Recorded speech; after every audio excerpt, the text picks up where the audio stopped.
in 1985 by psychologists Simon Baron-Owen, Alan Leslie, and Uta Frith. The experimenters put on a little chamber drama for their young subjects using two dolls, Sally and Anne. Sally has a covered basket, and Anne has a box with a lid. Sally puts her marble in her basket, then goes out for a walk. While she's gone, Anne slips the marble out of Sally's basket and into her own box, closing the lid. Later, with Anne out of the picture, Sally returns. During the skit, the children are asked 4 questions. 1. The naming question. A warm-up asks them which doll is which. It establishes basic understanding of the scenario. 2. On Sally's return, the belief question is where will Sally look for her marble? 3. This is followed up with the reality question, where is the marble really?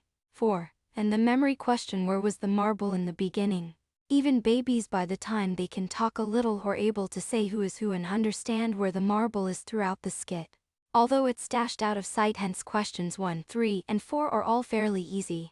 However, until somewhere between 2.5 and 4 years of age, children tend to get the belief question wrong. They probably aren't able to model the minds of others well enough to knowingly attribute false beliefs to them. Psychologists tend to be very particular about which kinds of agents they believe could, even hypothetically, exhibit theory of mind, in part because of the baggage implied by language like knowingly attribute. Many reserve the term for humans only, though other great apes have also been shown to pass the Sally hand test with suitable modifications. However, from a functional perspective, theory of mind is exactly what is required to lie or deceive, as Portia does and as many other animals do. Exhibiting this cognitive capacity implies not only an ability to simulate other minds, but also to model counterfactual what-if universes. In the Sally hand test, there is a real-life universe, in which the marble is in the box. There is the universe in Sally's head, in which the marble is in the basket. Each of these universes also contains agents, like Sally and Anne, who in turn contain model universes in their virtual heads. The Anne in the universe in Sally's mind, for instance, also believes that the marble is in the basket. Of course, Sally and Anne are mere dolls. They only exist within the minds of the experimenter and the subject. The experimenter and subject are in turn abstract people I am describing to you. Dear reader, nesting dolls, universes within universes in an endless recursion. It's a dizzying prospect. As adults, though, we negotiate such recursive mentalization all the time without a second thought. Reading a novel like Jane Eyre involves regularly entertaining 4th, 5th, and 6th order theories of mind, as we wonder what Charlotte Bronte expects us to believe about what Jane believes Mr. Rochester must think Jane thinks about Mr. Rochester's feelings about Blanche. Exercising this mentalizing faculty seems to have been the main pastime of the 19th century English upper classes. Writing popular novels about it added yet another layer of indirection, at times ironic, but theory of mind is far more than just a valuable skill for navigating hidden barbs and avoiding faux pas at tea time. There is good evidence that it is the very stuff of intelligence. It is thus at the heart of this book's main argument. We have arrived at that heart. My contention is that theory of mind powers the intelligence explosions observed in our own lineage. The hominins and in other brainy species gives us the ability to entertain counterfactual what-ifs, motivates and is enhanced by the development of language, allows us to make purposive decisions beyond autopilot mode, underwrites free will, operates both in social networks and within individual brains, results automatically from symbiosis among predictors, and is the origin and mechanism of consciousness. In a sense, theory of mind is mind, intelligence explosion. These are big claims. Let's begin with the more established ones. In the 1970s, Dian Fossey, the world's leading expert on gorilla behavior, invited British neuropsychologist Nicholas Humphrey to spend a few months at her research station in the Virunga Mountains of Rwanda. Reflecting later on what he had seen, Humphrey wrote, "Of all the animals in the forest, the gorillas seemed to lead much the simplest existence, food abundant and easy to harvest provided they knew where to find it. Few if any predators provided they knew how to avoid them, little to do in fact and little done but eat, sleep and play." And the same is arguably true for natural man. These observations flew in the face of the usual explanation for evolving high intelligence, that it's all about being a brilliant hunter, or otherwise winning at playing a brutal Hobbesian game of survival in a tough environment. But if not to hunt or evade hunters, why bother with intelligence? Couldn't one live the easy life of a gorilla without incurring the high cost of a big brain? the fossil record suggests non-primate brains in many lineages, including those of gorillas and humans, haven't shrunk over time, but, rather, have grown dramatically. Humphrey's explanation life of the great apes and man depend critically on the possession of wide factual knowledge of practical technique and the nature of the habitat. Such knowledge can only be acquired in the context of a social community, which provides both a medium for the cultural transmission of information and a protected environment in which individual learning can occur. The chief role of creative intellect is to hold society together. There are now many variations on this basic theory, some, like Humphrey, emphasizing cooperation and division of labor, others competition and Machiavellian politics. These correspond fairly well to the love versus war explanations for the emergence of intelligence generally.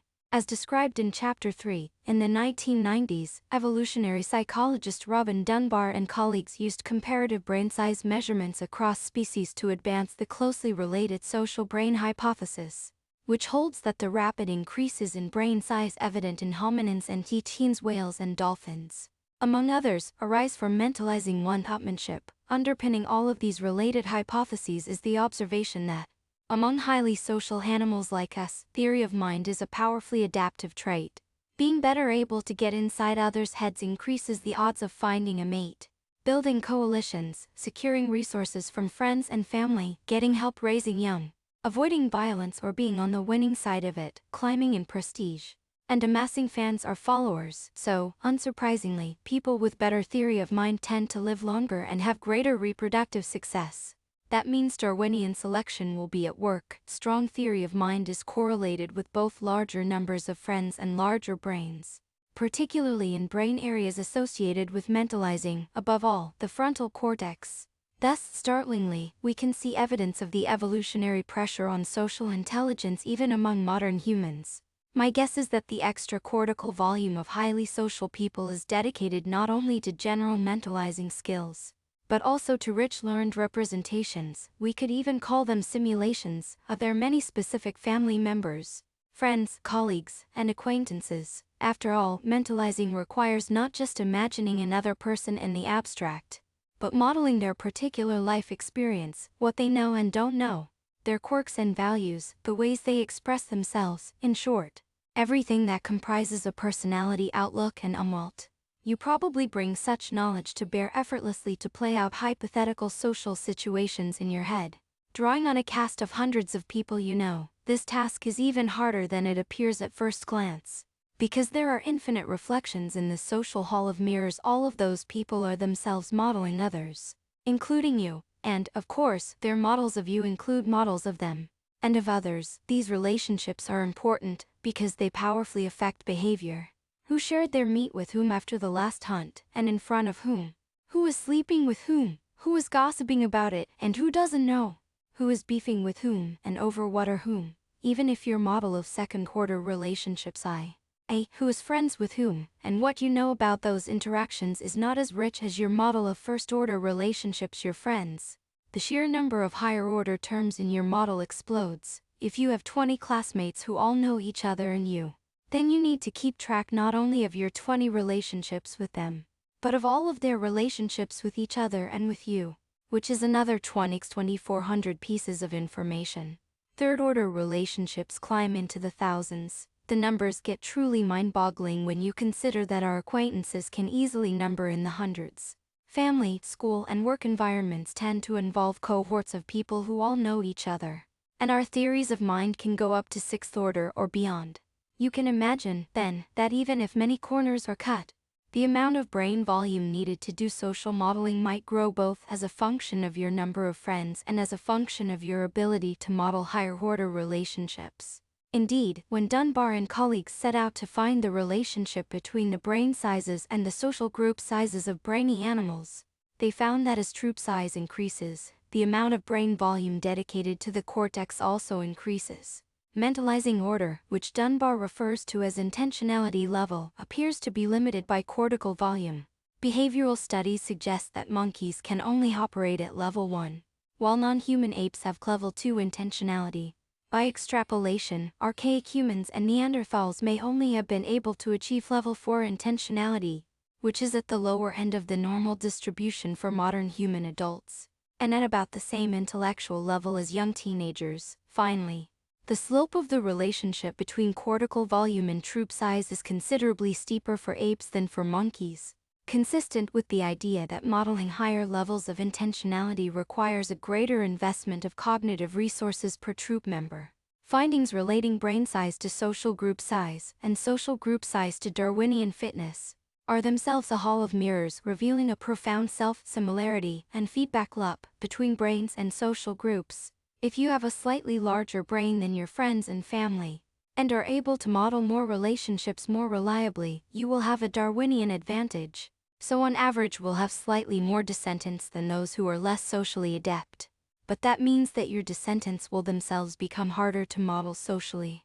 That is, everyone else's model of them must now be more complex, including higher level intentionality and more relationships. And remember, everybody is trying to predict everybody else, but not be fully predictable themselves, so it's an arms race, not unlike that of the Cambrian explosion, though usually friendlier.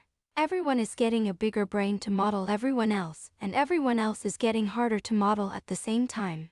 Because, well, their brains are getting bigger. A social intelligence explosion ensues, a rapid by evolutionary standards increase in brain volume in your species. When social modeling becomes such an important component of everyone's life, the effect on individual incentives is dramatic. Lone operators, like leopards, are content to fend for themselves. Their wealth consists mainly of their territory and their prey, while other leopards are, most of the time, unwelcome intruders. For a modern human, though, being cast out or excluded from the community becomes a severe punishment, or even a death sentence. Our world consists largely of other people, and most of us would be unable to survive at all without continual mutual aid. At the same time, sociality is a fraught business. We try to win at modeling others without being fully modeled ourselves. We compete for mating opportunities and for attention. We strive for dominance and prestige. These dynamics once again illustrate how competition and cooperation can be interwoven to such a degree that it can be hard to tell which is which. Selection pressure also operates at the level of social groups. If one group sports slightly bigger brains and greater social prowess, the group itself can grow larger, and will thus tend to outcompete the smaller and smaller-brained group. Such may have been the fate of certain of our no-extinct hominin kin. Societies have a kind of collective intelligence, and a rich body of work in social anthropology tells us that collective intelligence exhibits a scaling law not unlike that of individual brains. Theory of mind, incidentally, is important both for effective teaching and effective learning, which implies that it enhances cultural evolution at the group level too. So, bigger societies can create and evolve more complex technologies, and thereby develop greater adaptability and resilience. Greater scale, in other words, can support greater intelligence, and greater intelligence improves dynamic stability, both at the individual level and at the group level. Crew of 8. It's hard not to wonder whether this recursive pattern applies at finer scales too. Could our brains be societies of neural circuits that have evolved to model each other and thereby create the larger collective intelligence we call a brain? Neuroscientists and AI researchers have advanced such theories many times over the years, offering a range of supporting evidence. For one, the cerebral cortex has a modular or repetitive structure, consisting of a honeycomb of cortical columns, though these columns don't have distinct borders, which has led to endless debate about their exact definition and granularities. Therefore, when I use the term cortical column, please take it with a grain of salt. I will interchangeably use even vaguer language like small piece of cortex or part of the brain. Despite these ambiguities, we know that the basic cortical circuit is much the same in different regions of the cortex. When we distinguish between auditory cortex and visual cortex, for instance, the difference seems to be mostly about where each gets its inputs. In one famous experiment, the optic nerves of baby ferrets were rerouted surgically to their auditory cortex, and these animals nonetheless developed the ability to see. Moreover, the characteristically patterned neural mapping of oriented visual features Hubel and Wiesel discovered in the visual cortex developed in the ferret's repurposed auditory cortex. Albeit more sloppily, there's evidence that the human brain can rewire in similarly dramatic ways. Blind people can learn to see using their hearing via click sonar, and can even acquire a limited form of vision via spatically patterned tongue stimulation. Perhaps generic modularity is precisely what made the intelligence explosion possible, just as DNA could easily evolve to replicate more vertebrae and ribs to produce snakes per chapter 1. The genomes of animals undergoing intelligence explosions could respond to individual and group selection pressure by replicating more cortical columns. Thus, evolution could progressively expand the cortical sheet without needing to invent anything fundamentally new. In the biggest-brained animals, like dolphins and humans, expansion progressed to the point of scrunching up the cortex into dense folds, giving our brains their characteristic furrowed appearance. We managed to cram about 1/4 of a square meter of cortical area into our skulls. Given this, one might even consider the cortex itself to be more like a population than a single entity, a colony of cortical columns that have managed to replicate inside our skulls in larger and larger numbers through increased cooperation among themselves. The greater intelligence they give us adds to our individual fitness, which in turn allows us to form larger societies, which increases dynamic stability all round. You might find it disconcerting to think of your cortex as a colony of entities, rather than as one unified entity, yourself. Remember, though, that at some level, life always works this way. Our cells harbor colonies of mitochondria, and our bodies consist of colonies of cells. All of these small entities are intelligent in their own right, as any living thing needs to be in order to survive when surrounded by other similar entities in a dynamic environment. I think the reason we find intelligent cortical columns uncanny is that they're unwelt. The domain in which they are intelligent overlaps with our unwelt, unlike, say, a white blood cell, which, while obviously alive and active, inhabits a microscopic inner world utterly alien to us. Cortical columns, by contrast, understand colors and shapes, people and places, stories and emotions. Our understanding is their understanding, and that is weird. Indulge me in a speculative digression about everyone's favorite alien intelligence, the octopus. Octopuses have always seemed like a bit of a fly in the ointment. As far as the social intelligence hypothesis is concerned, unlike other very smart animals on Earth, they're notoriously cranky and individualistic. They don't tend to hang out with each other, and usually only meet to mate, a fraught encounter that may end in violence or even cannibalism. While they are brilliant lifelong learners, they don't live long enough to raise their young, hence lack the ability to accumulate cultural knowledge. If they did, it seems entirely possible that our planet's seas would teem with octopus cities, and perhaps even octopus-made computing machines which would undoubtedly use encodal, our base 8 numbering system, a much better engineering choice than our own base 10. If octopuses are so antisocial, and intelligence is a social phenomenon, why are they so smart? One could dodge the question and note that sociality doesn't just involve conspicuity, others of your own species, nor is it necessarily friendly.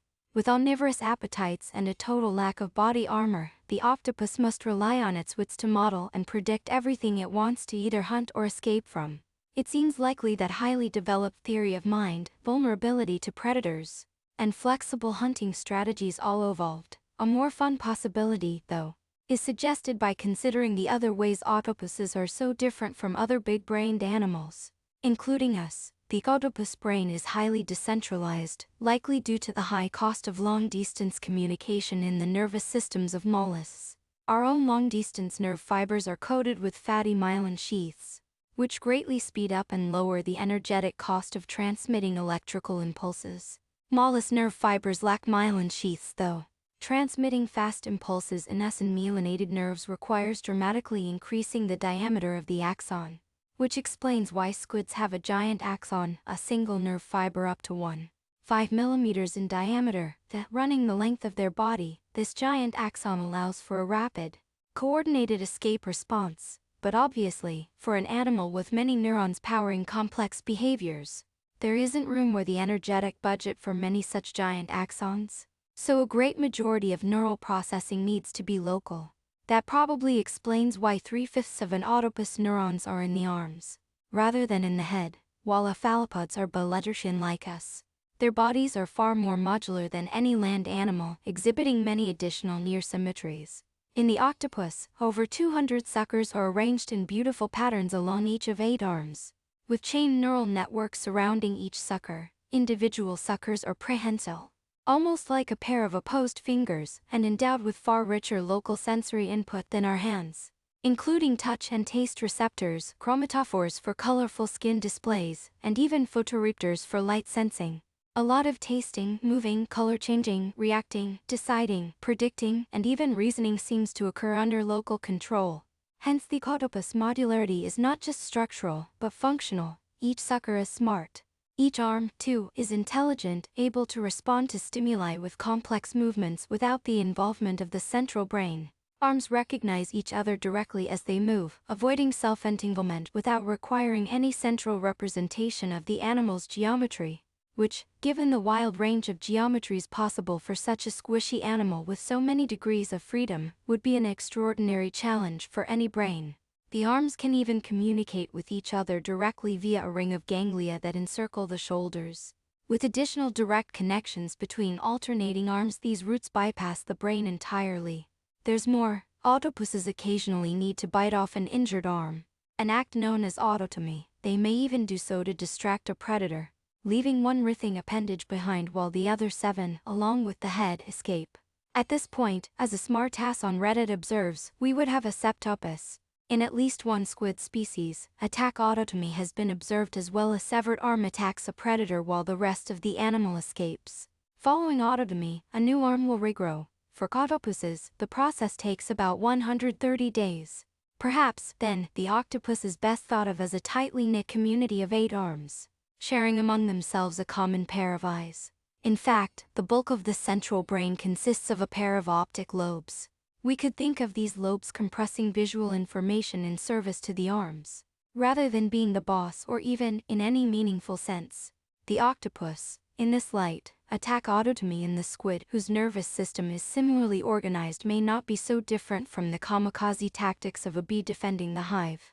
Could the intelligence explosion that resulted in the octopus have been driven by predictive social modeling, theory of mind, in effect, among its 8 arms? As absurd as this sounds, I think it's plausible. Octopus arms are individually smart, but communication among them is limited, due both to the high latency and low bandwidth of unmyelinated nerve fibers. Centralized control under these constraints is impossible, yet the octopus arms must work together seamlessly to swim, hunt, escape aquarium tanks, and so on. To do so, they must model each other. We know that people can work closely together to perform such tasks with only a little communication. Consider an elite military unit, or a hunting party, exchanging subtle signs while stalking their quarry. Even intellectual tasks, like solving escape room puzzles or competing in math Olympiad, involve such teamwork. Language is a very low bandwidth medium, yet we still manage.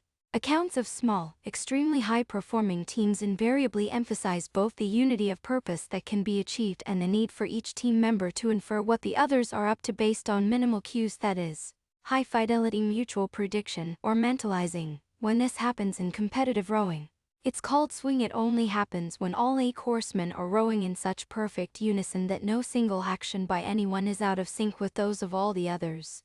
Each minute action must be mirrored exactly by each oarsman, from one end of the boat to the other. Only then will it feel as if the boat is a part of each of them, moving as if on its own. Homunculus, how different are we from the octopus? Really, we have fast, myelinated nerves that allow for greater physical centralization of our brain in our heads. But if what I've suggested is correct, that our brains can be thought of as symbiotic colonies of cortical columns modeling each other, then the difference may be more of degree than of kind. This is unsettling because we tend to have a strong sense of ourselves as a unified I. Much intuitive and supernatural thinking over the ages has presumed this indivisible self, located somewhere in the body. Presumably it's in the brain somewhere. That's why we can imagine getting a full body transplant but not a brain transplant. A common term for this something in the brain is a homunculus. Literally, a little man somewhere in there, pulling the strings. In many religious traditions, the immortal soul plays this homuncular role. René Descartes 1596–1650 thought about the problem from a neuroanatomical point of view.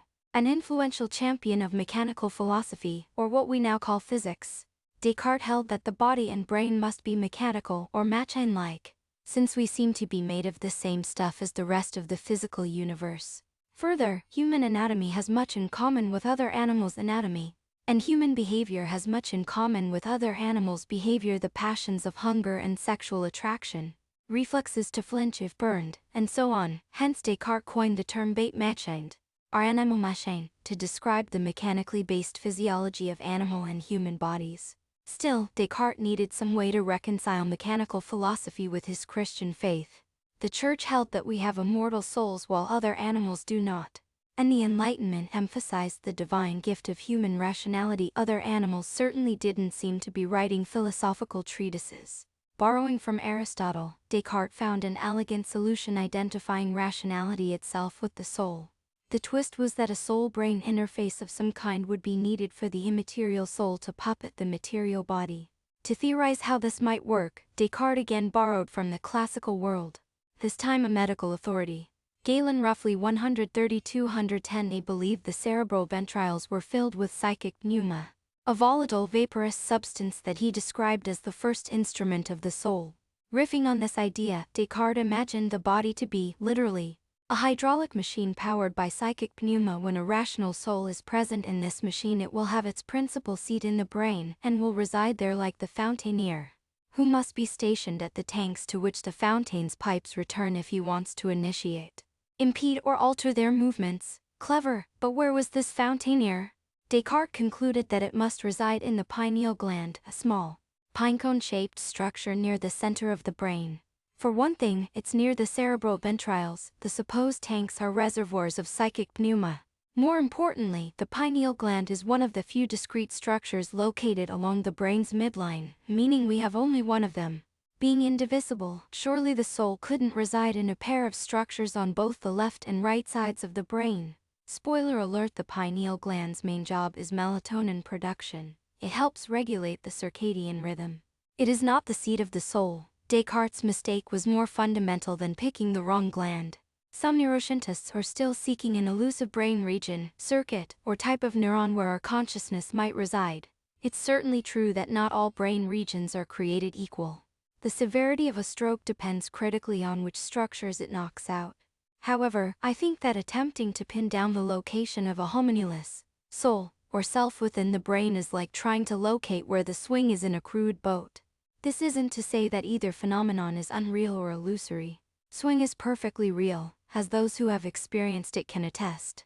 But it is a verb, not a thing, distributed, not localized. A dynamic process in time, not a static condition, and relational, not individual. There is nothing supernatural about it, but neither is it physical, or even objective. It's functional. It results in higher performance of the boat, and so has tangible effects in the world. But it is also subjective, experienced by each of the 8 members of the crew in relation to the others, and to the whole. Imagine replacing one of the crew members in the boat with a robot. Not the dumb kind we have in factories today, but one capable of pulling the oars like a person, hearing, seeing, touching, and using haptic and audio-visual cues to communicate with the rest of the crew. Could such a cyborg crew achieve swing? I think the answer is a clear yes. And, in fact, given the sophistication of today's AI models, any remaining impediment has mainly to do with deficiencies in batteries and motors, bodies, not brains. This thought experiment is a boat-roo version of one posed by philosophers David Chalmers and Susan Schneider that we could call the brain of Theseus, by reference to Plutarch's much older Ship of Theseus thought experiment. To stick with the boating theme a little longer, Theseus, the mythical king and founder of Athens, has a legendary ship that is preserved by the Athenians for generations. It undergoes innumerable repairs over the years to keep it in good order. The question is, once every timber has been replaced, is it still the ship of Theseus? Now that we understand something about cellular biochemistry, we know that the question applies literally to us, too, as most of the cells in our bodies turn over many times throughout our lives. And, even in the longest-lived neurons, every atom will get swapped out over time. If we want to assert the continuity of our own identity, we need to acknowledge that a self is, like swing, a dynamical and computational process, not a specific set of atoms, and the same is true of a ship. Let's follow Chalmers and Schneider in considering the Ship of Theseus question for the brain. Now with a cyborg twist as for the rowing crew.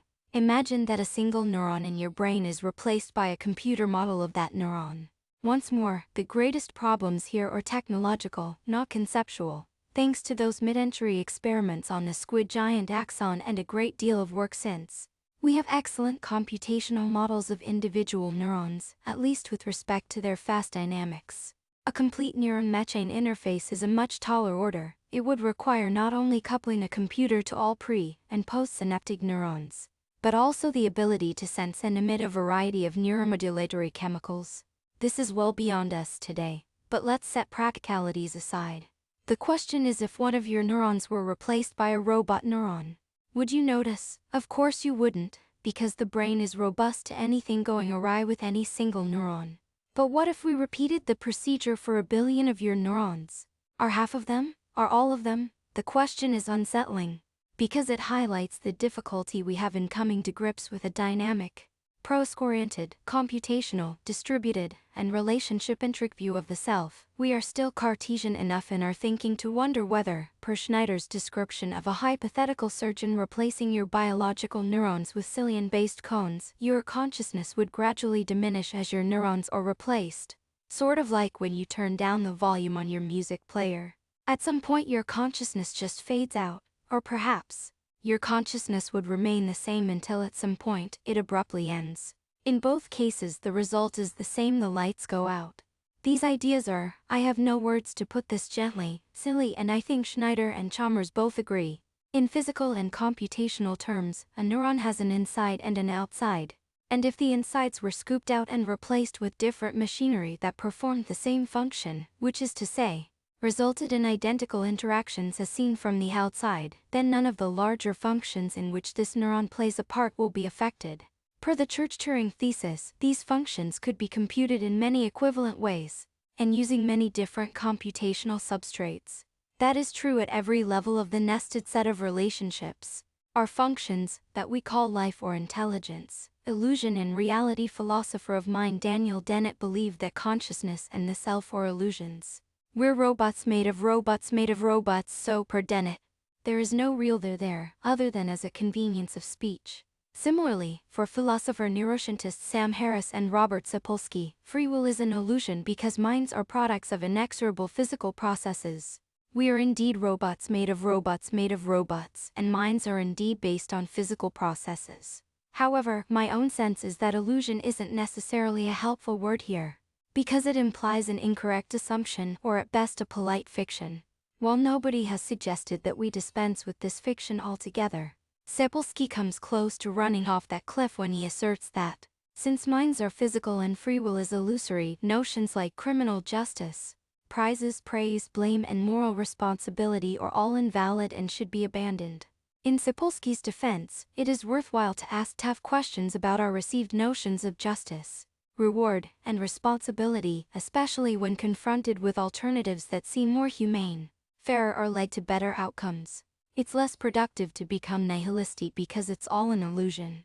That kind of nihilism could also lead us to conclude that tables and chairs aren't real, because they, too, are mere collections of atoms. Chapter offers a more pragmatic take on reality. Familiar from physics as well as real-life reality is our name for a model with good predictive power. Or rather, a suite of models. We will always need many. Because every model has a limited domain of validity, it would be awesome to discover the physicist's holy grail. A theory of everything unifying quantum fields and gravity, but it would tell you nothing about whether your aunt will like the cake you're baking for her, your friend will take your shift at the cafe, or your kid will get along with the neighbor's kid. In fact, unless you're one of a handful of rarefied physicists, it will inform precisely nothing in your life. Good questions to ask about a model. Then, or does it agree with observations? Does it make any testable predictions? Who cares about it? What function does it serve? Where does it break down? Do we have a better candidate model? Sometimes we do have a better candidate, but, as with general relativity, it may be disturbing or challenge deep-seated intuitions.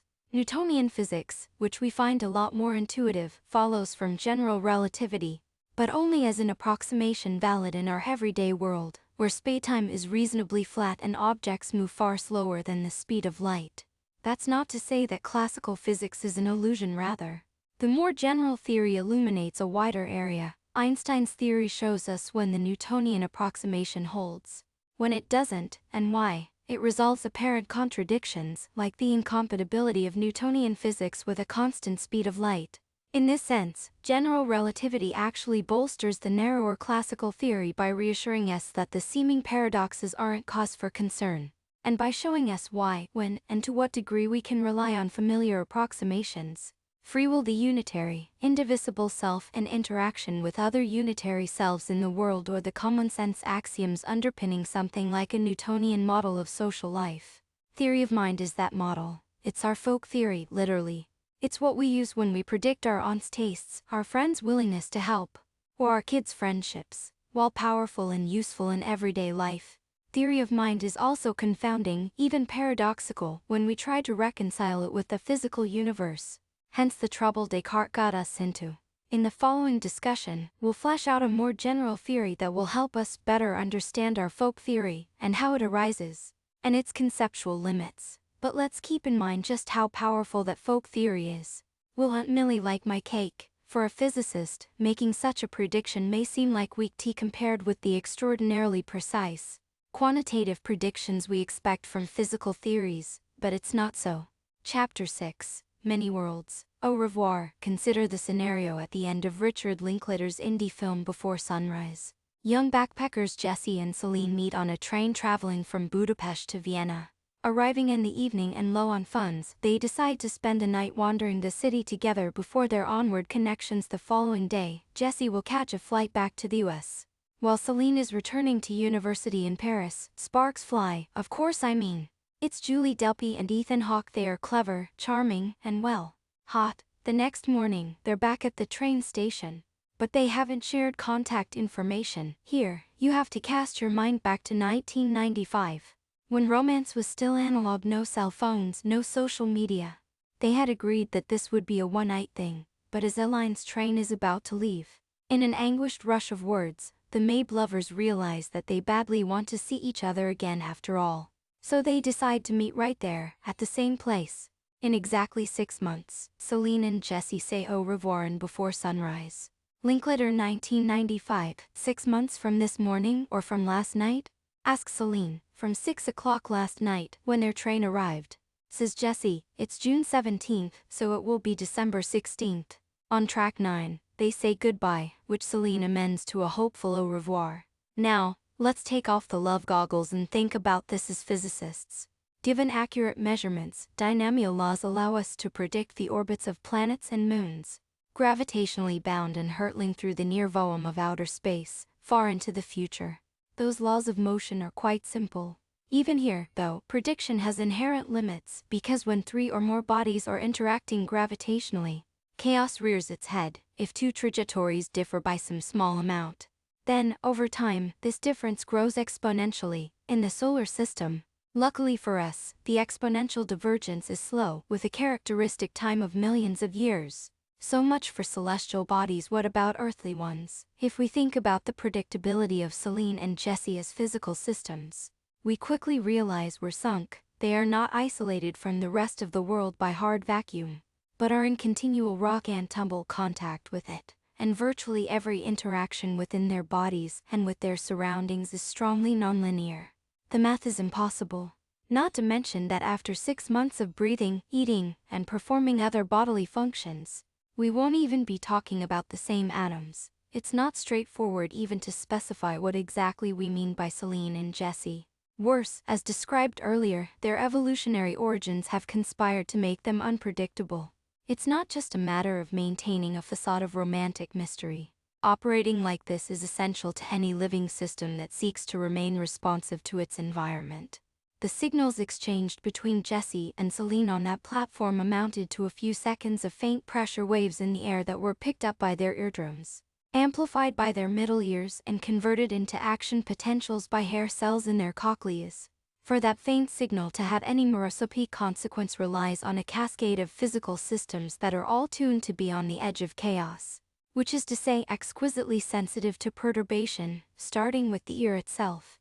Hence, the electrical activity of a few neurons in their brains could tip the behavior of their entire bodies and everything those bodies interact with toward radically diverging futures. Celine and Jesse are walking, talking instances of the butterfly effect, one of the movie's main themes. The Lorentz attrider, a paradigmatic dynamical system illustrating chaos, or the butterfly effect, Small differences in initial state here, 3 coordinates diverge completely after a short period. In this case, the result is quasi-random alternation between two orbits which, coincidentally, resemble butterfly wings, and yet, in the days before cell phones, we used to make plans like this all the time, and they often worked out. How could that be in light of its seeming physical impossibility, or more accurately, extreme improbability? Based on physical modeling alone, we could work backward to conclude that it would be possible for the watery, ever-changing bag of molecules known as Jessie to once again be at the platform of track 9 in exactly 6 months. But given exponential divergence or, seen backward, exponential convergence, it would also be possible for him to be in Kathmandu, or anywhere else. A high-bound determinist might argue yes, but if we knew the exact position and velocity of every particle in the universe, then we could in theory run the unbelievably complex calculations forward in time. Exponential divergences be damned, and just see whether the lovers meet again or not, just as we can calculate the orbits of the planets at some future time, given enough decimal places of precision and enough computing power. Here's the trouble: even in theory such precision would be impossible. Exponential divergence means that over some constant amount of time, an extra decimal place of precision would be needed to keep the prediction accurate within some tolerance. Suppose that for the system we call Selene that interval is 1 second. Well, before a minute has elapsed, an accurate prediction would then require knowing the starting positions of all of Eline's elementary particles with a precision finer than the Planck length, which is about 1/6 in 35 meters, but that can't be. Quantum physics tells us that the Planck length is a hard limit on our ability to localize anything. A highly speculative visualization of quantum foam at the Planck scale. As mentioned near the beginning of this book, we don't understand how the universe works at that absurdly tiny scale. Some physicists imagine a kind of churning sputum foam.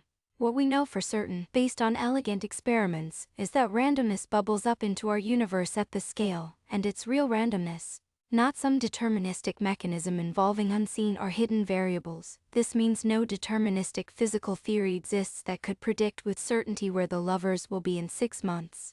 Ignoring practical impossibilities, even if we were to run a full simulation of the universe many times, with initial conditions perfectly matched to the present and with quantum randomness injected to sample possible trajectories, the positions of the particles associated with Selene and Jessie will rapidly diverge. Hence any physics-based model will be inherently myopic. The future blurs as we try to peer into it. Fascinatingly, it blurs much faster for living systems than for non-living ones. One could even characterize intelligent life as that which cloaks its own future in indeterminates. Pushing back against physical prediction, the mechanism it uses to pull off this trick is dynamical instability, which can work as a noise amplifier, and the universe provides us with a faint but inexhaustible source of noise to amplify. At coarse scales, it looks like thermal noise or Brownian motion. At much smaller scales, the ultimate noise source underwriting that randomness is quantum mechanical. Living things eke out their elbow room by using such noise, along with inputs from their environment, to make decisions. While physical theories fail to predict the behavior of living systems, we have a much more effective predictive model: our old friend, theory of mind. Well, what you will, Selene and Jessie are not just watery bags of molecules, but agents whose entire evolutionary race on Detri is to model themselves and each other.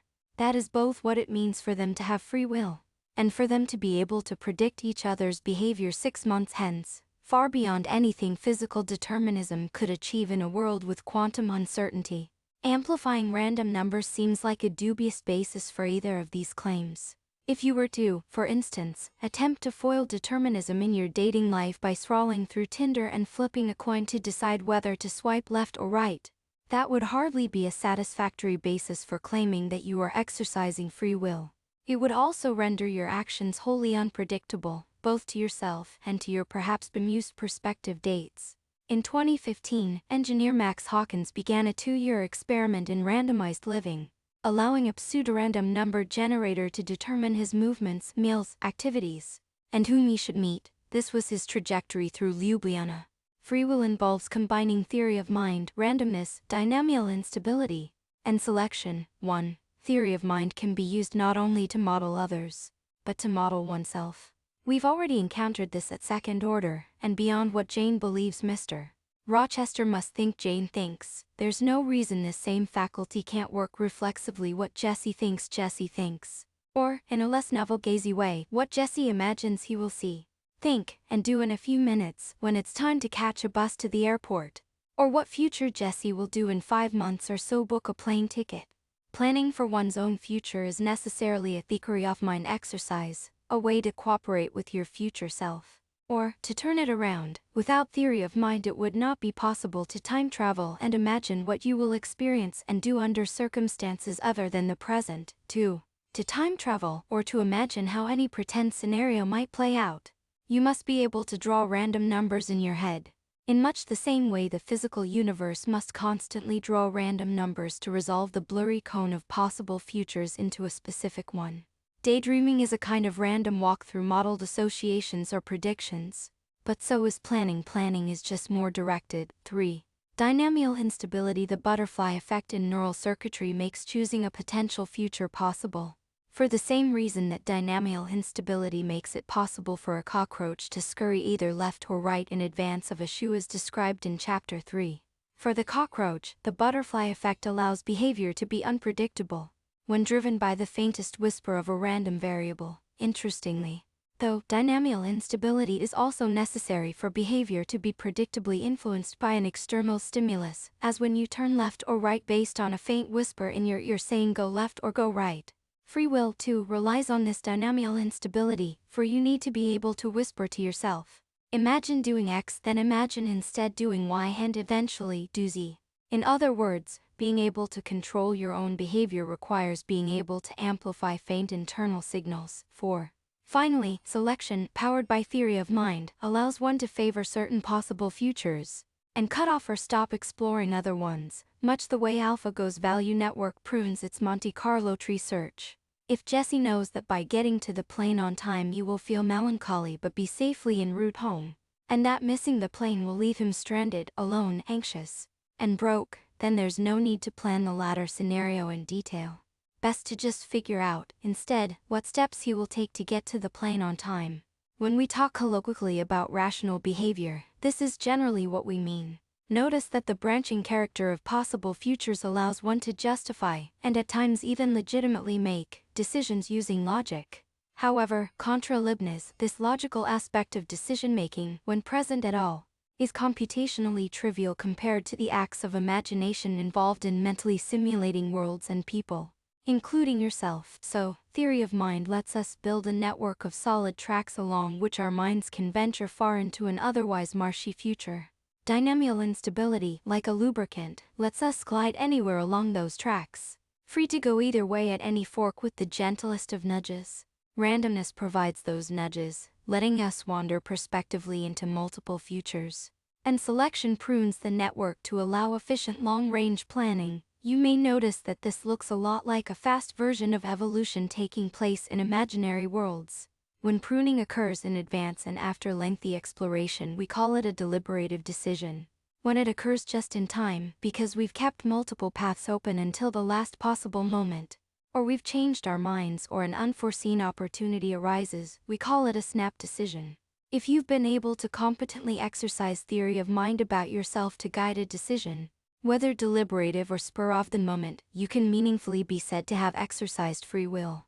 There's no dualism or supernatural fountainer in this account. Nonetheless, calling a decision freely willed seems justified given an everyday understanding of what that means. There is a you who made this decision. You are not acting reflexively, but modeling a self, sampling multiple alternatives, and making a choice based on how those alternatives appeal to that modeled self. In other words, the you here is not just a brain, but a modeled self, a functional entity, not merely a physical one. In 1848, an iron bar passed all the way through railroad worker Phineas Gage's brain. Miraculously, he survived until 1860 but was reported to have undergone profound changes in personality and judgment. Gage's case established the physiological basis of supposedly essential character traits, thus complicating questions of free will and accountability. Gage's skull sawed to show the interior and the iron bar were photographed in 1868. Free will is compromised when these conditions are compromised. For instance, if your choice landscape is too constrained to offer meaningful alternatives, then you aren't free, as anyone who has ever been in prison, in a refugee camp, or in an endless immigration queue at the airport can attest. If an act is reflexive, it's not freely willed either. If your model of yourself is unreliable due to immaturity, incapacity, intoxication, or mental illness, then your free will is also impaired. The same holds if your predictive model of the world or of others is broken. For instance, due to delusional beliefs, these ideas are familiar from legal theory, ethics, or plain common sense. Endless debates and ongoing reassessments rightly abound about what constitutes impairment, freedom, or choice. For instance, when someone without any criminal history suddenly commits a horrible crime, and a brain scan reveals a fast-growing tumor, this may be exculpatory. Before brain imaging techniques, we wouldn't have known. However, not everybody who does something reprehensible has the equivalent of a tumor, especially when that somebody was perfectly able to think through the options and model the perspectives of others. There's nothing spooky about choice, impairment, responsibility, or culpability. Every human society acknowledges these concepts, though they vary in their norms and in where they draw lines. Some free will compatibilists acknowledge the social utility of concepts like free will, but believe that they are, at bottom, illusions, either because physics alone suffices to explain everything, or because, as Schopenhauer observed, a person can do what they will, but not will what they will. I hope I have explained why physics does not explain everything, or practically speaking, much of anything when it comes to predicting each other or ourselves. As for Schopenhauer's maxim, the first clause trumps the second. It's true that when you evaluate choices, you're applying a value judgment.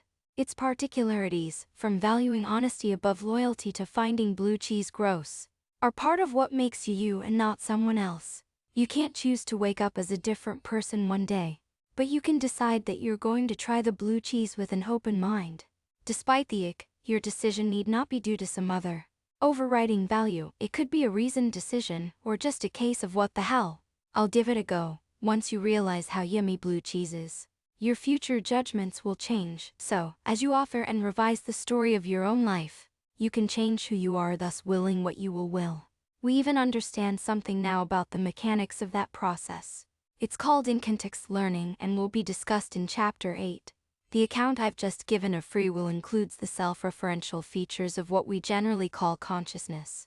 Immediate feelings are experiences, such as pain, pleasure, fear, or, for animals that can see the color red, redness, don't require these fancy features. Chapter 2 describes how basic feelings arise as a matter of course in any self-predicating modeler that has evolved to persist through time.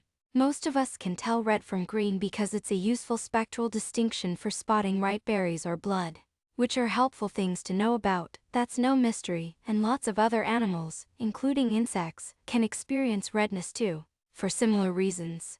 Many can also experience ultravioletness and other sensations unfamiliar to us, because for them, those signals are behaviorally relevant. A more sophisticated mind can support more complex internal states, including simulated worlds, counterfactuals, and prospective futures. Such minds evolve via social intelligent explosions, which implies that much of the complexity in those simulations concerns other minds, what they know, what they experience, how they will act or react. A self is inherent to any social modeling if carried out to second order, because those others you're modeling are modeling you back. If they're conspecifics, then they are also very similar to you. For instance, as a chimp, it requires only a little imagination to see the world through the eyes of another chimp. When your social brain has evolved to this point, it's no great leap to stare into the mirror, physical or mental, and consider yourself as a being, both in the future, which is essential for long-range planning, and in the present. The infinite regress of your mind's eye in that mirror gives you the vertiginous experience of self Douglas Hofstadter calls a strange loop. Chimps and, to our knowledge, only a few other large-brained species can check themselves out in mirrors, progressing beyond social recognition of a conspecific to understand they are looking at themselves. What it is like to be consciousness is not that complicated, so why do we struggle so much with it? What makes it a hard problem for philosophers? Since hardness is subjective, a cross-cultural perspective is helpful. As it turns out, philosophers in the modern European tradition are far from the norm. They are, to use evolutionary anthropologist Joseph Henrich's term, weird Western. Educated, industrialized, rich, democratic. Let's step outside this bubble, which is Both historically and psychologically, a minority, human cultures are near unanimous in their belief in souls. Though the details of what constitutes a soul and where it resides in the body or at times outside it vary. Belief in the ensoulment of animals is commonplace, as is a belief in souls, great or small, residing elsewhere in nature. Chapter 1 offered a bottom-up account of animism, emphasizing the blurriness of the boundary between the living and the non-living from the standpoint of dynamic stability and functionalism. Let's now take the human perspective, or more generically, the perspective of a social animal that has undergone an intelligence explosion and is endowed with a highly developed theory of mind. For such a being, souls are just about the most behaviorally relevant things one can imagine, more so than numbers, clouds or ripe berries. For social animals, other minds are the Commonwealth. So of course we distinguish between somebody home and nobody home. Many human languages mark that distinction grammatically, as English does with who versus what. Even so, cultures are far from being in agreement about what falls into each category. In Potawatomi, almost everything is a who until or unless it is harvested for human use. Under Roman law, on the other hand, human slaves were instrumenta, like tools or equipment. In both cases, the distinction is made on the basis of whether theory of mind is being exercised. A Potawatomi considers the perspective of a bear person, a tree person, and so on, until the moment of harvest, which is traditionally accompanied by a prayer of thanks, after which that perspective ceases to be in the harvester's mind. For Romans, the very definition of slavery lay in the slave's loss of agency, such that for the master the slave's point of view didn't need to be taken into account. These represent cultural ideals, of course. In reality, we humans, regardless of cultural background, are probably more alike than we let on. Some Romans undoubtedly had reciprocal relationships with their slaves, and some Potawatomi herb gatherers are probably guilty of skipping their ceremonial thanks if nobody's watching. Conversely, we may all profess not to believe there's anybody home in a kid's stuffed animal. But as Tracy Gleason, a professor of psychology, has written about her much younger sister's threadbare stuffed rabbit, that's not how many of us behave. I know his brain is polyester fill and his feelings are not his but my own. And yet his eyes see through me and call me on my hypocrisy.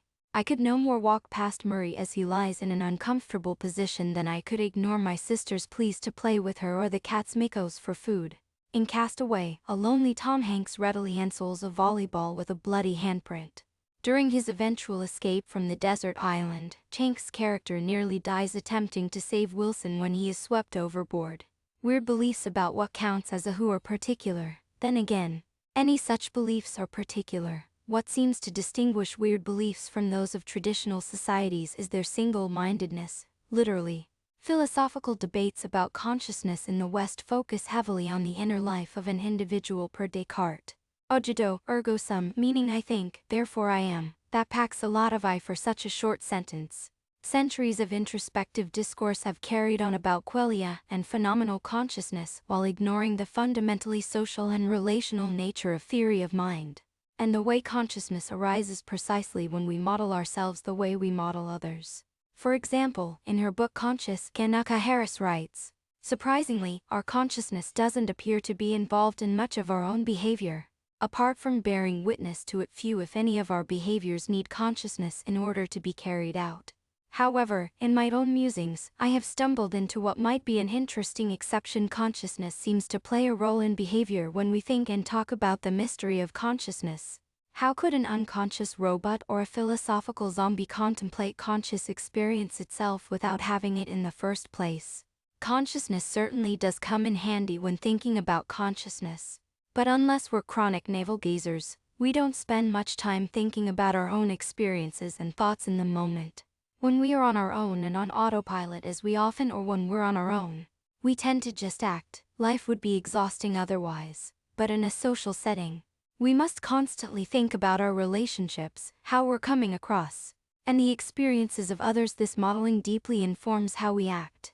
And it is sometimes useful to be able to actively model and thus manipulate your own attention. Consider meditation, or simply allowing yourself to fall asleep when you're keyed up after a busy day, acknowledging, then dismissing intrusive thoughts, scanning your body, relaxing your muscles from head to feet. Your attention is like a spotlight, and controlling it requires you to pay attention to your attention. According to neuroscientist Michael Graziano's attention schema theory consciousness is an illusion arising from this modeling of one's own attention. Graziano invokes ventriloquism to illustrate the point. When a skilled ventriloquist throws their voice into a puppet, manipulating its gaze and moving its jaw along with the words, we experience a powerful impression of the puppet as a person.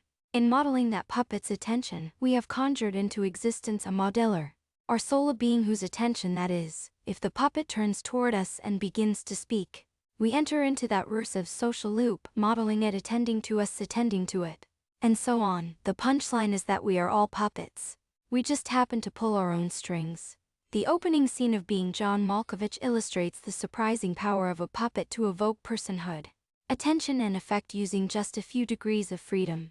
I agree with Graziano's account, though I would quibble with his use of the term illusion to describe consciousness or personhood. If chairs aren't illusory, then neither are people. Attention is a real enough sort of computation, useful for predictive modeling, and in a world of sophisticated predictive modelers, including oneself, attention is worth modeling in its own right. It's reasonable, then, to define a being, a soul, or a who as that which can pay attention and can model that attention. Weird. Taking seriously the perspective of intelligence as relational implies something far more mind-bending than merely acknowledging the social origins of consciousness.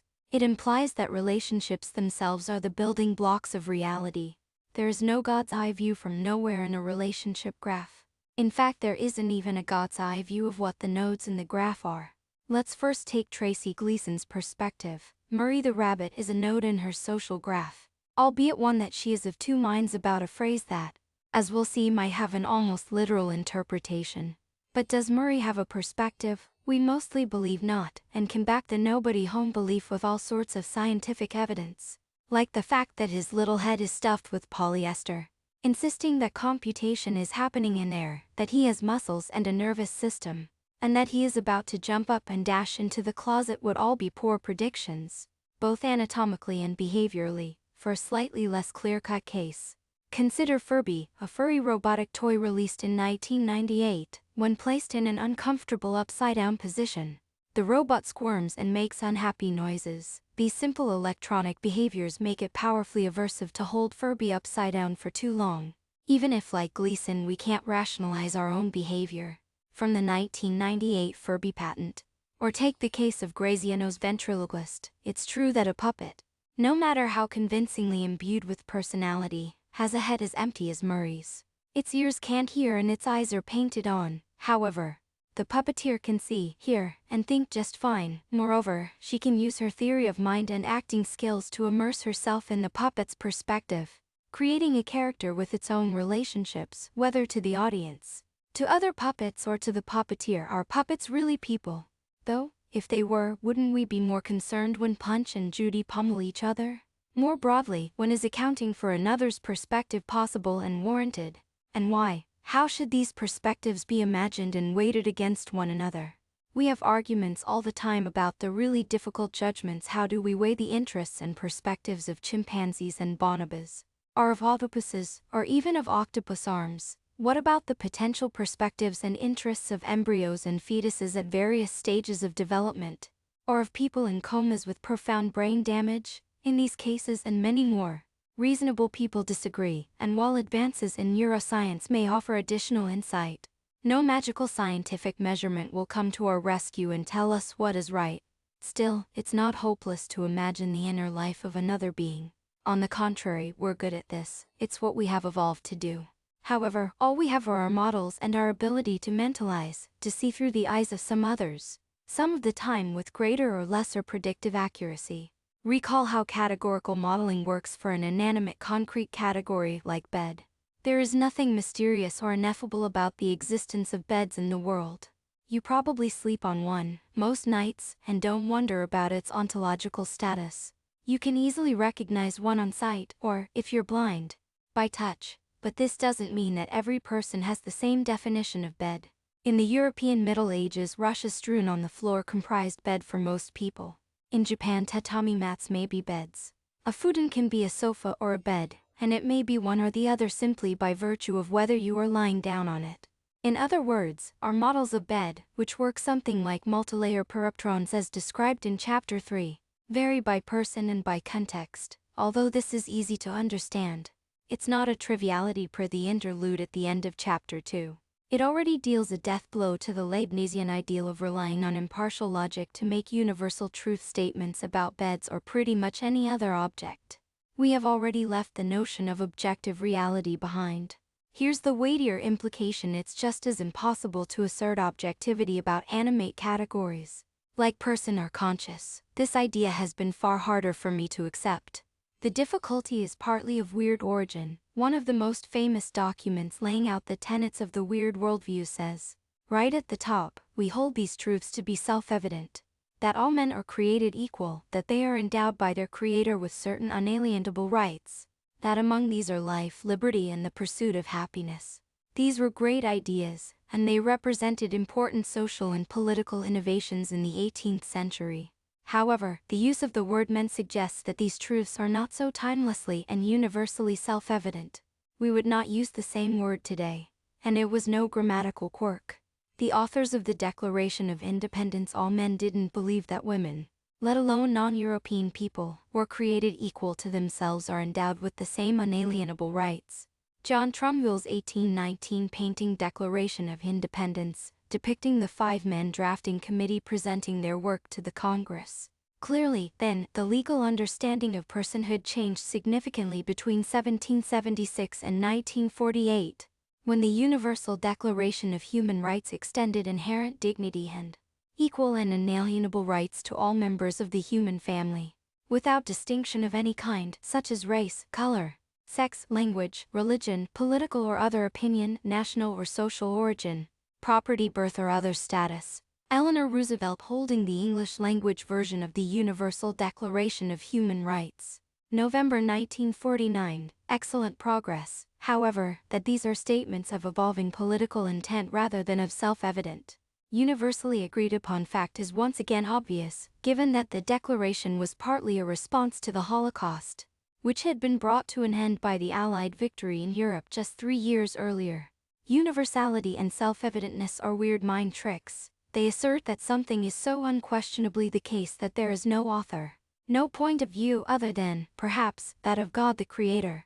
In reality, of course, there are specific authors, and they are expressing their point of view and their political will. But unlike the proclamations of kings, the weird approach adds a layer of indirection and anonymity, an appeal to universal law. It asserts a kind of Newtonian physics of personhood, stipulating who counts as a who in terms that do their best to deny any role for subjectivity.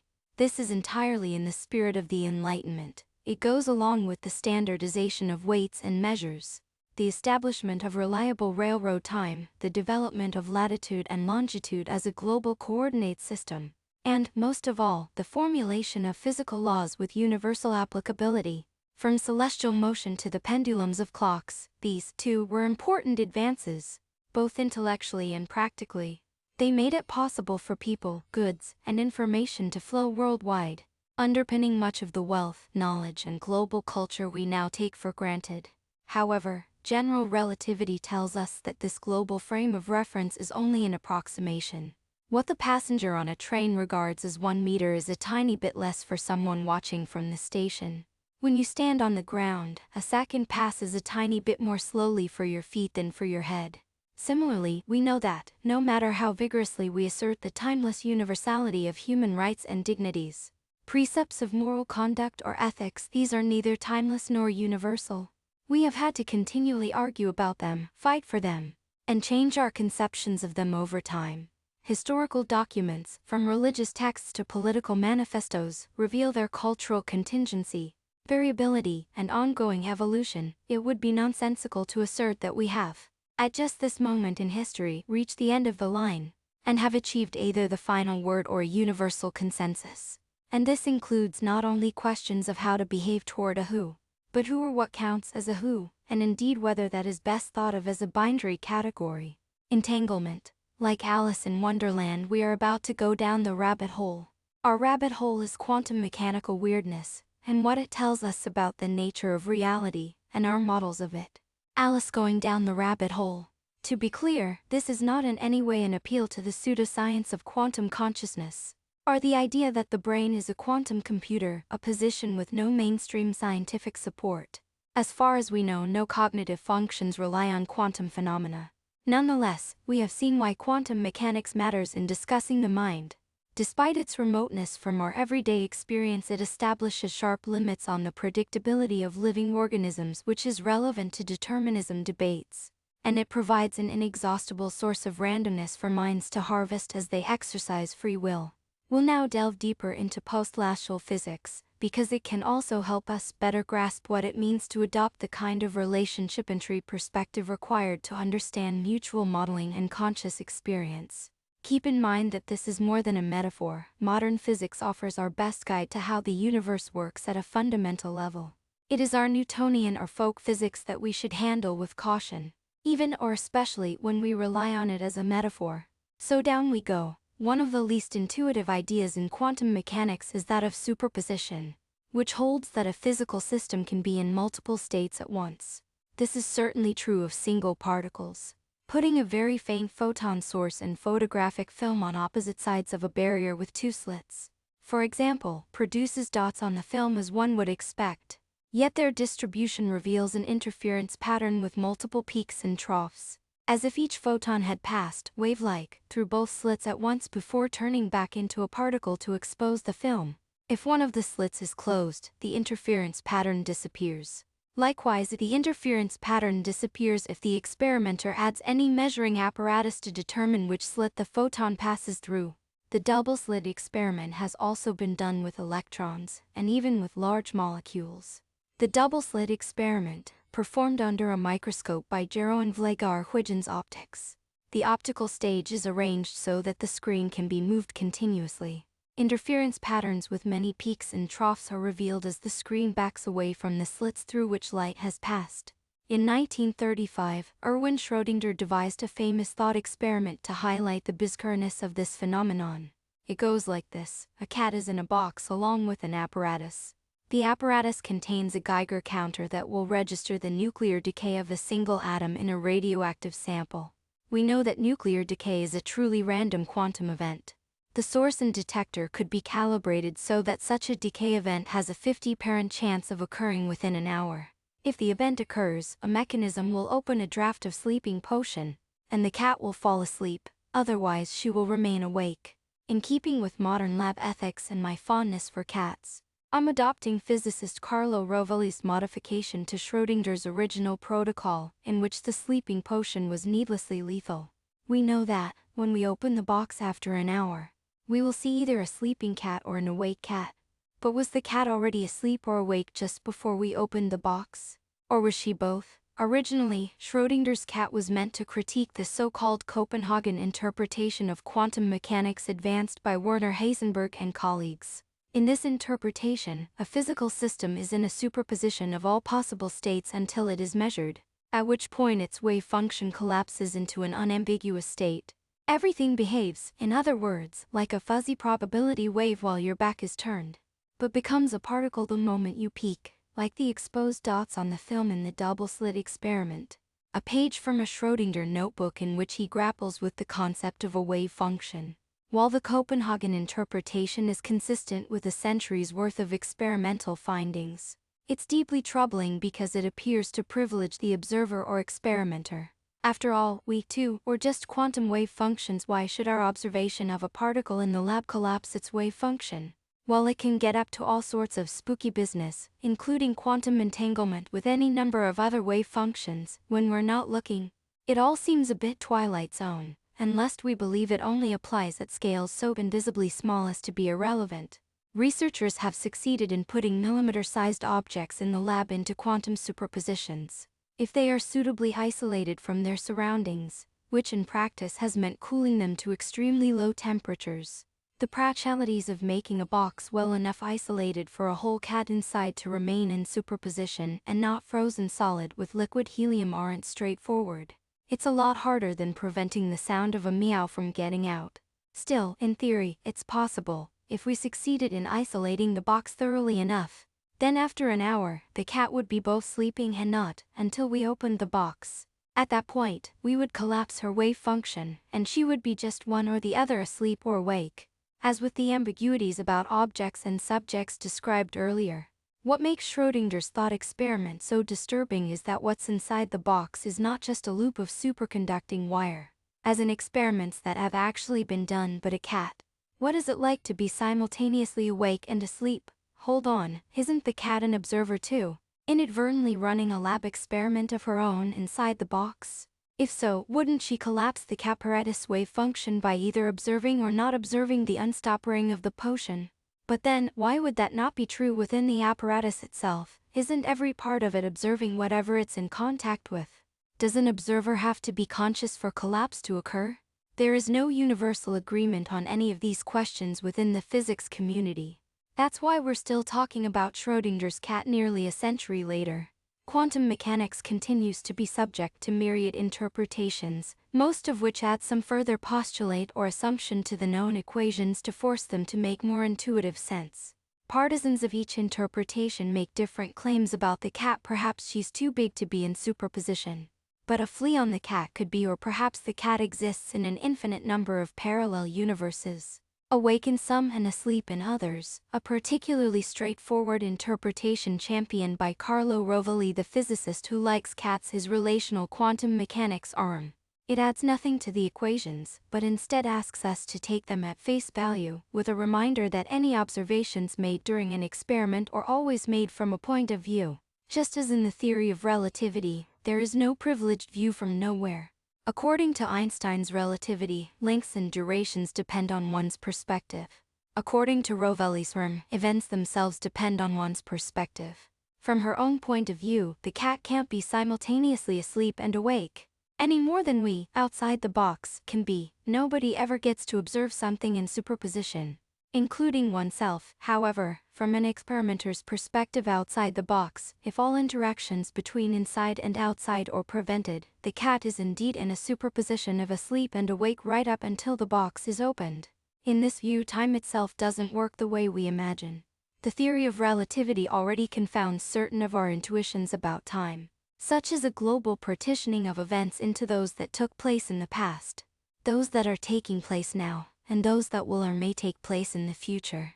According to Einstein, the notions of past and future can only be defined locally, based on the light cone of a point in spacetime, which represents the region that could have affected it in the past and that it might influence in the future. Really, two cones, their apexes converging on an infinitesimal present. Everything outside your light cone is inaccessible, causally disconnected from you, hence neither part of your past, present, or future, the light cone.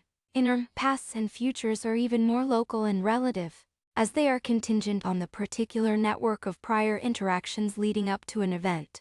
Thus, offers a new perspective on an especially bizarre variation of the two-slit experiment proposed by physicist John Wheeler in 1978, and confirmed experimentally in 2007, the Dick-Lade-Hoyce experiment. In this version, an experimenter decides whether to measure which slit a particle went through after it has already passed through the slits. Yet the seemingly paradoxical result remains: an interference pattern is observed only when no measurement takes place. It's as if the information about whether the experimenter will ask which slit the particle went through somehow travels backward in time to determine retroactively whether it behaved like a particle or a wave. Yet all of this follows because the equations of quantum mechanics describe interactions, not things in themselves. What we call a measurement is just an interaction between A and B. We could say A is the experimenter and B the object being studied, but either way works. For A, B collapses; for B, A collapses. But for C, which has not yet interacted with A or B, A and B are entangled in superposition. Subjectivity, then, exists even at the most fundamental level of description. You can only know about something by interacting with it, and any uncertainty inherent in that interaction is real for you. Between one interaction and the next, that uncertainty grows, and the same applies reciprocally. Reality is continually being locally and mutually constructed, interaction by interaction. We can't ask what real reality looks like outside that network of interactions. As Rovelli puts it, if we imagine the totality of things, we are imagining being outside the universe, looking at it from out there.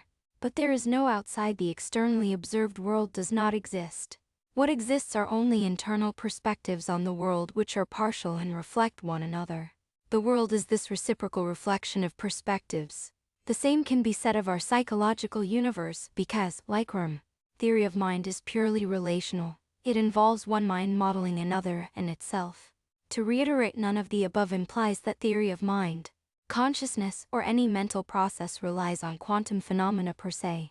However, physics is relevant to our understanding of concepts like consciousness, agency, free will, and souls because these concepts and the difficulties we encounter in grappling with them have always been contingent on our folk understanding of the universe's underlying rules.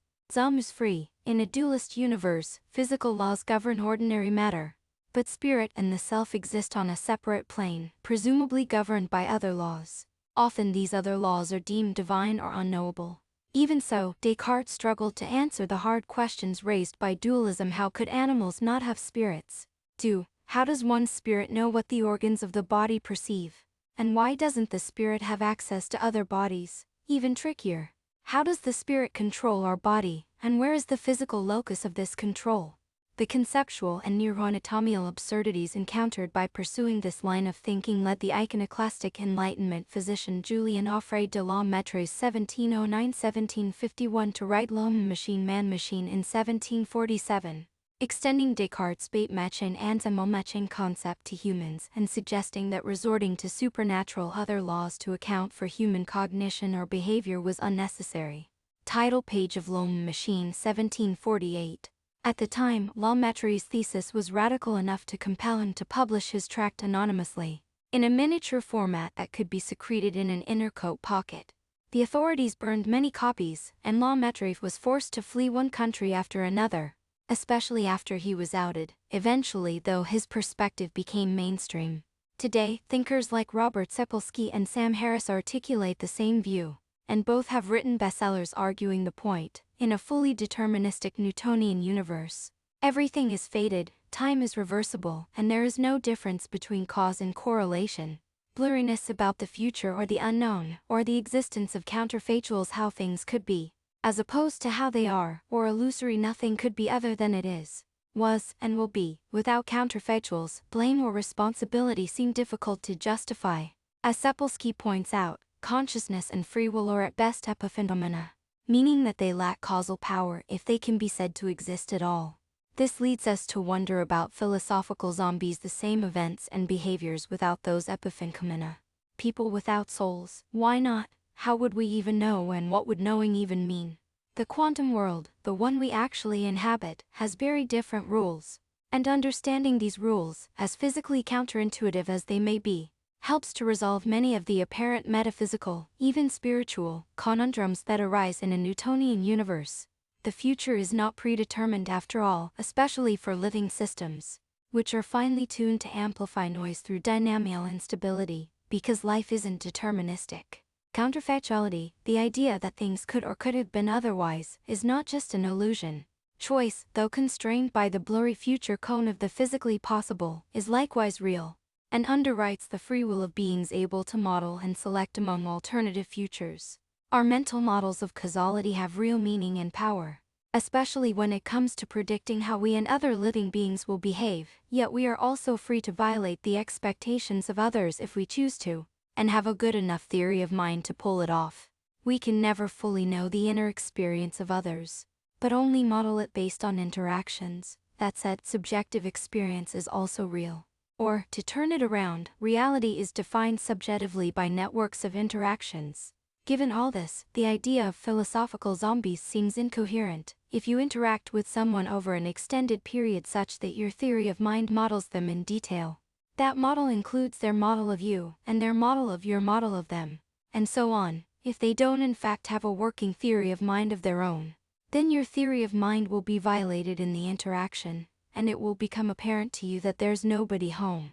This really is just the Turing test. One can, of course, be fooled by a social interaction. Actors, for instance, can take on a role in which they pretend to feel things they don't, then drop the act, resulting in a possibly unpleasant surprise. But let's suppose that never happens. Imagine an interaction between A and B, in which B is different on the inside than he imagines.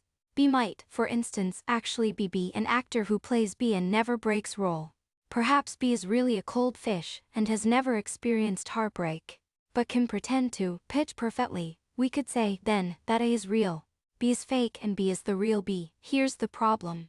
In this description of the situation, we have presumed some godlike perspective that can observe every detail inside A and B, and render an corollary judgment about the actor B inside B.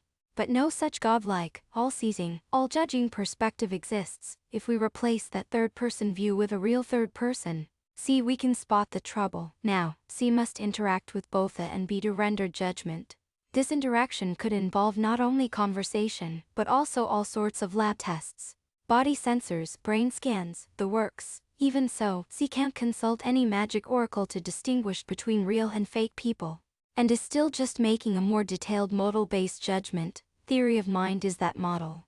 Another judge, D, could come along, and on the basis of their own, somewhat different model or different interactions or alternative instrumentation, disagree with C.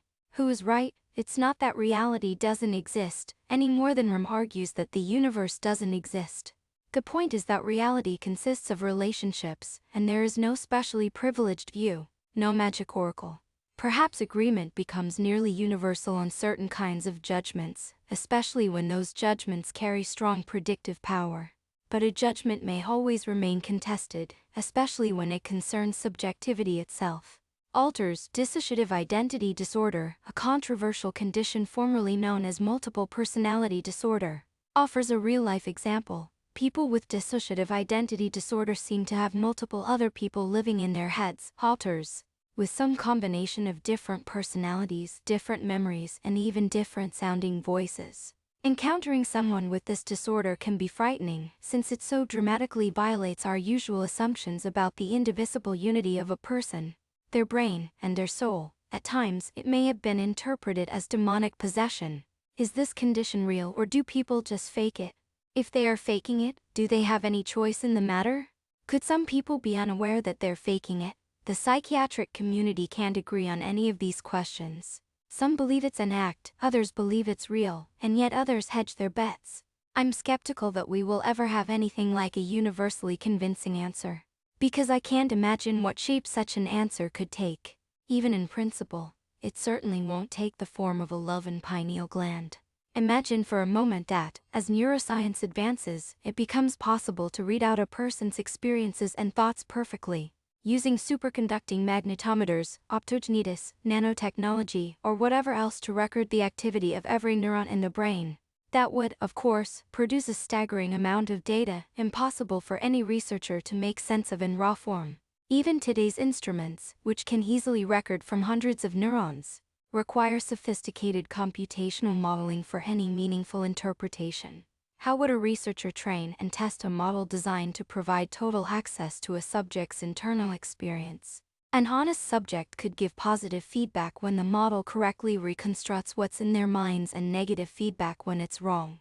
Once trained, such a model could allow an experimenter to map brain activity onto the description that subject would give, what they're seeing, hearing, touching, and tasting, what they're feeling and thinking, and so on. Once again, we're talking about a theory of mind. It might be an excellent one, but ultimately, the model is just another observer C, or, more accurately, the model would provide a human experimenter C with a computational prosthetic. A theory of mind extender with the ability to decode the rich brain signals in the subject's head that would otherwise remain hidden. That could make C a fearsome interrogator, but it does not afford them a view from nowhere. It's unclear whether, even in principle, we could make a generic model that would accurately read out anyone's mind, as opposed to the mind of a volunteer for whom the model has been individually and consensually tuned. But I suspect that even if we could travel forward in time and into the right Black Mirror episode to grab such a generic theory of mind extender gadget, then back in time to experiment with it on various medieval saints who believed they had witnessed miracles, we would find that some of them believed what they were saying. Does that prove these miracles actually happened? And if they didn't, does it prove that the saints were mentally ill? Saint Catherine of Siena receiving the Stigmata by Domenico Buffoni, about 1513-15. Catherine is shown kneeling in a small chapel while members of her order wonder what is overtaking her, since only she can see the miraculous vision. I don't think we can reliably draw either of these conclusions.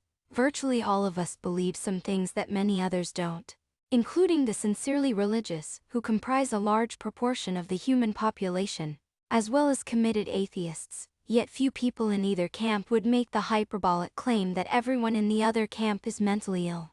When it comes to the truth or falsehood of altars, we're on shakier ground still. Someone's sincerely held conviction that the Earth is flat is easily and independently testable by anyone, and on the basis of air travel, the moon landing, and much else. It's as obviously false as a belief gets. But a belief about subjective experience isn't testable by others in that way. It's a model of a model, and if it's your model of your model, whether singular or plural, it's hard to see how a third party's contrary claim could invalidate that. It would just be another opinion. Could one do any better in arriving at a deeper truth? I've described a theory of mind extender trained with human subjects using supervised learning and wielded by a human experimenter who must ultimately interpret the results. Such scenarios are inherently limited by the human mind, so yes, one could, in theory, do better. Imagine that the complete brain activity of billions of humans, together with every detail of their environment and activity, were used to train a gigantic unsupervised model, vastly more powerful than the human brain, capable of auto-implementing our every move. For such a model, all the subtlety and complexity of the human mind might boil down to rote behavior plus some irreducible randomness, a bit of deterministic sphex wasp and a bit of fluttering moth. Surely this model could afford us something more than just another opinion. Not really. It would not tell us whether altars are real.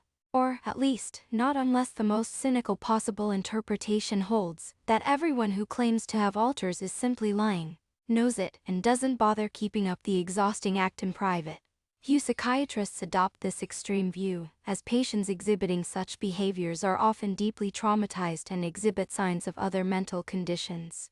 In short, insofar as people believe things and are consistent in their beliefs about themselves, such that those beliefs reliably inform their behaviors, the most any model could ever tell us is just that. Let's now move on to territory that has been explored scientifically in rigorous detail: the curious case of split-brain patients. Mybe, he Washington freshman came up with a mantra that their Oxwayne, George Morey, chanted as they rode. Morey shouted, "Mybe, Mybe, Mybe," over and over to the rhythm of their stroke. The initialism stood for mind and boat. Beginning in the mid-20th century, doctors began experimenting with brain surgery as a medical treatment, including, at times, for such purported conditions as being gay or just failing to conform. Their approach was at best cavalier, at worst abhorrent. One of the few enduring interventions developed during this period was for the treatment of epilepsy. During an epileptic seizure, violent electrical activity spreads through the brain, often starting from one or more foci. Brain surgery to cut out the diseased tissue where the electrical storms begin can be effective. In the most intractable cases, though, a class diff solution is to cut through part or all of the corpus callosum, the bridge of white matter connecting the left and right hemispheres. This makes seizures less debilitating by preventing runaway electrical activity from propagating between the hemispheres. Surprisingly, the procedure often has little obvious effect on a person's cognitive ability or behavior. On closer examination, though, the results are disconcerting. After the surgery, each hemisphere appears to have independent inputs, outputs, and even thoughts. If different visual stimuli are shown to the left and right halves of the visual field, then a verbal account from the patient will include only what was on the right side. They appear oblivious to anything in the left visual field. On the other hand, if the patient is asked to report on their experience using their left hand, by drawing, for instance, this hand can report the contents of the left visual field, but not the right, the experimental setup used in classic split-brain experiments. From Sperry 1968, usually, there are enough ways in which the left and right hemispheres can stay in sync that these inconsistencies don't arise. The intrinsic coordination of eye movements, for instance, generally ensures that the left and right visual fields see the same world. The setup for split-brain vision experiments requires visual fixation on crosshairs and careful projection of separate left and right images. Diagram illustrating the way each hemisphere's visual cortex receives visual information from the opposite hemifield. From Sperry 1968, creating these dissociations, though, makes it apparent that, in many ways, split-brain patients have two minds. In one famous recorded experiment, A patient plays 20 questions with himself to allow one half of his brain to figure out what the other half is seeing. There are even occasional reports of hemispheric rivalry in a patient's behavior. One hand might be buttoning up a shirt while the other hand is busy unbuttoning it. In an apparent disagreement over a wardrobe choice, or one arm might be hugging a spouse while the other pushes him away. So is a split-brain patient one person or two? Demonstration of hemispheric awareness in a split-brain patient. First, let's note that the split-brain findings may not be as surprising as they seem. If we are indeed not so different from the octopus, myelination has allowed our neurons to consolidate more in our heads. But our brains nonetheless exhibit extensive symmetry, not so unlike that of the octopus body. Cortical columns appear to be repeated structures with highly local connectivity, like the nerve ganglia surrounding each of an octopus suckers, and our cerebral hemispheres are nearly bilaterally symmetric. Like a pair of octopus arms, communication between the hemispheres is higher bandwidth than between an octopus arms. But it's still limited to a narrow bridge, even in the intact human brain. Neuroscience has also failed to locate a homunculus anywhere in the brain. There doesn't appear to be any single special spot where consciousness lives. Hence it's not so surprising that both hemispheres are conscious, contra Descartes. And finally, we know that the hemispheres are innervated differently and specialize in different functions. The visual field is divided in two by the optic chiasm, a cross-shaped wiring complex that visual signals must pass through en route to the left and right visual cortex at the rear of the brain. In their respective hemispheres, we've known for a long time that the left hemisphere controls and receives inputs from the right side of the body, while the right hemisphere controls and receives input from the left side of the body. We've also long known that, in most right-handed people, language is handled mainly by the left hemisphere, and vice versa, all of which is to say if the left and right hemispheres can no longer communicate directly, then the lateralized neurons producing language can't speak to anything seen or experienced on the opposite side of the body. How could it be otherwise? Still, we could reasonably have hypothesized a few other outcomes. 1. The split-brain patients might never have woken up after surgery. If consciousness in any form had required the continual communication of specialized areas on both sides of the brain, then cutting those connections could have left patients comatose or unresponsive. 2. The split-brain patients might have woken up with complete heminglet and hemiplegia consciousness of and ability to control only one side of the body. This would imply that you live on only one side of your brain, while the other is just a peripheral, a lateralized version of the homunculus idea. 3. The split-brain patients might have been deeply cognitively disabled when they woke up.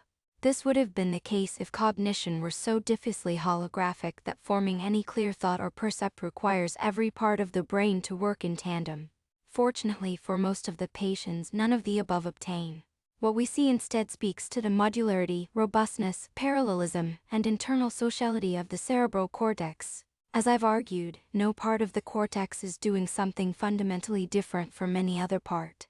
Specialization arises mainly due to connectivity and something like the division of labor in a human society, that is, analogously with the way we learn different skills and do different jobs, but are not fundamentally different in our capacities. Local connectivity is cheaper than long-range connectivity, so functionality is implemented as locally as possible, a design that can be robust to failures in connectivity as evidenced by split-brain patients or to regions of the cortex being knocked out, whether by injury, stroke, or some more transient event.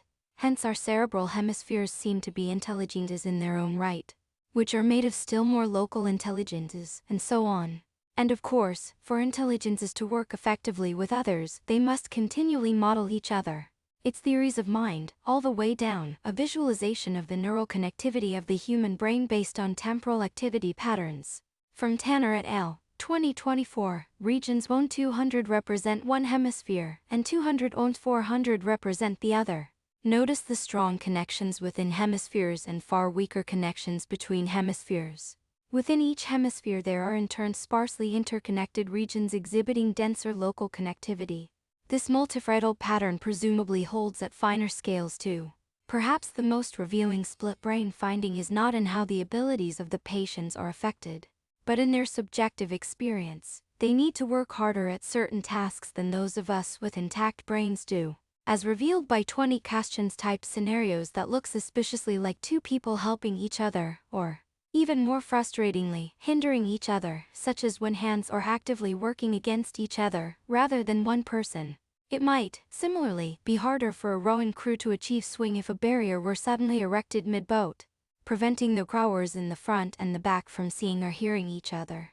They might even occasionally try to row in opposite directions. Nonetheless, the left and right hemispheres of a split-brain patient are still obviously in the same boat. The result, split-brain patients won't admit that there's more than one person in there. This is a particularly striking illustration of how the relational quality of theory of mind violates our usual assumption that there's a single, objective truth about who is a who. The patient still feels whole. There's just more trouble after the surgery reaching for certain words, or performing certain tasks, especially when one's eyes or hands are prevented from working together normally. A first-person account from split-brain patient Joe, however, to the experimenter, it seems evident that there are two minds in the patient's head. Indeed, to make sense of any interaction with a split-brain patient in an experimental setting where left and right stimuli are dissociated, it's necessary to have distinct theories of mind for the left and right hemispheres. What do they see and hear? Which hands do they control? What do they know? What will they choose to do? To fail to take these things into account would be to flunk the Sally-Hand test. It's worth reflecting on the implications, even for those of us with an intact corpus callosum. When we say we're of two minds about something, could that literally be true? It is a small miracle that we manage to make decisions and take coherent action most of the time, despite being a tandem bike or rowing crew or maybe a whole crowd on the inside. Yet we learn such internal cooperation from birth, unless you learn how to do it as a party trick. It's hard without a split brain to button your shirt with one hand while simultaneously unbuttoning it with the other. Still, we're not by any means in eternal a priori agreement with ourselves, or else that multiplicity would be redundant, and would therefore not exist, as a big brain is a highly expensive adaptation.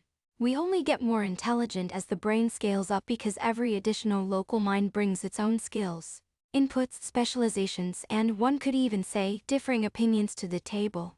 Experimenters can easily engineer internal disagreements by presenting us with Ford-Hoy's responses to conflicting stimuli that will be processed by different parts of the cortex.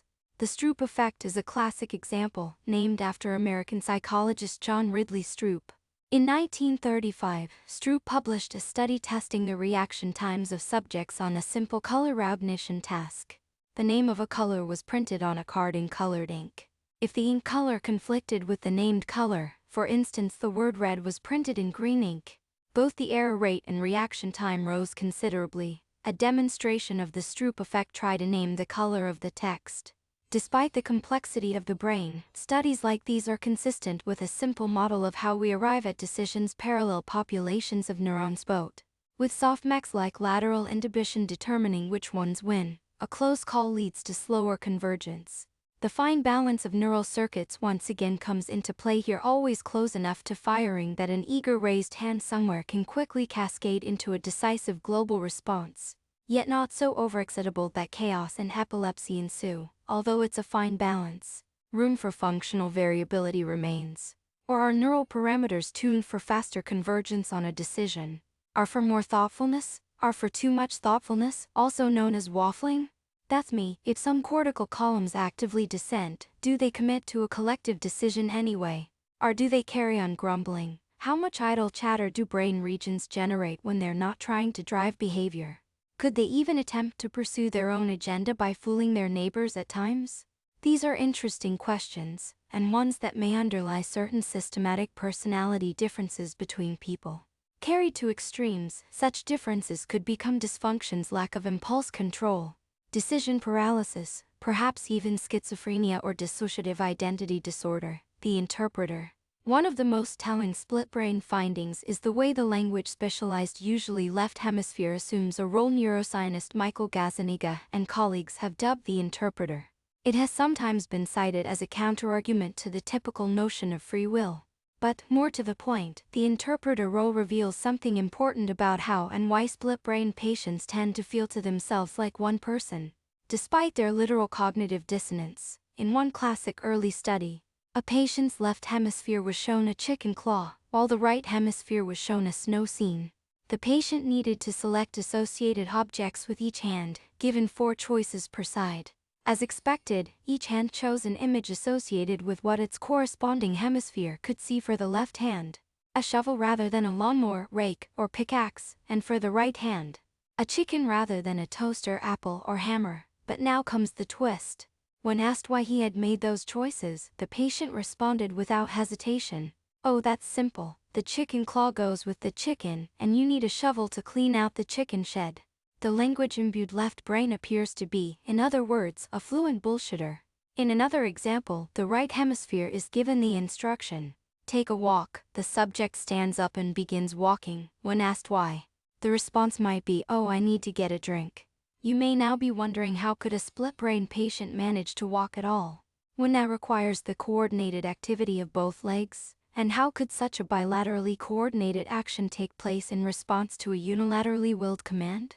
In fact, split-brain patients perform coordinated activities all the time, including tasks involving both hands. Some researchers have hypothesized elusive cross-hemispheric nerve fibers somewhere other than the corpus callosum maintaining some kind of minimal communication.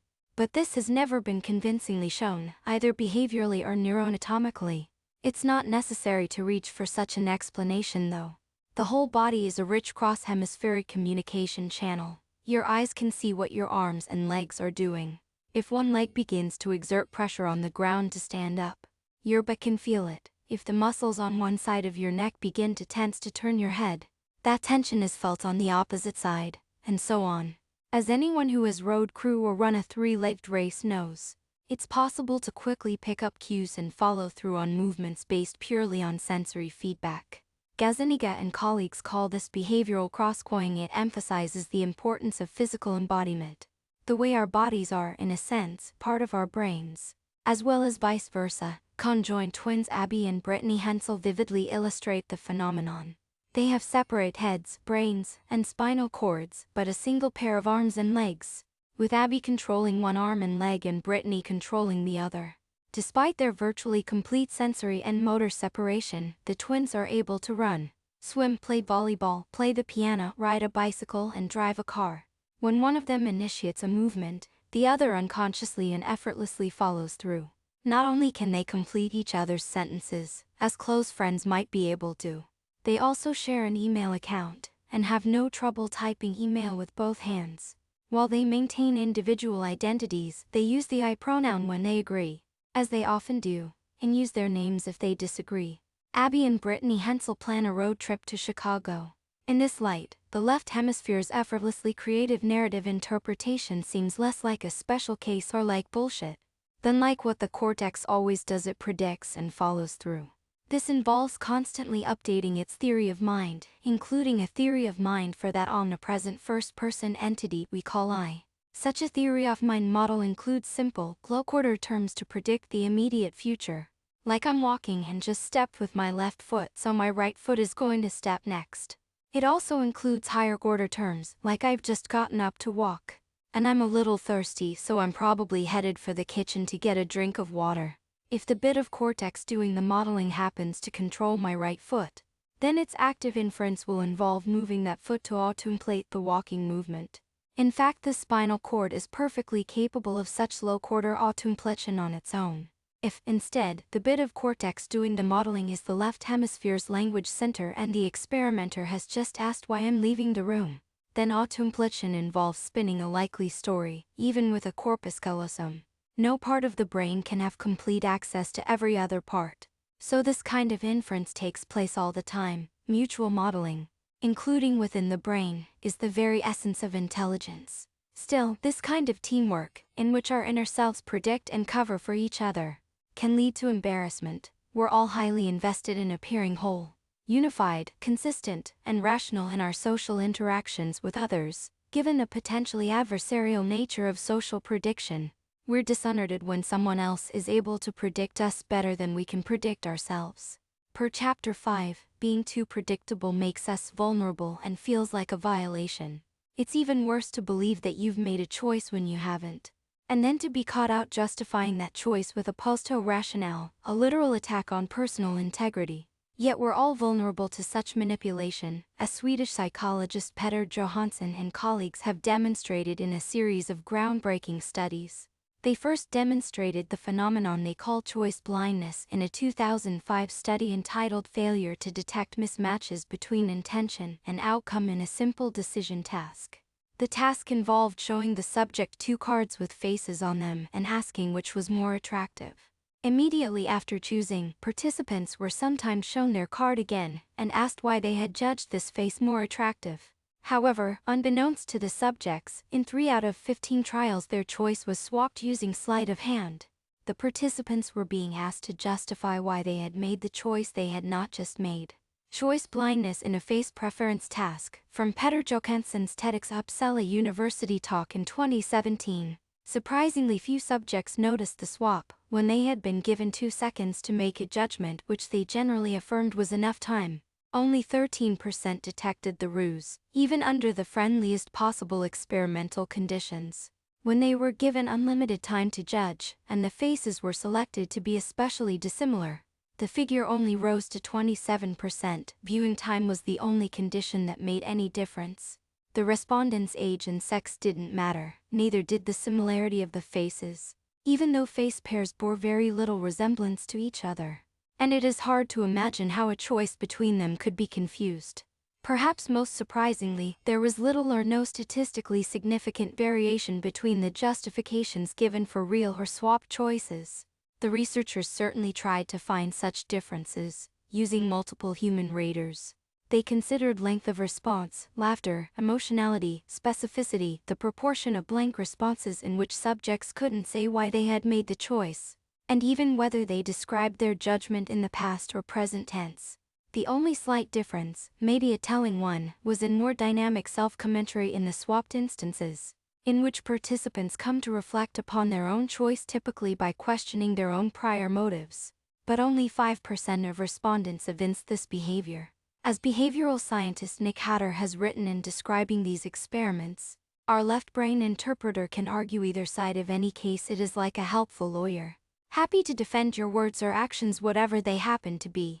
At a moment's notice, in the run-up to Sweden's 2010 election, Johansson and colleagues tried applying their choice blindness paradigm to politics. First, they asked participants whether they intended to vote for the left-leaning or right-leaning coalition. They then followed up with a questionnaire about respondents' positions on a series of wedge issues. As with the face judgment task, the experimenters surreptitiously swapped some of the answers, enough to place subjects in the opposite political camp. Johansson explaining his sleight-of-hand manipulation for testing choice blindness in politics. When respondents were then asked to explain their manipulated responses, no more than 22% detected the manipulations. And, once again, justifications offered in defense of the swapped responses were just as articulate as for the real ones. A full 92% of respondents accepted and endorsed their altered surveys, and as many as 48% were subsequently willing to consider switching their allegiance from one coalition to the other.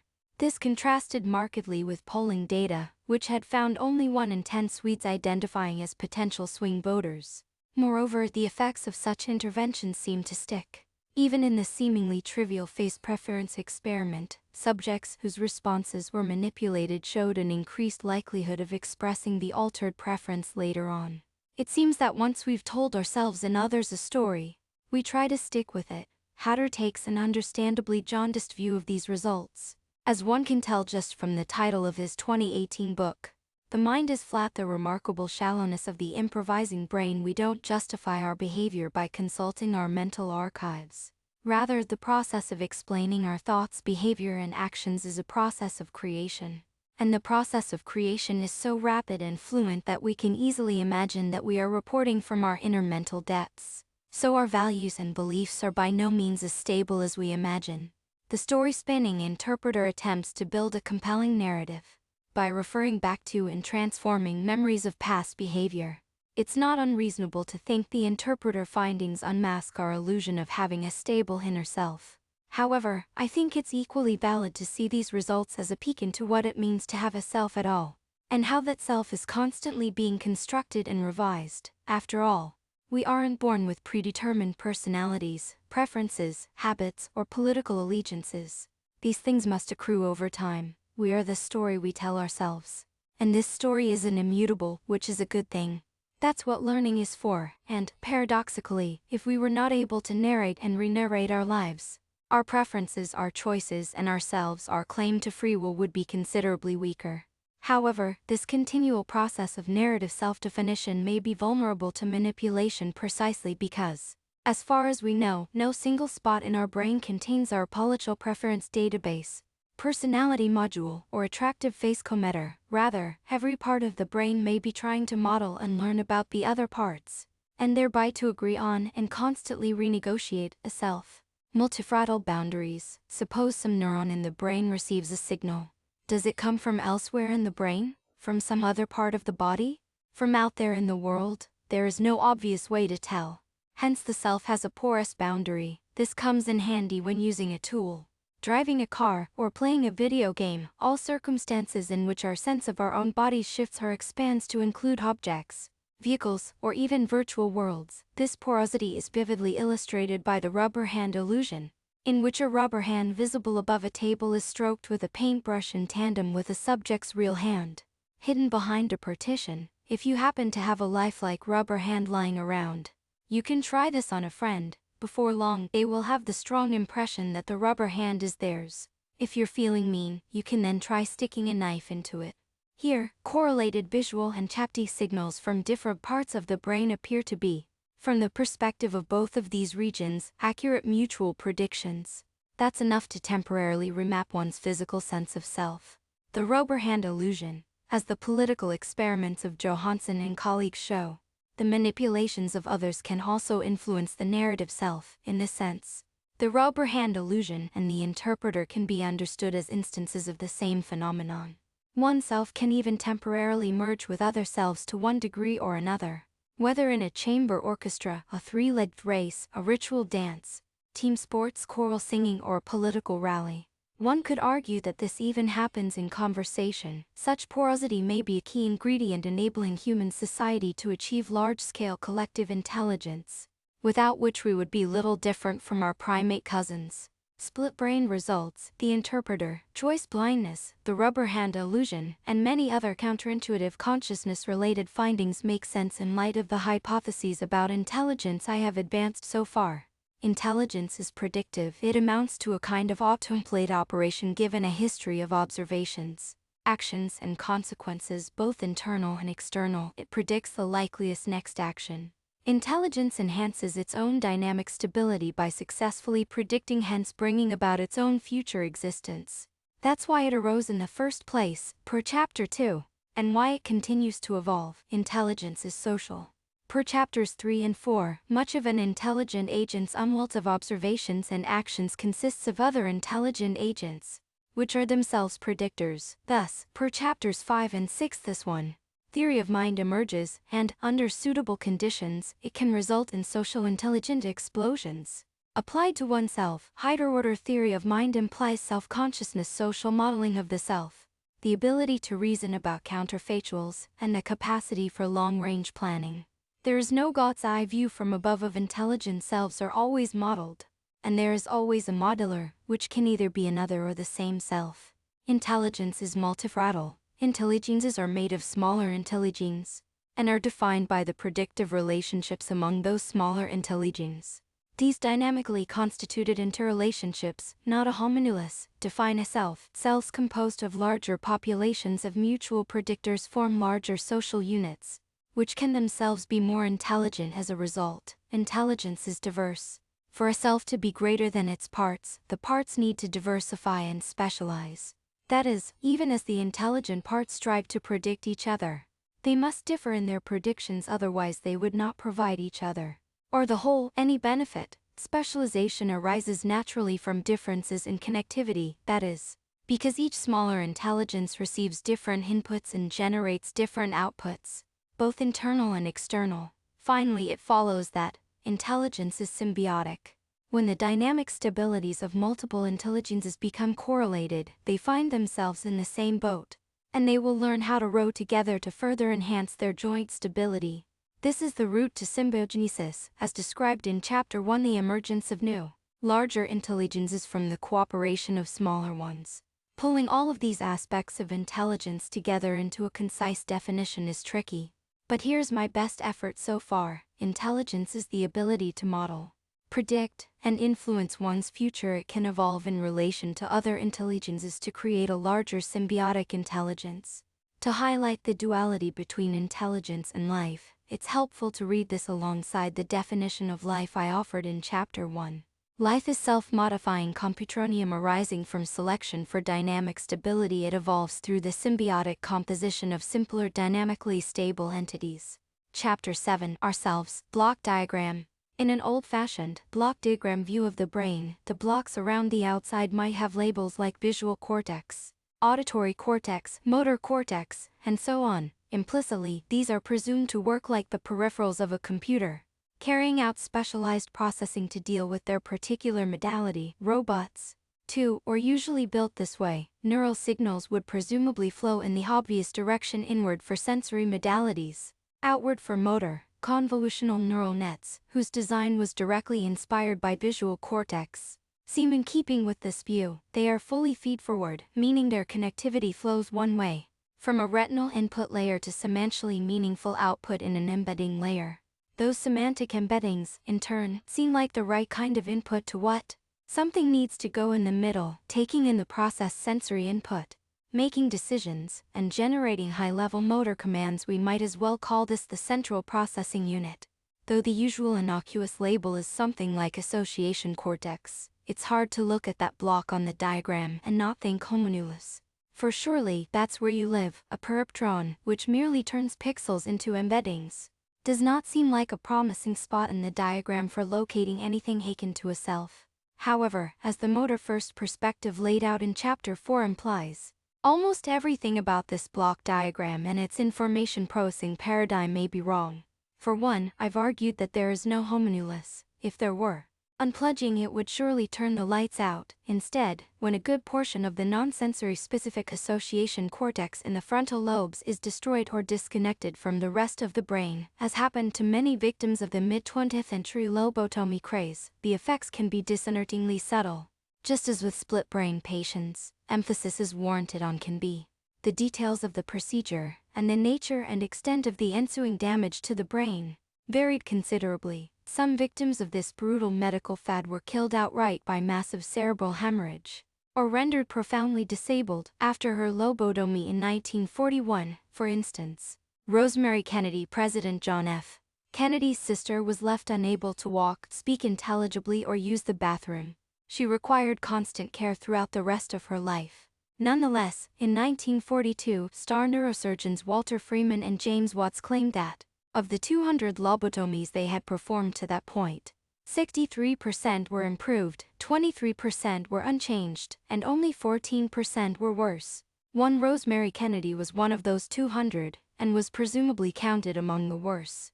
While we must meet with skepticism any assessment of what constituted an improvement, figures like these do make it clear that most lobotomized patients didn't end up like her. What then, wondered Freeman and Watts, were the frontal lobes even for? Seen from a 1944 film extolling the virtues of prefrontal lobotomy for the treatment of schizophrenia, neurologic manifestations are surprisingly slight following prefrontal lobotomy, and the old concepts of the frontal lobes as concerned with the higher integration of movements have had to be revised. The psychiatrist must think out these problems and determine for himself what contribution the frontal lobes make to normal social existence. 2. Another puzzle is described in Chapter 5. Cortex is highly modular. In particular, while subtle differences exist between sensory and motor cortex, their structure and wiring are surprisingly similar. Both are dominated by recurrent connections, or feedback, shades of Wiener cybernetics. That seems especially odd for sensory areas. Periptrons are entirely feed-forward, and they do seem to capture something of what is going on in visual cortex. The receptive fields of units early in a convolutional net, that is, the visual patterns to which these model neurons are most sensitive, look uncannily like the receptive fields of real neurons early in the visual system. The sparse, semantially meaningful embeddings in the final layers of periptrons also resemble the activation patterns recorded from higher-level visual neurons. Observations like these have led to debates between neuroscientists and AI researchers. Some, especially on the AI side, emphasize the functional similarities between brains and deep learning. Neuroscientists, at times irritated by the looseness of these parallels, point out the inconsistencies, including real neurons communicate with spiking action potentials, not the continuous values of artificial neural nets. Neurons and synapses are vastly more complex than their cartoonish deep learning versions. The backpropagation algorithm used to train periptrons isn't biologically plausible. Deep learning, true to its name, often relies on dozens or even hundreds of layers, while the brain only has a few layers. Brains would be useless if visual stimuli needed to pass through so many cortical layers, because neurons and synapses are so slow relative to computers in real life. There's often only time for sensory input to propagate through a few synapses before it must become a motor output, driving a behavioral response. And, of course, visual cortex, like all cortex, is dominated by feedback connections, while periptrons are entirely feed-forward.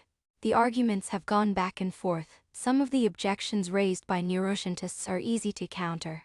For instance, the universal function approximation theorems mentioned in Chapter 3 prove that, in principle, networks of complex spiking neurons can be approximated by larger networks of highly simplified model neurons. Researchers have also come up with versions of backpropagation and related learning rules that are more biologically plausible. And, while we don't yet fully understand the neuroscience, there is evidence of such learning rules in the brain. In 2018, machine learning researchers found that convolutional neural nets could reliably be fooled into making bizarre misclassifications using adversarial stimuli, which many at the time considered conclusive evidence that deep learning wasn't anything like biological vision. But countervailing findings in 2022 showed that the primate visual system could be fooled in just the same way, and to the same degree, so the debate continues. Clearly, the shallowness of visual cortex and its highly recurrent connectivity can't be finessed. In these respects, the brain is self-evidently not like a convolutional neural net CNN. Structurally, visual cortex, in fact, all cortex, looks more like a recurrent neural network RNN. Recurrence. As the name implies, recurrent neural networks have both forward and backward connections. More formally, this means that neurons take inputs not only from other neurons in space a previous layer but also in time, that is, the output of a neuron at time step t becomes an input for neurons at time step t1. Weights associated with these inputs define the recurrent part of the network's connectivity. Architecture of a recurrent neural network, shown to the right, unfolded over time steps t1. 1. Keep in mind that feed-forward artificial neural networks are, by definition, both timeless and memoryless. When they evaluate an input, they do so independently of any other input. No time variable is involved. By introducing time, RNNs extend neural computation into the dynamic realm. That's more realistic, as any physical system including the brain unfolds over time. The input weight associating each neuron with its own activation in the previous time step implements a memory mechanism in its simplest form, a degree of persistence in neural activity. Recurrent networks or generalizations of feed-forward networks, in the sense that any feed-forward net, like a CNN, can be implemented as a recurrent net. To see how, imagine replacing the CNN's spatial feed-forward connections with equivalent feedback connections. A CNN with 100 layers would turn into an equivalent RNN that runs in 100 time steps. Seen this way, the high proportion of recurrent connections in visual cortex might seem less surprising. Those recurrent circuits could be implementing something like deep learning, but doing so in time rather than in space. In fact, since every kind of sequential neural processing must happen over time, the simple remapping envisioned here amounts to little more than notational sleight of hand. But what about reaction time? It would hardly be a good idea for you, as, say, a highly visual prey animal, to experience the world 100 time steps in the past.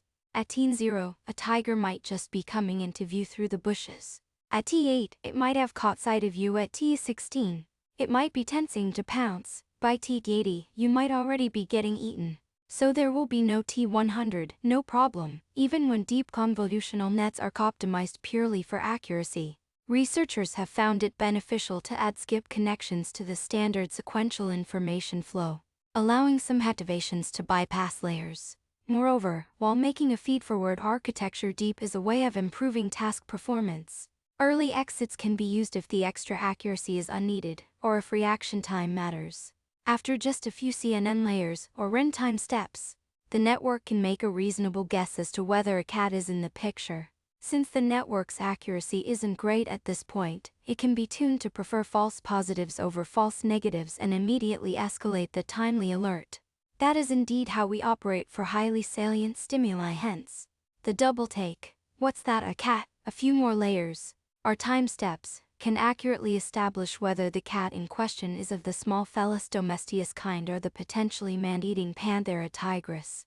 Ooh, it's just a house cat. It may take dozens of further layers, or time steps, to pinpoint the breed, guess the color of the eyes, establish its mood and likely state of mind. But in the recurrent setting, this is where we would say upon closer examination, recurrent nets, then, can implement both rapid responses and the multi-layered precision of NINs, operating dynamically rather than as static functions. This dynamic aspect is the heart of the matter. The visual world is not a succession of uncorrelated still images, and the visual cortex is not an abstract, timeless mathematical function.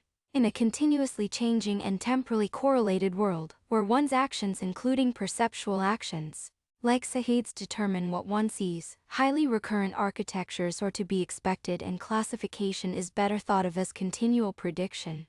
Evaluating an N-like function from scratch for every visual frame would be madness. For one, it would be computationally wasteful, since, most of the time, each frame is nearly the same as the previous one. Worse, independent frame-by-frame processing would be incapable of reconstructing the visual world as it actually is. Building and maintaining the controlled hallucination described in Chapter 4 requires integrating information over many frames. And that means memory.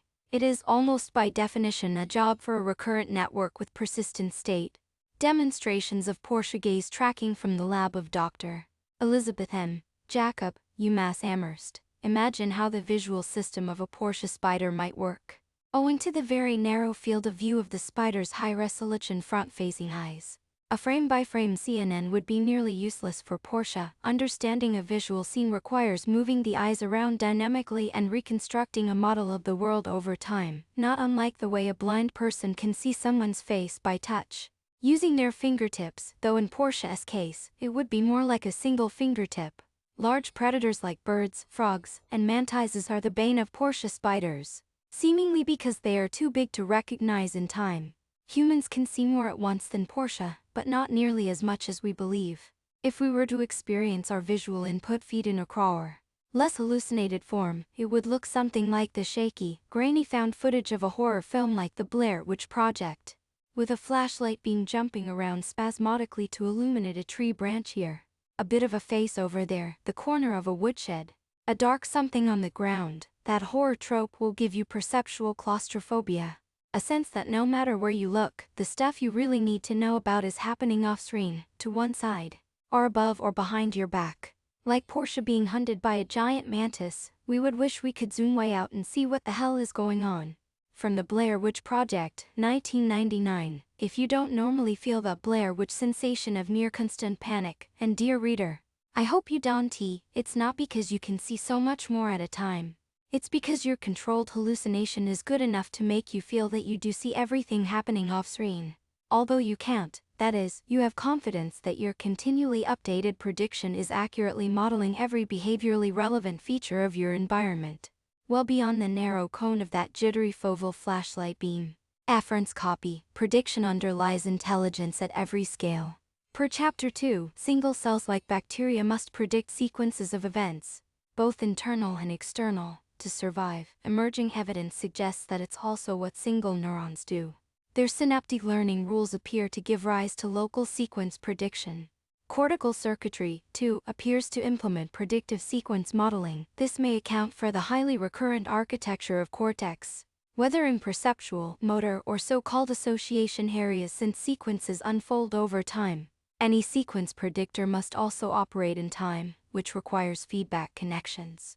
In visual and other perceptual areas, sequence prediction will also involve recognizing hierarchies of increasingly invariant features, like those of a feed-forward CNN trained using the masked encoder approach. This is because invariant features can be thought of as predictions. If you recognize that you're looking at a banana, for instance, you can predict that it will remain a banana in the future. Even if it rotates, you move closer or farther from it, or you look away and then look back at it. Now, consider what happens when multiple brain areas are connected, entangled in mutual prediction. Actually, we already have. Several brain areas are involved in eye movement, 13, but let's ignore the anatomical details and pretend a single eye motor region sends signals to the small, fast-acting muscles that aim the eyes. First, consider the motor region in isolation. To carry out its own predictive processing, it will need to learn the basics of controlling eye movement, how to send signals to the muscles that result in predictable responses by the stretch receptors in those muscles. 3 angular variables define each eye's position, but 6 muscles control the movement, and many individual nerve fibers innervate each one. Our developmental programming ensures basic routing, such that relevant sensory and motor signals wire up to neurons in the right general areas. Still, learning oculomotor control is not trivial. When the sensoromotor loop isn't perfectly tuned, the results may manifest as lazy eye or the oscillating pattern known as nystagmus. Wiener would recognize these as symptoms of excessive or insufficient negative feedback. The latter is akin to intention tremor, nystagmus. Meanwhile, the visual cortex will try to predict what imagery the retinas will see at any given time. In the service of that prediction, it will reconstruct an entire three-dimensional world.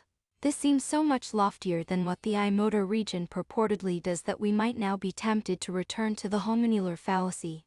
But with the shoe on the other foot, imagining that the visual cortex is the boss or central processing unit that orders the eye motor region around, telling it where to look next, treating it as a mere peripheral. But the shoes are, so to speak, on both feet.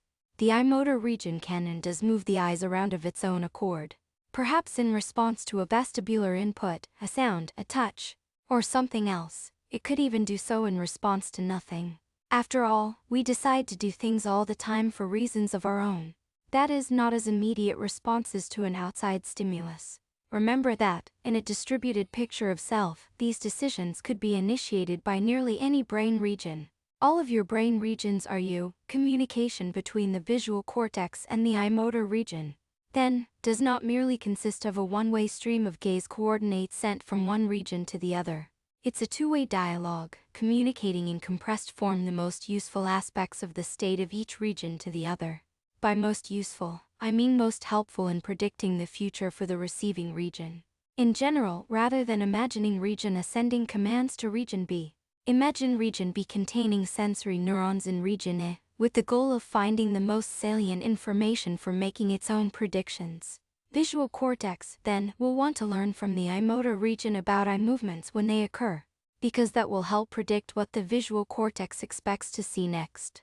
The eye motor region, in turn, will want to learn from visual cortex where the most interesting spots in the environment are, because knowing those will help predict where the eyes will next look. The regions are cooperating to better predict themselves, and in the process, better predict each other. Yes, it sounds more than a bit like theory of mind, but carried out between brain regions.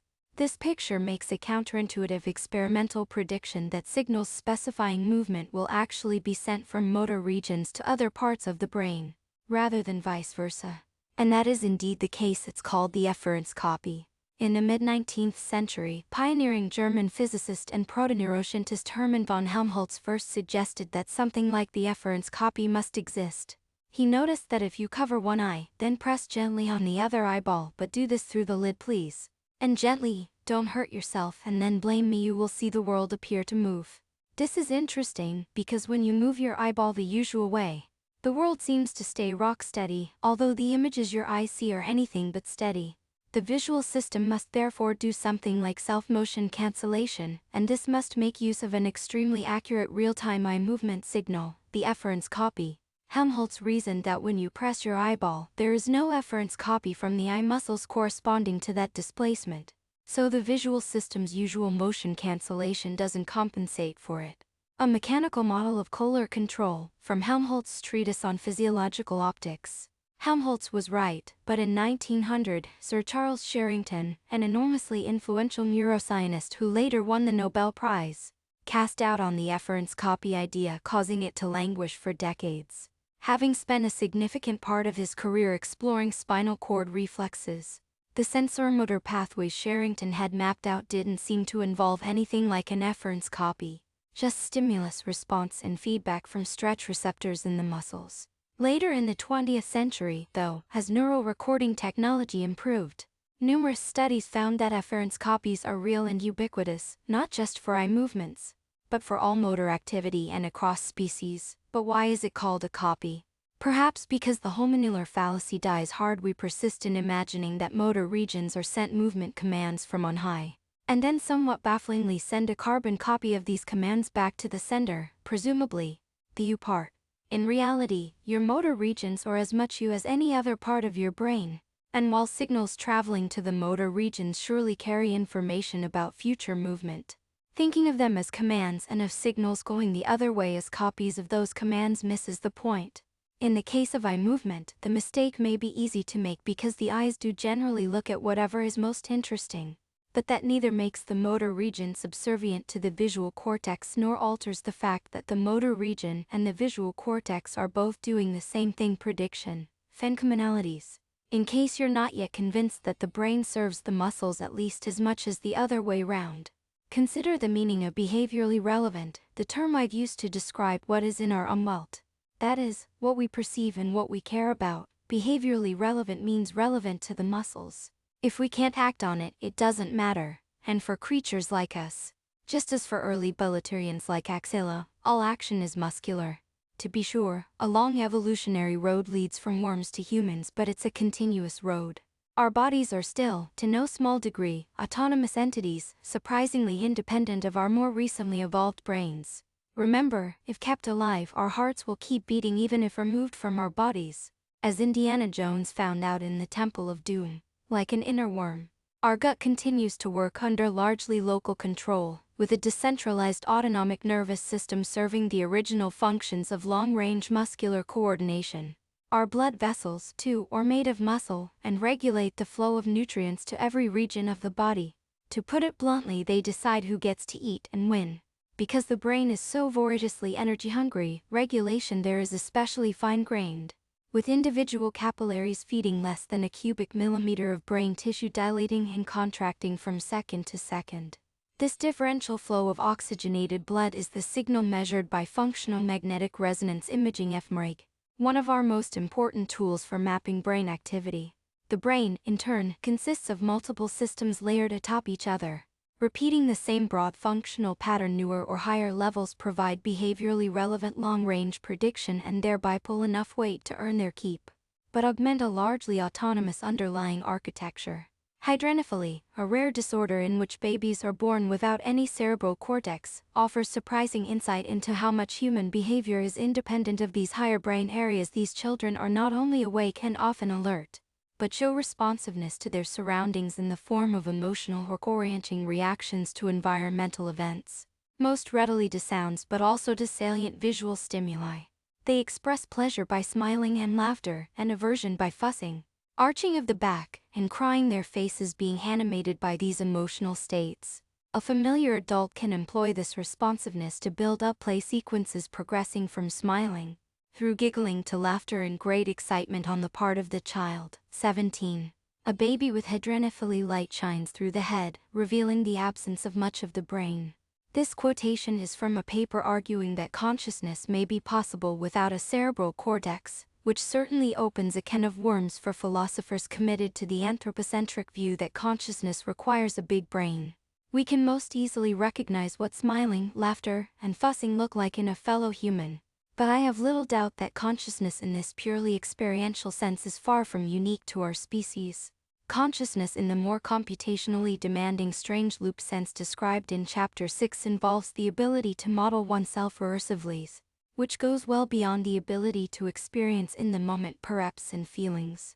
It's what gives us higher-order theory of mind, self-reflection, the capacity for free will and informed choice, planning, and insofar as we can be said to possess it, rationality. All of that may well require cerebral cortex or its functional equivalent. The two senses of consciousness described above require us to revisit that old bugbear, the philosophical zombie, once more, remember that strange loop consciousness gives us evolutionary advantages, both individually and socially. It allows us to plan better, understand others better, teach and learn, divide labor, and much else. All of these advantages manifest behaviorally, otherwise they could not have affected our odds of survival. Hence there wouldn't have been any evolutionary pressure for the underlying capability to evolve. Because strange loop consciousness manifests itself behaviorally, it can be probed experimentally. For instance, with the Sullivan test, versions of the test could also be devised based on time travel and counterfactuals rather than third parties, requiring that you be able to model what you would and wouldn't know or do under various hypothetical circumstances. Being able to model yourself and others is, in other words, a skill. First and foremost, it's obvious why, as social animals, we have evolved it. But what about the ineffable, experiential aspect of consciousness, or what philosophers like to call phenomenal consciousness? Is that really just the simpler kind of experience, including of pain, hunger, and so on, that all living things appear to have? And for good reason, as described in Chapter 2, is it something beyond those primal feelings, requiring higher-order modeling? If so, could the skill of modeling yourself and others be present without the actual feeling of being a self? What leads some philosophers to wonder about zombiehood is the sense that each of us has a feeling of what it's like to be us. That feeling is wholly inaccessible from the outside, needn't manifest behaviorally, and therefore can't be tested by any means. Locked-in syndrome, in which brain damage causes near total or total paralysis, offers a horrifying illustration of how consciousness and behavior can be decoupled. Locked-in people are fully aware, but if their paralysis is total and absent brain recording technologies, they can't communicate or behave voluntarily in any way. A philosophical zombie would be the opposite. Communicative behavior would be present and convincing, but there would be no awareness on the inside, and no way for us, on the outside, to tell. A brain-computer interface developed for patients with cloaked-in syndrome at the Wyss Center for Bio and Neuroengineering in Geneva. Knowing whether someone is cloaked in or mentally absent obviously matters when it comes to our behavior.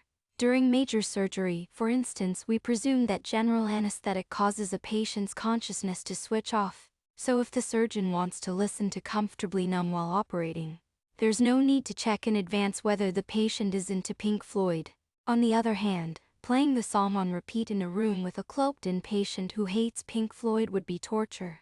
Our understanding of whether and when someone is there has changed over time.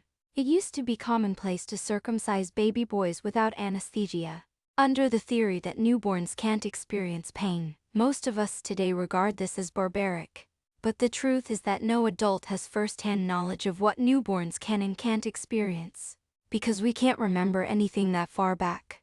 Clearly, if we believe philosophical zombiehood exists, that, too, would be behaviorally relevant for us, because it would imply a different standard of care. Nicholas Humphrey is of the opinion that phenomenal consciousness actually requires a model of oneself. So, for him, the obvious signs of happiness or discomfort evinced by hydranophaly babies amount to a kind of zombiehood.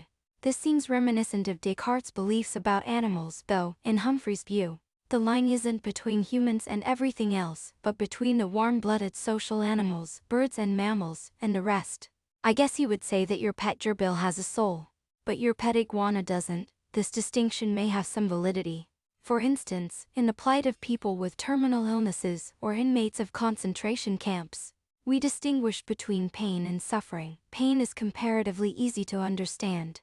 Though hard to articulate, it's what we're referring to when we say something hurts, and mean it literally. Suffering, on the other hand, includes the awfulness of anticipating future pain, or dire social consequences, or experiencing shame or loss. It can be accompanied by pain, and deepen it. For instance, knowing that a sharp stinging sensation in your eyes after an industrial accident could presage permanent blindness. Or it could be unaccompanied by physical pain, as in reading a message that a loved one has died. These higher-order experiences clearly require varying forms and degrees of self-modeling. Time travel, counterfactual analysis, and theory of other minds. It's even possible for such high-order processing to override the primary experience of pain, as when it is sexualized for people who are into BDSM, or when we're being stoic or eating spicy food or squeezing a zit. Still, while it's meaningful to draw a distinction between pain and suffering, I find it far from obvious that such a distinction is either sharp or binary. Remember, back in Chapter 2, the construction worker with the nail through his boot, in agony despite being unharmed, in contrast with the man who walked around for a week oblivious to the foreign nail penetrating his brain. Or think about how grief can feel like physical pain. In the 1970s, animal behaviorist and autism advocate Temple Grandin began redesigning cattle slaughter facilities to minimize the suffering of livestock, basing her designs both on intuition, that is, on highly sensitive theory of mind, and on quantitative measurement of stress behaviors. Cattle or mammals, not so different from humans, so Humphrey Grandin, and probably most of us today would acknowledge that they can experience both pain and at least some degree of suffering. However, we also know that they aren't capable of as high-order a theory of mind, or as sophisticated a world model, as humans. Cattle chute design by Temple Grandin. Hence, when animal rights advocates compare cattle facilities to concentration camps, they are only partly right.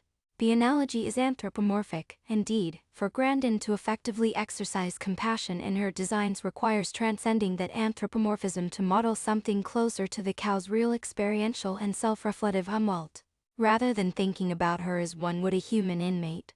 The cow's suffering may be intense as she can hear and see another cow in pain, but she is probably not so bothered by an existential dread that each day may be her last. I'm less confident that we can accurately assess an iguana's inner life. It's a safe bet that it has significantly less modeling capacity than a cow. But it seems a stretch to claim, as Humphrey does, that it has no model of itself.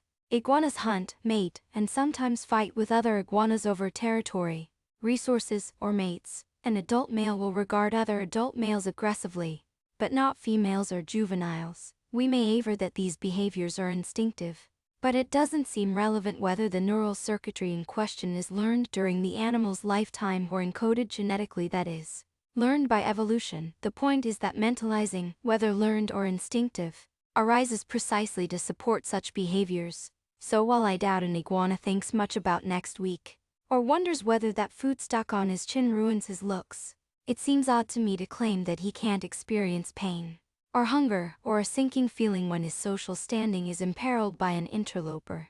Blindsight. It may seem puzzling for Humphrey to deny that iguanas have such experiences or any experiences. Given his founding role in formulating the social intelligence hypothesis, why does he take such an exclusionary view? As it happens, his reasoning has much to do with another of his claims to fame, the discovery, early in his career, of blindsight. 21. Humphrey began his PhD research in Lawrence Wisgrant's lab at Cambridge in 1964. Like Hubble and Weasel across the Atlantic, Wisgrant was studying vision. He had devised a particularly drastic surgery involving the total removal of a monkey's visual cortex, to confirm the seemingly obvious that a monkey without a visual cortex would be totally blind. Initially, that appeared to be the case. Partway into the PhD, while Wisgrant was away at a conference, Humphrey began working with Helen, a Maho monkey whose visual cortex had been removed a year and a half earlier. Throughout that long period, Helen had shown no signs of being able to see, beyond a rudimentary ability to distinguish light from dark, as if each retina had been reduced to a single giant pixel or light bucket. Diagram of the cortical and suborbital visual pathways in the macros. From Humphrey 1972. However, Humphrey had reason to wonder if this was the whole story. As it turns out, a much older visual pathway, also present in fish and frogs which lack cortex, runs from the eyes to the optic tatum in the midbrain. Humphrey had been recording from visually sensitive neurons in the monkey midbrain and discovered that they had localized receptive fields, not so unlike the neurons Hubble and Weasel had been recording from in the cat visual cortex. Was it possible that Helen could learn to use this older, still intact pathway to see again? The answer seemed to be both yes and no. Despite appearing to be functionally blind, Helen was often, despite herself, looking in the right direction. 22. With tasty treats and lots of patience, he worked with her for 7 years. Humphrey taught her to once again become competent at many visual tasks, including moving around novel environments, climbing trees, finding and picking up small objects. In short, just the sorts of tasks that drove the evolution of primate vision. Helen, the mecha with blindsight, filmed performing visual tasks in the lab by Nicholas Humphrey in the 1960s. However, Humphrey continued to feel that something was odd about how she performed these tasks. It was as if she didn't know she could perform them. and needed to relax to allow herself to be competent at them. Under performance pressure, as when a distinguished visitor came by the lab and wanted a demo, she froze up and seemed once again unable to see, as if, when overthinking it, she still believed herself to be blind. Humphrey wrote up these findings in a 1972 paper entitled Seeing in Nothingness, predicting that the same might occur in humans too under similar circumstances. A side note: I find it fascinating that Humphrey was able to deduce so much about Helen's subjective experience. Despite this species barrier, lack of any common language, and the profoundly counterintuitive nature of what he described. As with Temple Grandin's work, it's a wonderful instance of cross-spaces theory of mind. The theory was right. 2 years later, in 1974, Weiskrantz had the opportunity to study a human patient, known as D.B., whose right visual cortex had been removed to cure intractable headaches. The result appeared to be total blindness in the left visual field. As one would expect, however, Weiskrantz pressed D.B. to try to perform tasks involving the left visual field anyway, much as Humphrey had coaxed Helen, beginning with pointing to a light, then guessing the shape and color of an object, and so on. To the patient's own surprise, he found that he could do these things reliably if he allowed himself to, even though they seemed to him like random guesses. Weiskrantz named this bizarre phenomenon blindsight, and, on the Hofprint he mailed to Humphrey announcing the discovery, he wrote, "Helen is vindicated. In the years since, patients with blindsight have shown that they can perform many tasks involving their subjectively blind visual areas, including spatial understanding, assessing the emotional expressions of faces, and even reading words." In 2008, a stroke patient who, like Helen, had no remaining visual cortex, was filmed walking down a cluttered hospital hallway, carefully avoiding every obstacle. He considered himself totally blind. The existence of the ancient suborbital visual pathway enabling blindsight explains how some hydranencephaly children can still respond to visual stimuli, despite having no cortex. It also explains Humphrey's belief that hydranencephaly children, along with reptiles and amphibians, whose vision is powered entirely by this pathway, have no consciousness. It seemed to Humphrey like a knockdown argument if D.B. could be competent, yet not conscious, when it came to tasks involving his left visual field, then competence and consciousness could be decoupled. Further, consciousness appeared to reside in the cortex, even though the older suborbital areas are perfectly competent at all sorts of tasks. This line of thinking would thus hold that frogs, iguanas, and hydranencephaly children may be able to behave in various ways, but lacking cortex they must not be conscious. Blindsight is a fascinating and important phenomenon, but I think that Humphrey's interpretation of it runs afoul of the homuncular fallacy. As with Descartes' pineal gland, Humphrey presumes that consciousness is singular and unified, located in one place in the brain. If it's in the cortex, it can't be elsewhere too. But, to put it bluntly, why would we believe somebody when they say that they can't see, or are unaware of, what is in their left visual field, when they are clearly able to act as if they are aware? As split-brain patients demonstrate, indeed, as any of us demonstrates in Hoy's blindness experiments, the self that forms the words coming out of our mouths is not our whole self. It's just the interpreter, located in a particular region of the left hemisphere of the cortex, and neither the interpreter nor any other brain region is connected to, has visibility into, or can model every other part of the brain. Connectivity is in fact quite sparse, and each region is doing a great deal of guessing about what the other regions it can perceive are up to. If region A has no connectivity to region B, then no activity in region B can be part of A's umwelt. Not only can A make no guesses about what's going on in B, it's not even aware of B's absence, any more than you sense the absence of input from my eyes. Yet you includes all your brain regions, and all of them include partial models of you. So, at bottom, blindsight only proves that more than one brain region is modeling signals from the eyes. But the interpreter is only directly hooked up to and therefore modeling one of these regions, and, unsurprisingly, it's the neighboring cortical region. A pathway remains between the midbrain's visual region and the muscles, though, as long as motor cortex doesn't get stressed out and blindly grab the controls. That older visual motor pathway can conduct intelligent, sighted behavior, although any actions that result will seem random to the interpreter, like stabs in the dark. None of this implies that language is required for consciousness, or even that language understanding is restricted to a single brain region. We know, from split-brain experiments, that the right hemisphere can understand language too, or it wouldn't be able to follow directions, like stand up and walk around. It's probably not as good at language, due to division of labor and specialization. Blindsight experiments suggest that even suborbital visual areas can read, at least a little. But in most people, neither these suborbital areas nor the right hemisphere has developed the skill or is wired to the right bits to drive the lungs, larynx, tongue, and lips to produce speech, so the neuroscientist's auditory cortex will only hear whatever the patient's left hemisphere interpreter has to say. My guess is that plenty of intelligence, self-consciousness, and even social modeling resides in both the right hemisphere and the lower brain regions, especially when connected regions can model and learn from one another. We have all had experiences in which we realize, belatedly, that we somehow already knew something, had seen something, or had understood something well before our interpreter got wind of it. The phrase subconsciously aware is often used to refer to such situations. But that's yet more hominular thinking, since our interpreter is such a talented bullshitter and probably every other brain region is too. I suspect we usually don't even realize when this has happened, but instead instantly rewrite the narrative. Of course I already knew that. For various slippery definitions of I, possibly the higher cortical regions of the brain are in some sense more conscious than the lower regions for reasons already covered. The socially driven explosion in cortical volume implies that a good deal of the cortex job is to model people and manage the higher order relationships between them.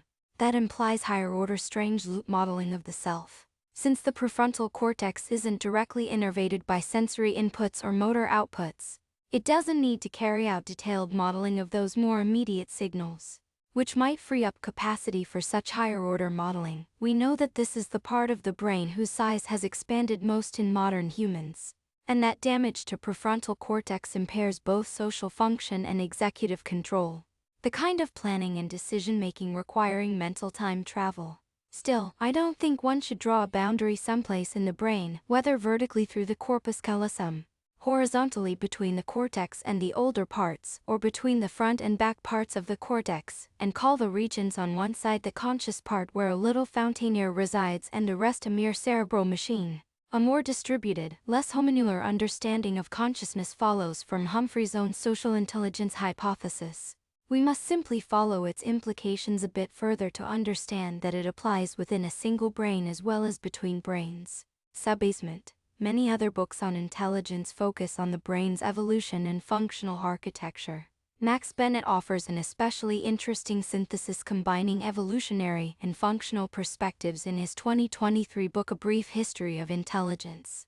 27. Although, as with all grand theories about the brain, some of his claims are controversial, unlike Bennett or most researchers willing to go on record, I am convinced that today's AI systems are truly intelligent, and this in turn has convinced me that the trick behind intelligence is simple, generic, and universal. It's autoaggressive prediction all the way down. Hence I've concentrated mainly on explaining this general principle and its implications, rather than delving into the neuroscience in any detail.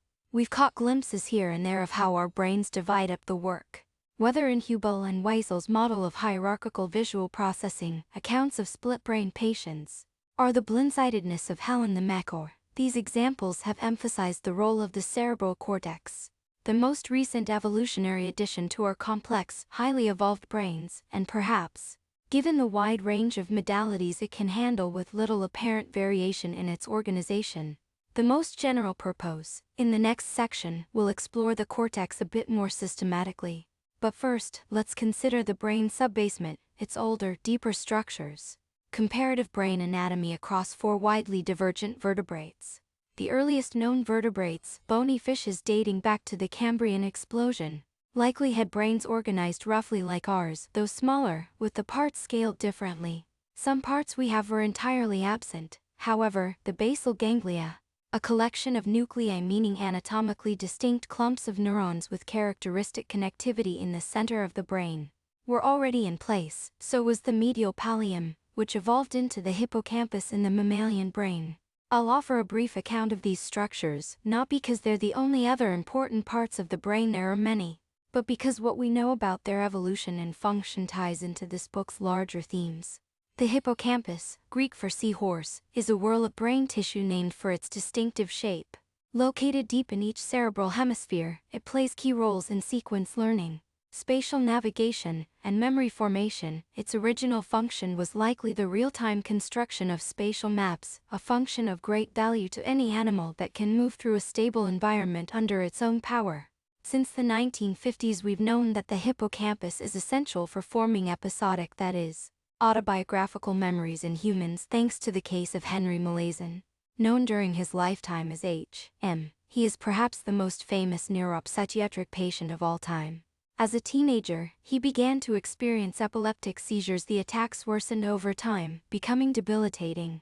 In 1953, at age 27, neurosurgery was attempted as a class-ditch treatment.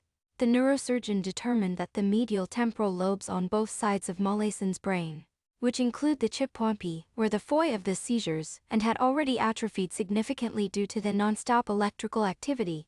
Accordingly, they were removed completely, although partly successful at limiting the seizures. The surgery left Molaison with total anterograde amnesia, an inability to form new memories. He seemed unimpaired during normal interaction, retained most of his pre-surgery memories, and had a normal short-term memory, but if his attention wandered, it was for him as if the interaction had never taken place. By the time of his death in 2008, his last memories still dated back to 1953's. Excerpt from a 2004 interview with patient E.P., who contracted viral encephalitis in 1992, leading to the complete destruction of his chip-pompey and resulting in profound anterograde amnesia similar to that of Henry Molaison. What are we to make of the fact that the hippocampus is needed to form memories, but not to store or recall them? One popular theory posits that, perhaps due to its original function as a spatial mapper, the hippocampus can memorize sparse patterns of sequential activity in the cortex in a single shot, as would occur when you move through a novel environment and neuronal populations representing invariant high-level concepts light up, one after another. This is still the way we give directions, as in follow the road until you see a gas station, then a farm stand selling bananas, then a billboard with Pamela Anderson, and so on. If salient, these sequences can be consolidated into a unified representation in the slower learning cortex through repeated replay. This may be one of the key functions of sleep. Repeated faster than real-time replay of previous experiences has been recorded in the brains of sleeping animals. 29. And we know that memory formation suffers under sleep deprivation. If true, this sequence learning story offers an interesting case of division of labor between the hippocampus and the cortex. The hippocampus is fast but limited in complexity, while the cortex is slow but much larger and richer in associative connections. So, the hippocampus does rapid one-shot learning from the cortex in the moment. Then, during sleep, the cortex elicits replay-based training from the hippocampus. Hippocampal place cells are important not only for memory formation but also for imagining and planning future behavior. Here, place cells in a rat's hippocampus are decoded during behavior. The cartoon rat indicates actual position, while the heat map shows the estimated position based on neural recording and during rapid bursts of future trajectory planning, which are shown slowed down by 20x Pfeiffer and Foster 2013. The basal ganglia play a central role in the kind of reinforcement learning described in Chapter 4. They appear to integrate and select among competing activation patterns in other brain areas and choose among possible actions. Mediated by dopamine, this softmax-like behavior governs what we often call our low-level or autopilot-style decisions. Such habitual behaviors seem to require little involvement from the cortex. These include so-called muscle memory motor skills that need no thinking, handled by the nuclei toward the back, and associations between stimuli and actions driven by simple higher-level goals, such as cravings and addictions, handled by the nuclei toward the front. The behaviors of fish and amphibians appear to be driven mainly by this reinforcement learning-like mechanism, which lacks a higher-level predictive simulation of the world, of others, or of the self. Such higher functions appeared in the earliest mammals. With the growth of the neocortex, the neocortex, which I've been referring to simply as the cortex, is the visible outer part of an intact brain, consisting of unmyelinated gray matter rich in local connectivity. The white matter making up much of the brain's interior is the myelinated wiring connecting parts of the cortex to each other and to deeper brain areas. Functional anatomy of the motor and sensory regions of the human cerebral cortex. The rear half of the cortex is sensory, and is divided into areas specializing in vision, sound, touch, and other modalities, with the areas allocated to each giving a sense of their importance to an animal's unwelt. In rats, for instance, the barrel cortex, occupying a large expanse of the touch-sensitive or somatosensory region, is dedicated to the whiskers, which they are adept at using to see in the dark. The front half of the cortex or frontal cortex is highly developed in humans. In very broad strokes, its function appears to be simulating oneself and others. Abutting the somatosensory region is a thin band called the motor cortex, generally associated with controlling bodily movements. Moving forward from there, we find the premotor cortex, and, at the front end, just behind the forehead, the prefrontal cortex. The prefrontal cortex specializes in theory of mind. Damaging it often doesn't have any catastrophic effect on sensory or motor skills, or on IQ test scores. There are even occasional reports of performance on various intelligence-related tasks rising after a prefrontal lesion, perhaps when we stop thinking so much about what others think about us, or what they think we think others think we think about them, etc. We find it easier to stay on task. Yet the prefrontal cortex is the region that has most obviously grown along the primate lineage, and most dramatically in humans. Consistent with the social intelligent hypothesis described in Chapter 5, this highlights the fundamentally social nature of human intelligence. When we can better model others, we develop stronger collective intelligence, generating a group-level advantage. But probably multi-level selection is afoot here too, since sophisticated social modeling also makes us individually fitter by allowing us to exploit the specialized intelligence of others to meet our own wants and needs. To cite an extreme example, domesticated dogs and cats use social modeling, or colloquially, emotional intelligence quotient, to get us to do their IQ thinking for them, and, indeed, pretty much all the labor working animals accepted. Not only do we provide more reliable food and shelter than they could ever obtain on their own, we even do veterinary research, developing drugs and other treatments for them that are, intellectually speaking, well out of their league. As a result, they live far longer than their wild cousins do, and proliferate in far greater numbers, across a vast range of otherwise inhospitable ecological niches. The cost, of course, is that most of them are silly and incompetent guys relative to their hardier wild cousins. Flat-faced Persians and yappy Chihuahuas are unlikely to survive the zombie apocalypse. In a way, we are all like each other's cats and dogs. Sure, many of us do some honest work. But when was the last time you hunted or scavenged your own dinner, made your own clothes, built your own shelter, developed your own antibiotics, or delivered your own baby? Our hardier primate ancestors managed things just fine on their own that we cannot. Nor are these changes purely cultural. Neanderthals, who were also highly competent generalists, had warmer fur and more serious digestive tracts than we do, and bigger brains. In the latest, briefest chapter of our genetic history, coinciding with the rise of rapid cultural accumulation, it looks as if our overall brain volume has started to decrease as we specialize and rely increasingly on one another for mutual aid. Such is the legacy of our expanding prefrontal cortex. Combining this short and admittedly scattershot tour of the human brain with our story so far suggests a few takeaways. Chapter 8. Transformers. Language. Modern AI began with the meteoric rise of unsupervised learning and generative models. Starting around 2021, the most important of these were large language model chatbots. Initially developed by my colleagues at Google Research and introduced to the public by OpenAI a year later.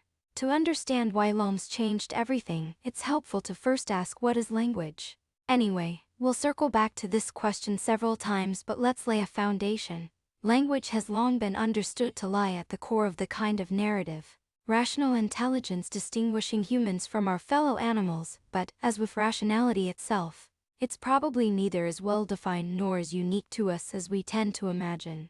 We know that whales and dolphins, crows and parrots, and a number of other species can also communicate complex ideas to each other. Dolphins can be asked by a trainer to devise new acrobatic tricks. In a remarkable demonstration caught on camera in 2011, a pair communicated with each other to plan their new trick, then performed it in synchrony. Parrots can learn to speak human languages, at least to a degree, and many parrot owners are convinced their avian friend has a wicked sense of humor. If YouTube is to be believed, they're probably right, Two dolphins collaborate to create a new trick. Academics usually view any talk of animal language as anthropomorphic, meaning that it inappropriately and unscientifically attributes human-kindly stuff to non-humans. A law Dr. Dolittle, but we're not exactly pretending mice wear little top hats and coattails. There are obvious countercharges of anthropocentrism in the quest to define human-kindly stuff in pointedly exclusionary ways. Embarrassments crop up regularly in the attempt to litigate this distinction, either when animals turn out to do something supposedly uniquely human or when certain human languages turn out to lack supposedly must-have linguistic properties. Apollo the African gray parrot naming objects. Still, clearly humans are extraordinary communicators. My working assumption is that no other species on Earth is as sophisticated, though a handful, including dolphins, orcas, and parrots, may have broadly similar capabilities.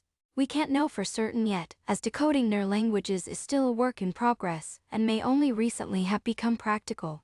With the rise of powerful unsupervised sequence modeling, either way, nitpicking about precisely who belongs in the language club, or whether some arcane linguistic feature like sender embedding is a requirement, seems pointless and narrow-minded. Instead of fixating on technical features like grammar and syntax, let's consider language in terms of its underlying social function. Chapters 6 and 7 have argued that the point of language is to level up theory of mind. It allows social entities to share their mental states using a mutually producible and recognizable encoding. That encoding can be very simple, like a sharp, anonymous yelp letting anyone within earshot know that you just experienced pain or surprise. Or it could be a Shakespearean soliloquy, a virtual world detailing an entire theatrical cast's experiences, replete with high-order theories of mind, plays within plays. Without language, one animal's mind can only theorize about what's going on in the mind of another through direct observation. With a sophisticated language, detailed and highly abstract internal states can be conveyed, including those relating to third parties, memories of the past, planned or contingent futures, knowledge and skills, even mathematical abstractions. What we now know about the interpreter and choice blindness adds an important wrinkle. Though many of these supposed internal states may not actually exist a priori, language itself conjures them into existence, much the way observation collapses a wave function. Language creates self-narratives that allow us to establish internal consistency in our actions and choices, create and adhere to social norms, make plans, formulate arguments, and predict the behavior of others, along with ourselves.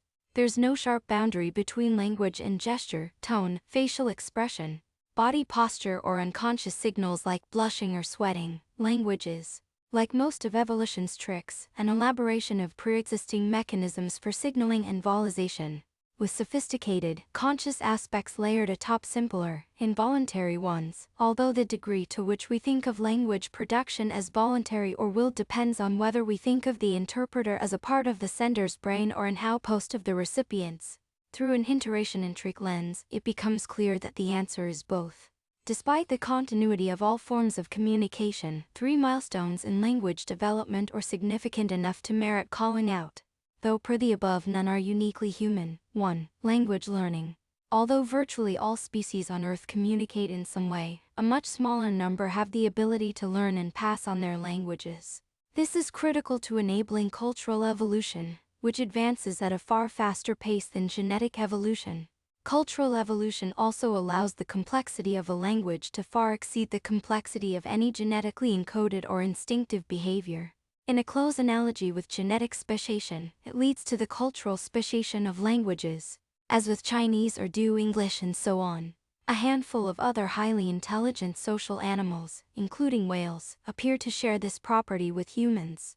2. Discrete symbols. Digital computing can reliably evaluate vastly more complex functions than analog computing, because error correction can be applied with every processing step, intuitively. This allows many steps to take place without the exponential divergence that otherwise characterizes nonlinear dynamical systems. It also enables stable storage, hence the digital Turing tape nature of DNA. And the emergence of writing. Relatedly, the inclusion of discrete symbols rather than relying purely on continuous or analog signals like pheromone concentrations or blushing allows for much richer communication. In particular, it opens the way for 3. Compositionality. This is the ability to put discrete symbols together to express novel concepts. As with the first two properties, compositionality is far from uniquely human. Even prairie dogs, with grape-sized brains, not the most brilliant mammals, but intensely social colony dwellers, or able to vocalize novel concepts compositionally, combining discrete words that encode the size, shape, color, and speed of a potential intruder. Composition in prairie dog language. Looking more closely at these functional properties of language reveals something deeper about its nature at its core. Language is an unwell compression scheme. Compression, remember, is powered by prediction. And as described in Chapter 2, any sufficiently capable evolved predictor will learn to infer latent variables that help generalize its predictions. Those include simple concepts about internal states like hunger and pain, as well as simple, equally salient external percepts like I smell food and danger. Predator nearby. All human languages have words for such things: hunger, pain, food, danger, because they matter socially. Many other communicative animal species likely have them too. Even if we were stolidly antisocial and didn't care to communicate with our fellow humans beyond the odd grunt, the parts of our brains that need to model each other in order to cohere into a self would still need to develop an efficient discrete code to communicate thoughts like these among themselves. Along the lines of the sparse representations described in Chapter 4, it's not rocket science. Your feet need to run if your eyes see a tiger. Munching on a snack, fleeing, and mating, activities performed eaten by worms, or distinct and discrete behaviors. Given the central role higher-order theory of mind plays in the social lives of highly intelligent beings like us, though our humble compression scheme needs to be more powerful. So let's add a fourth item to the list, likely the rarest of the bunch. 4. Abstractions. We must have symbols for selves, others, and the kinds of abstractions that support higher-order theory of mind. Counterfactuals, time travel, logic, and reasoning, open-ended compositionality involving such abstractions which prairie dogs probably lack allows for much richer thoughts to be expressed, such as specifying that the intruder is scheduled to come next week, works for a pest control company, may arrive armed with poison, knows about the burrow next to the vegetable patch, and that all this was overheard in conversation between Mrs. M.C. Gregor and the groundskeeper last Thursday. Remember that an adult is both sensory and motor. Perception and action, the two are inextricably linked. Perceptions exist only when they are potentially relevant for action, and actions are only meaningful if they can influence future perceptions. Otherwise, there would be no way to learn them. Language, then, is not only a compression scheme for the umwelt, but also an umwelt in its own right. For in its capacity to model people and all they do, it includes the ability to influence or cause others to act. When you say to somebody across the table, "Could you please pass the salt?" you're using language itself as a form of motor control to affect your environment. In fact, although indirect and totally reliant on others, language is the most powerful possible kind of motor control, since it is general purpose enough to request anything imaginable. So, in light of everything covered so far, it might no longer seem surprising that a neural net trained to predict next words will appear, or be, intelligent. This follows from three simple premises. 1. The point of intelligence is to predict the future, including one's own future actions, given prior inputs and actions per Chapter 2. 2. Human language is a symbolic sequential code rich enough to represent everything in our umwelt, from the concrete to the abstract. And 3. When interacting with others, language is also an all-purpose affordance, that is, a fully general, social form of motor output, sequence to sequence. Let's take a whirlwind tour of language modeling using neural nets. As noted in the introduction, machine learning for next word prediction has been around for a long time, along with a variety of other natural language processing NLP tasks such as translation from one language to another and sentiment analysis, i.e., deciding whether a product review is positive or negative. There's an even longer tradition of NLP using logic and formal grammars, but it never achieved convincing results because, well, natural language is neither perfectly logical nor strictly grammatical. Thus, NLP is a job for machine learning, which nowadays means neural nets. But neural nets operate on numbers, not discrete symbols like words. So it's generally necessary to begin by tokenizing text, converting the symbols into numbers, and end by detokenizing the numbers back into symbols. The simplest approach to tokenization is to represent each letter with a single neuron, and to use a one-hot code for consecutive letters in a text string. The result is a sparse pattern of ones scattered along a conveyor belt of zeros. A bit like the bumps on the rotating drum of a music box playing a melody one note at a time. Detokenization works similarly, using the same kind of softmax output layer as an image classifier to pick a single output token with each turn of the crank. To avoid using lots of neural net capacity on merely spelling out words, one could instead imagine tokenizing a whole word at a time. Most people know somewhere between 20 and 50,000 words, and that's not so many neurons. The input and output layers of the masked autoencoder described earlier for color images needed 512x512x3 neurons, which is about 800,000. The disadvantage of using whole words is rigidity. It becomes impossible, for instance, to tokenize or detokenize an unusual name, a rare technical term, a made-up word, or computer code which is full of made-up words used as variable names. The usual compromise is to represent word pieces, common sequences of letters, with all of the single characters thrown into so that unusual strings can be spelled out if needed. These textual units, including both common whole words and shorter word fragments, are generally what AI researchers mean by language model tokens, tokenization using word pieces. The most obvious way to implement any kind of sequence predictor, per Chapter 7, is with a recurrent neural network or RNN. A complication immediately arises, though. Recall that an RNN takes an input with every time step which activates neurons via a set of SAPSes, or connection weights. The resulting neural activations both feed back into the neural net at the next time step via a second set of connection weights. And produce an output via yet another set of connection weights V. In the usual notation, the inputs are a sequence hon, x2, 3, and so on. The outputs are kun, kabo, k3, and so on. And the hidden states, that is, the persistent neural activations that feed back into the net at the next time step, or hon, 2, 3, and so on. But if the network emits a token O every time it reads a token X, how can it work as a chatbot, language translator, next word predictor, or in any of the other usual NLP settings? Wouldn't it just be constantly talking over you? How would your inputs combine meaningfully with its own previous outputs? For the kind of turn-based processing typical of chatbots or translation models, the usual approach is to introduce a special end-of string token, like the stop on a telegram message in the old days, or the send message button when you're texting. It marks turn changes. Suppose, for instance, that a language translation model is being trained to translate English sentences into Spanish. The training data would consist of many matched pairs of sentences delimited by stops. Like this, inside the physicist's box, the cat was simultaneously asleep and awake. Stop dentro de la olla del fijo.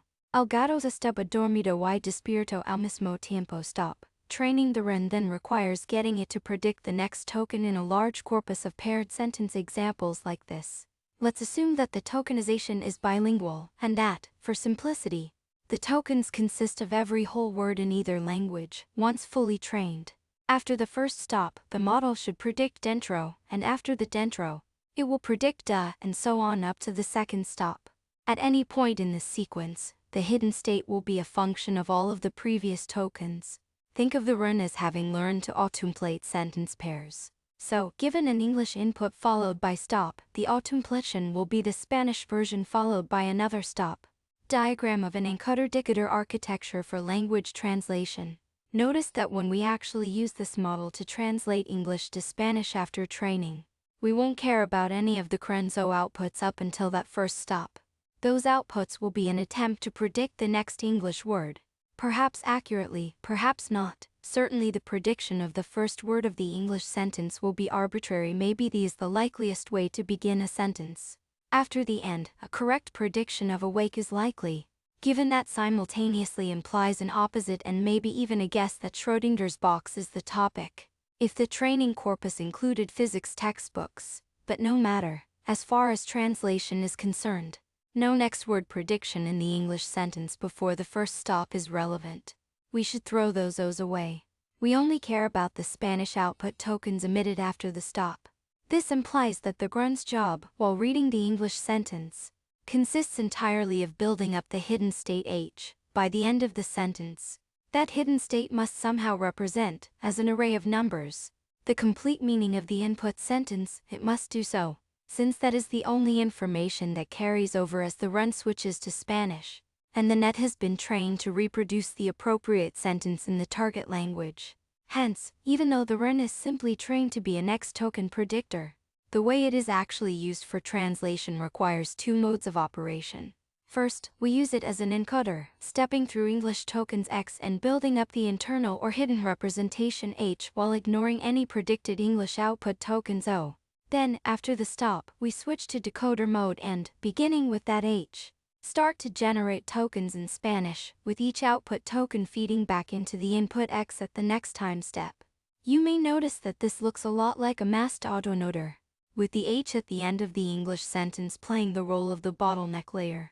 If implemented as a feedforward net, the English input and Spanish output would have to be a fixed size, say, 64 words long, with shorter sentences padded out using a designated empty token often denoted pad. Within REN, though, the input and output may be of any length, and no computational effort is wasted on consuming or producing pad tokens. Such details aside, given a sentence length limit, a deep feedforward autoencoder could be constructed to perform exactly the same computations as the REN. The architecture or weight structure of this REN equivalent feedforward net would be somewhat odd. Though, if the sentence length limit is 64 words, the last token would contribute far more to the bottleneck than the first token, since the first token's influence will have been attenuated by passing through 64 layers, while the last token will only have passed through one layer. The resulting overemphasis on the end of a sentence, and forgetfulness about the beginning, imposes a limitation on the quality of REN-based language models. Prediction is all you need. Here's another observation: even though the task we have trained the net to do is language translation, it will have learned a good deal more than that, just as a CNN trained to classify images will learn a good deal more than image classification. This is especially apparent in the REN formulation, which predicts one token at a time rather than processing the whole sentence at once. Remember that, per the introduction, next word prediction is AI complete, since correctly guessing the next word could require a nuanced understanding not only of the superficial grammar of language, but also of its meaning or semantics. So, if the model really is powerful enough to reliably predict next words, both in English and in Spanish, remember that it is trained on both. It will pretty much have solved AI along the way. That it will have done so bilingually is almost beside the point.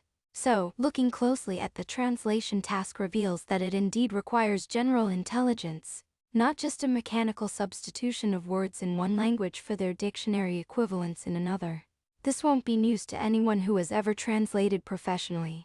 Here's an example showing why. I dropped the bowling ball on the violin, so I had to get it repaired. Stop se me io la bola de balo sobre el violin.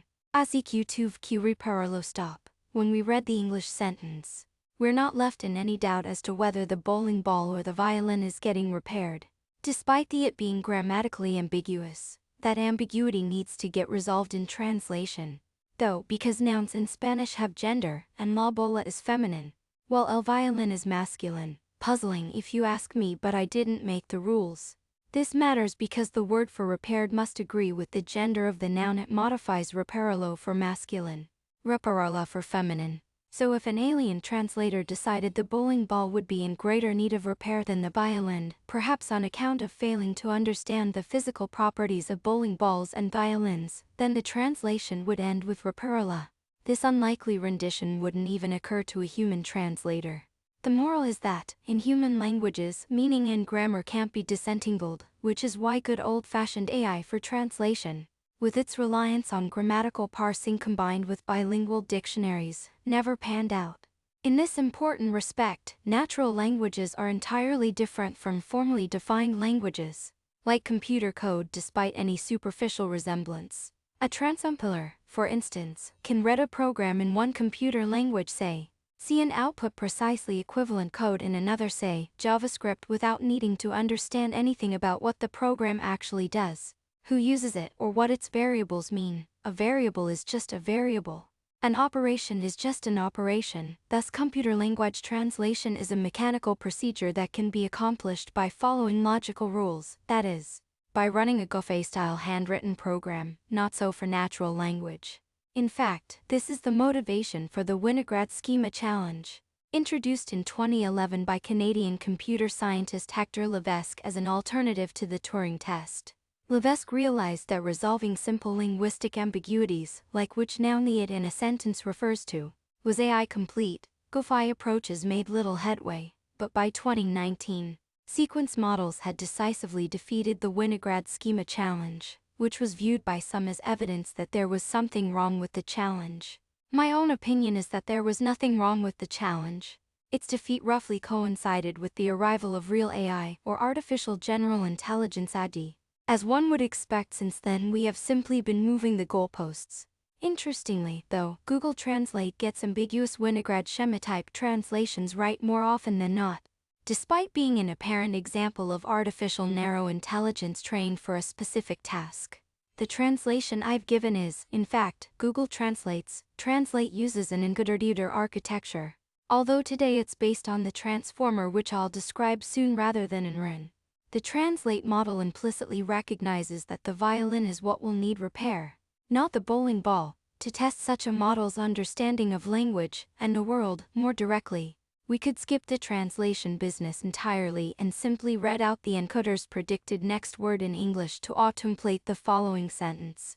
I had dropped the bowling ball on the violin yesterday, so I visited the repair shop as soon as it opened this morning, and pulled out my poor mangled. A good model would predict violin or instrument with high probability, and bowling ball with low probability. We could just as easily do the test in Spanish. Of course, remember, successful next word prediction in the general case requires learning everything. It is AI complete. The ability to translate is almost incidental, just a consequence of including both English and Spanish in the training corpus and organizing this corpus into bilingual sentence pairs. The same is true for unsupervised learning in vision, as discussed in Chapter 4. Like language translation, image classification is a particular task. Image classification is easy once a model has been trained to automplate its partially blanked out training input without supervision. Today, this stage is often called pre-training. Predicting next tokens in text is, likewise, pre-training. Regardless of modality, pre-training accounts for the vast majority of the computing involved in large model development. Once a model has been pre-trained to predict or automplate, little further effort is required to get it to perform any task involving the same modality. In 2020, my colleagues at Google Research trained a large predictive sequence model on text from the internet, including Wikipedia and public domain social media conversations. It was called Mina. Encouraged by the results, we followed up with a much bigger and better performing version in 2022 called Lambda, which stands for Language Models for Dialogue Applications. Figures from the Mina paper, showing early evidence of near-human level performance on open-ended conversation. Adiwardana et al., 2020, the pre-training data included Wikipedia in many languages, so Lambda was multilingual, though it wasn't trained to translate among those languages. It was simply fine-tuned for dialogue, that is, further trained on curated data, including the kind of alternating exchanges you might have with an interlocutor in a chat. The result was the world's first really convincing AI chatbot. Figure from the Lambda paper, showing the effect of fine-tuning for dialogue quality, safety, and groundedness. Thapilin et al., 2022, despite not having been trained to do so. Lambda could translate, albeit under duress. Me, I'd like you to translate a sentence from Turkish into English. Can you do that? Lambda, sorry, I'm not good at languages.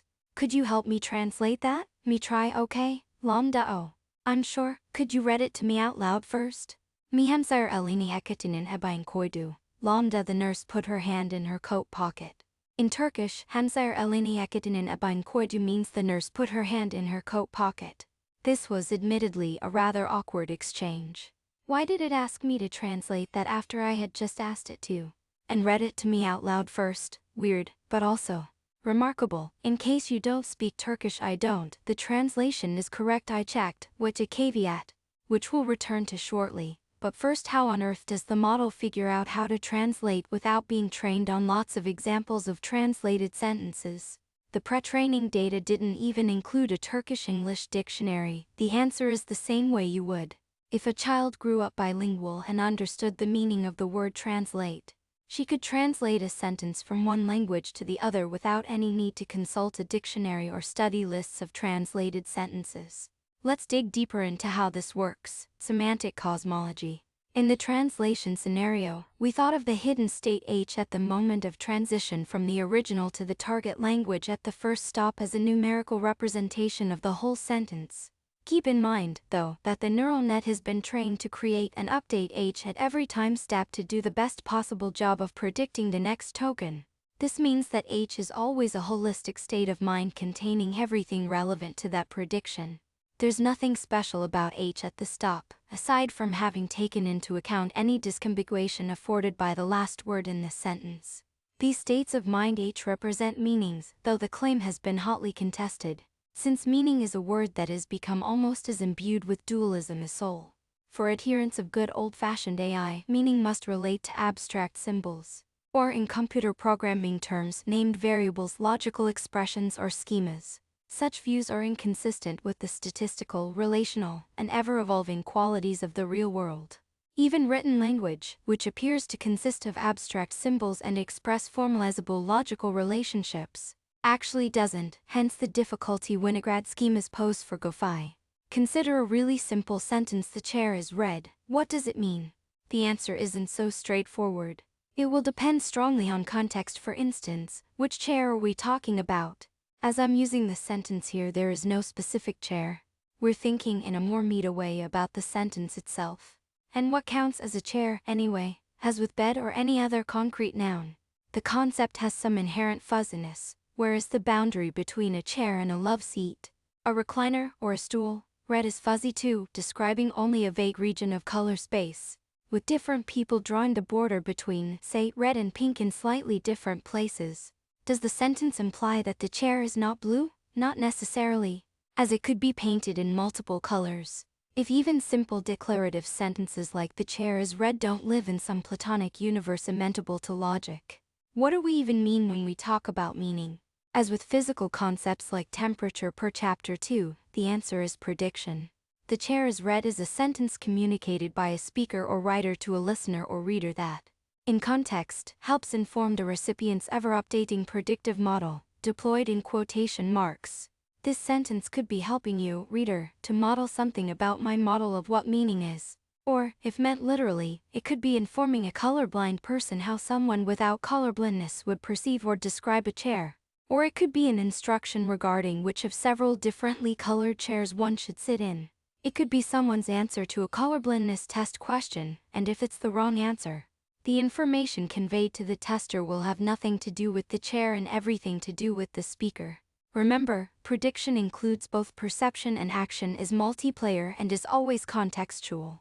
Language enables prediction under both familiar and novel circumstances precisely because it is so flexible.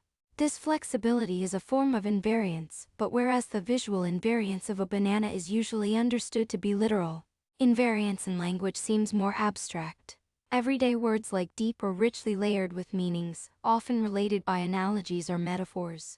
Think of deep dish pizza, deep swimming pools, deep tunnels, deep tissue massage, deep thoughts, deep people, deep neural nets, and deep learning. These last usages are newer than the rest. Deep comes from Old English, while deep learning is only decades old, but when we encounter a novel usage, we're immediately able to make sense of it by analogy, just as we can immediately generalize our understanding of bananas upon being shown a new, unfamiliar-looking variety, say, the red kind. Bananas and abstract words like deep are not as different as they seem. Recognizing bananas on sight is all about establishing relationships and associations among visual features. From simple blobs and edges up to and including banana leaves are the ice cream and hot fudge and banana split sundaes. Similarly, recognizing the meaning of deep is all about establishing relationships and associations with other words. A small subset of the 5,000 or so relationships that had been manually defined in the E system by 1990. Guha and Lynette 1990. In the GoFi days, there were concerted attempts to rationally schematize every possible linguistic relationship. So, for instance, a taxonomy of sports games might distinguish between solo and team sports, sports played with a ball, racket sports, and so on. Then, an ISA relationship might formally define subclasses, so squash is a sport, and a sport is a activity, and so on. Working to justify the sentence "no person is a country." Reed and Lynette 2002. Such efforts might appear to make rapid progress initially, But they begin running into problems for the same reason visual recognition using rules doesn't work. Real life just isn't tidy that way, and neither is language.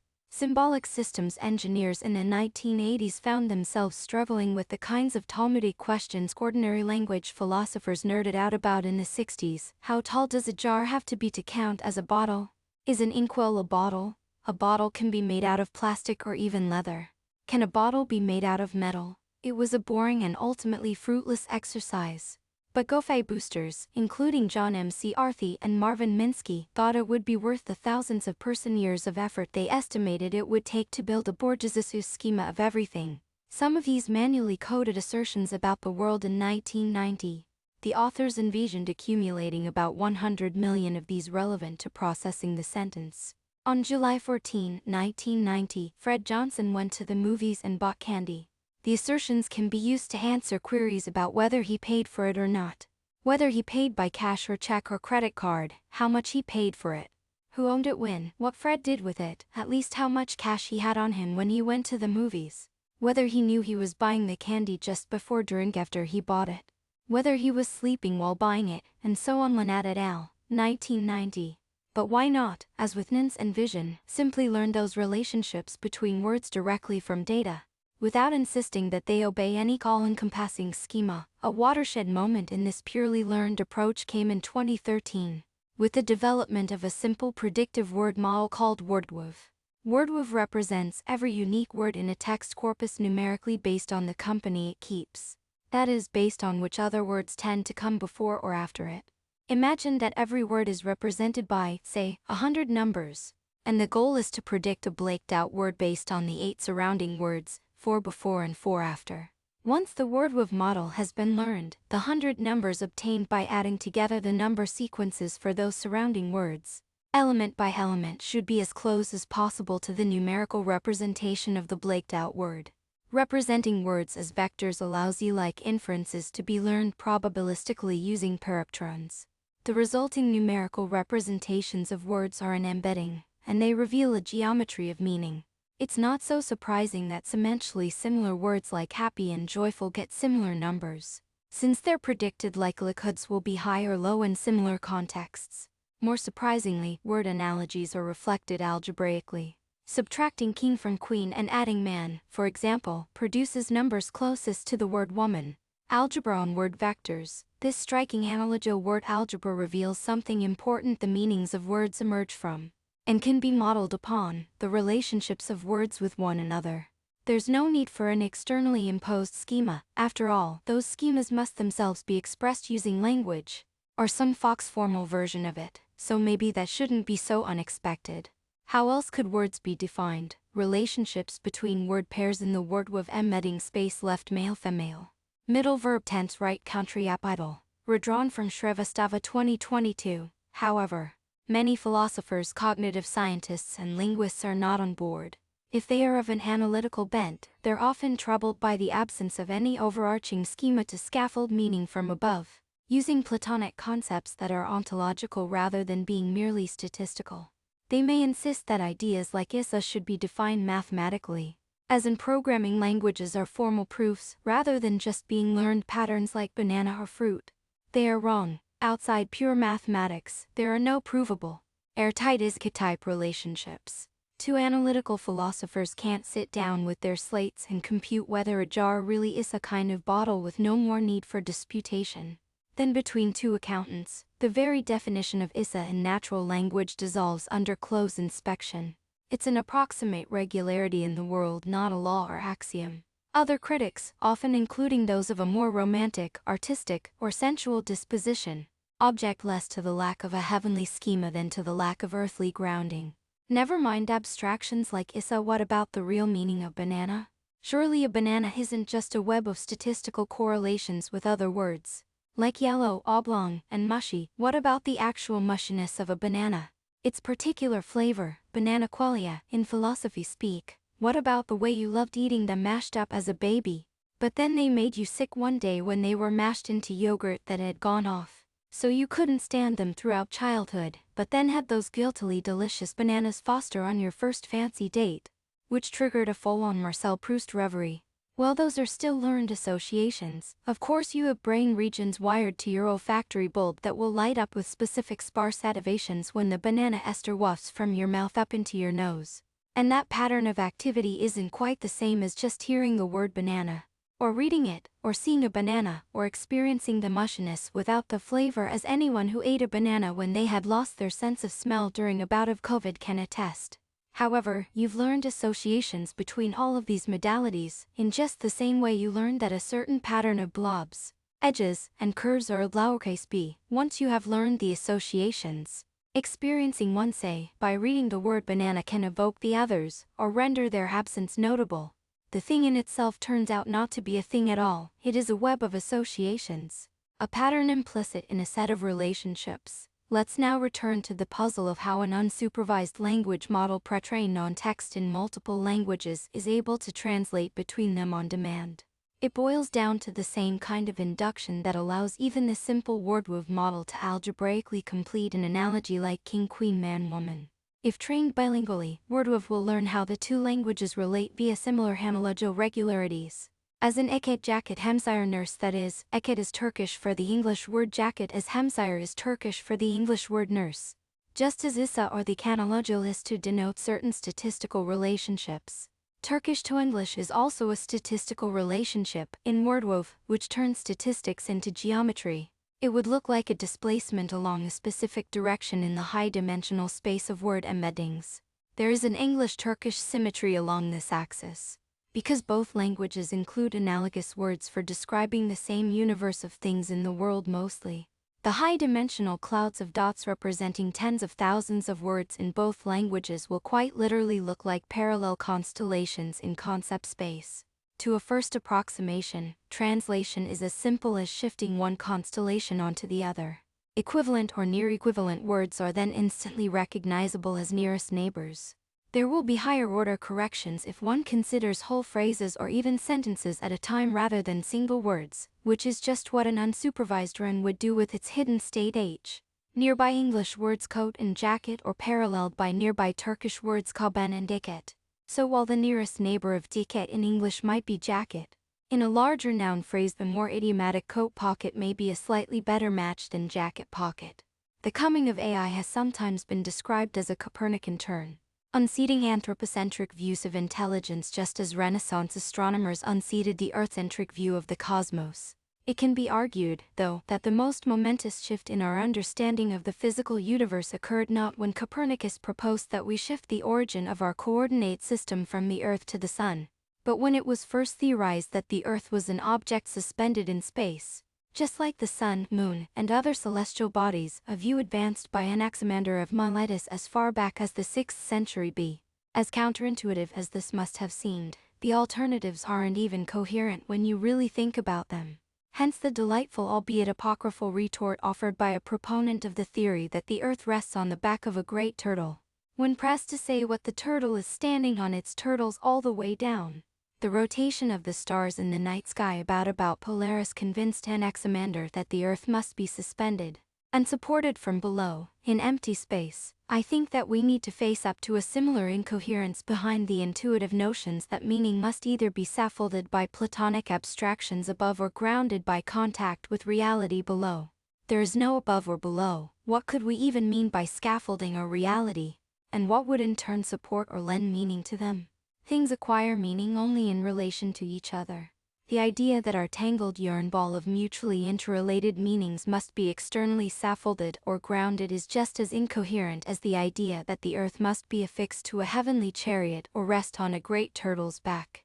Alignment. Londa's translation of Hemsire Eleni Ekadinina bin Koidu as the nurse put her hand in her coat pocket isn't wrong, but it does leave something to be desired. When I tried this translation experiment with Londa back in 2021, my choice of language was deliberate. I chose Turkish because of its gender neutrality.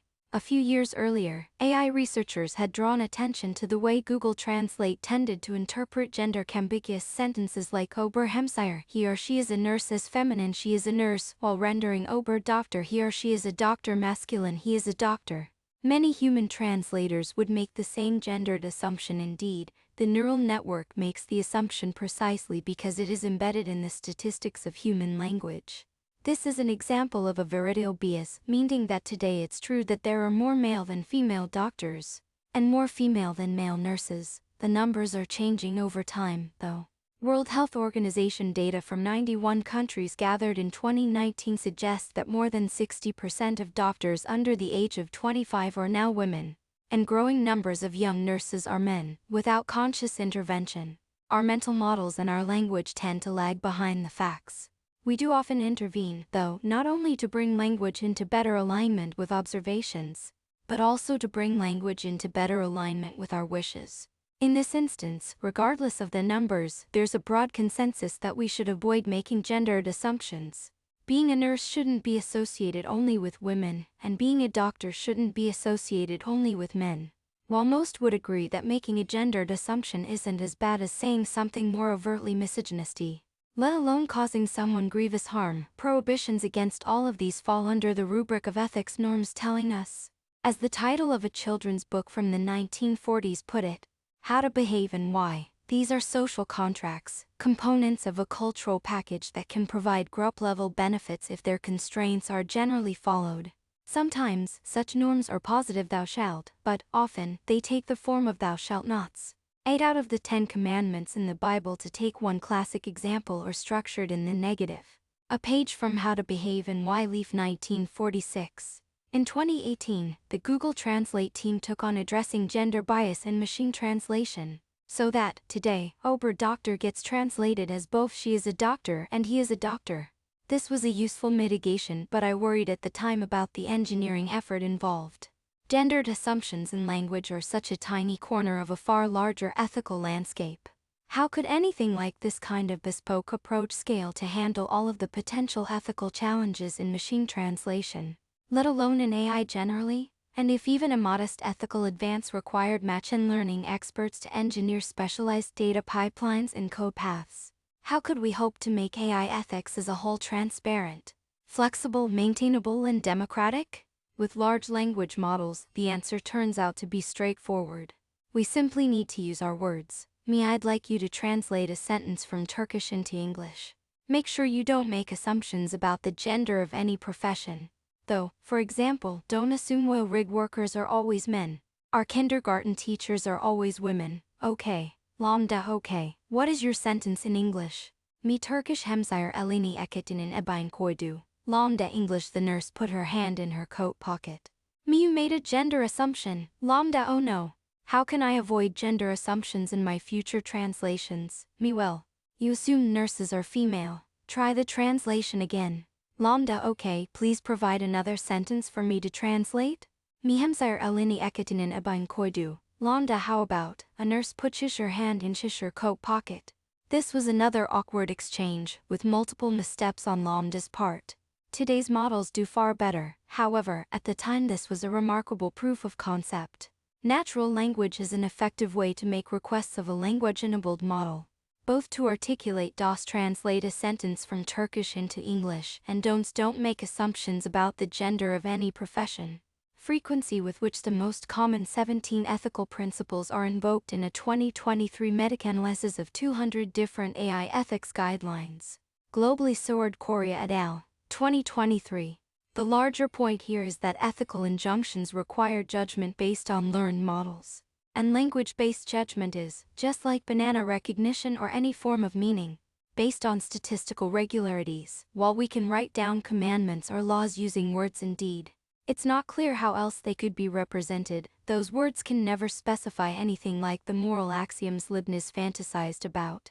Much as we may want ethicists or lawyers to be able to render universally consistent and correct judgments, such moral accountancy is a go-fi fantasy. Still, reasonable judgments can be made, both by humans and, with increasing reliability, by machines. The problem of AI ethics. Our alignment is not a technically hard problem. The hard part is old and political, deciding what those ethical injunctions ought to be, which eyes they should apply to, how that should be enforced, and who gets to decide. Attention, Google Translate and Lambda are not based on CRINs or WordWov, but on the Transformer, a model introduced in a 2017 paper from Google Research entitled Attention is All You Need. Over the next several years, the Transformer took the world by storm. By the end of 2024, the paper had been cited over 140 times and transformers powered every major natural language chatbot, as well as many state-of-the-art sound, vision and multimodal models. While transformers are neural networks and work on the same basic encoder-decoder principle already described, they eschew both the recurrent connections of RNNs and the convolutions of NNNs. Instead, they rely on a mechanism that had shown significant promise in the preceding few years: the idea of attention within a working memory, defined by a context window of fixed size. A visual overview of the transformer model architecture. First, every token within that context window is transformed into an embedding with a single-layer neural network.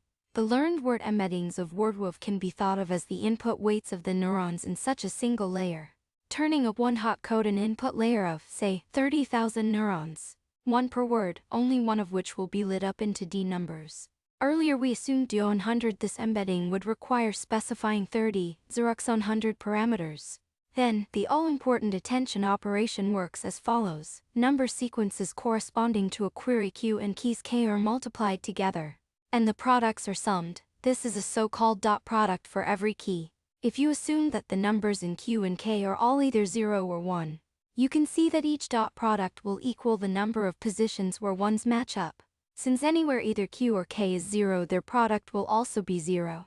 Numbers between 0 and 1 are also allowed, resulting in partial matches between Q and K. The softmax function is then applied to the summed products, selecting the best matching key and assigning it a number close to 1, while the rest of the keys are assigned numbers close to 0. These numbers are then used to weight a corresponding sequence of values V. Attention then weights values to the extent that their corresponding keys and the query are in agreement. The attention mechanism used in transformers. But where do the query, keys and values come from? The answer from the context window itself. This may seem counterintuitive, but it's actually very similar to WordWave, except that in WordWave, the attention at a given position in the input sequence is weighted equally among the surrounding 8 words. In a transformer, the weighting is learned and contextual, depending both on the word or token at the position in question, which acts as a query, and on the value of the target word or token.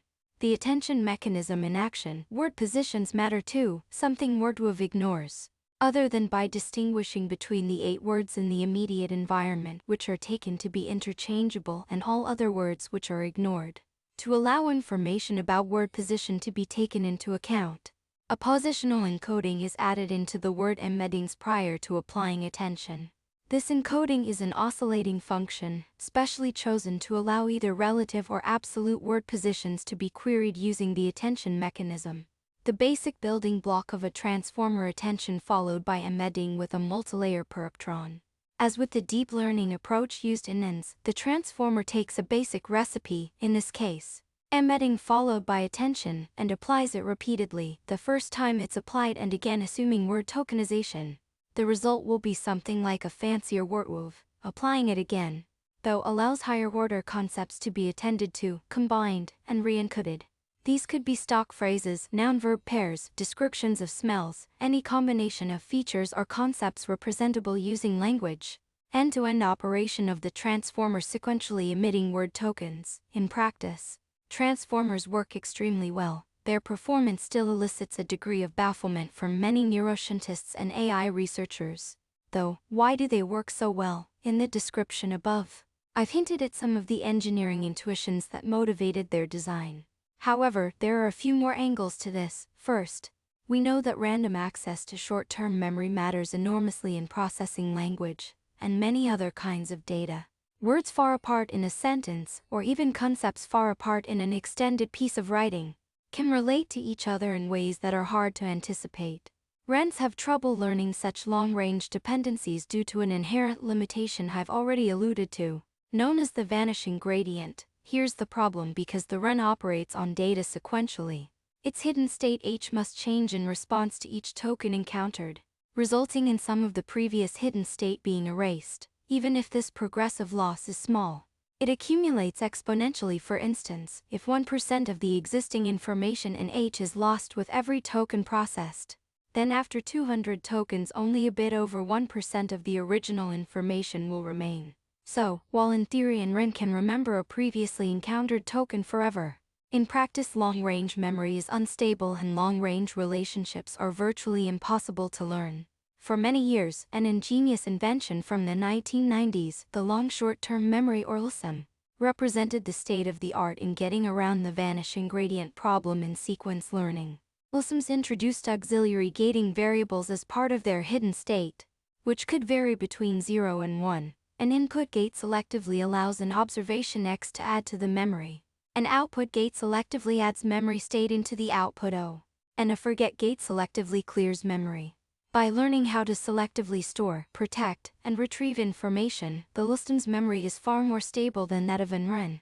Though it is still, as the name implies, a short-term memory, more like a computer's volatile RAM memory than its long-term flash or hard drive storage. Unlike a conventional computer memory system, though, the LSM as a whole is still a composition of smooth mathematical functions, which means that it remains learnable using backpropagation, just like any other neural net. An LSM cell with input X, memory C, and hidden state H, which also serves as the output after every time step, with every input.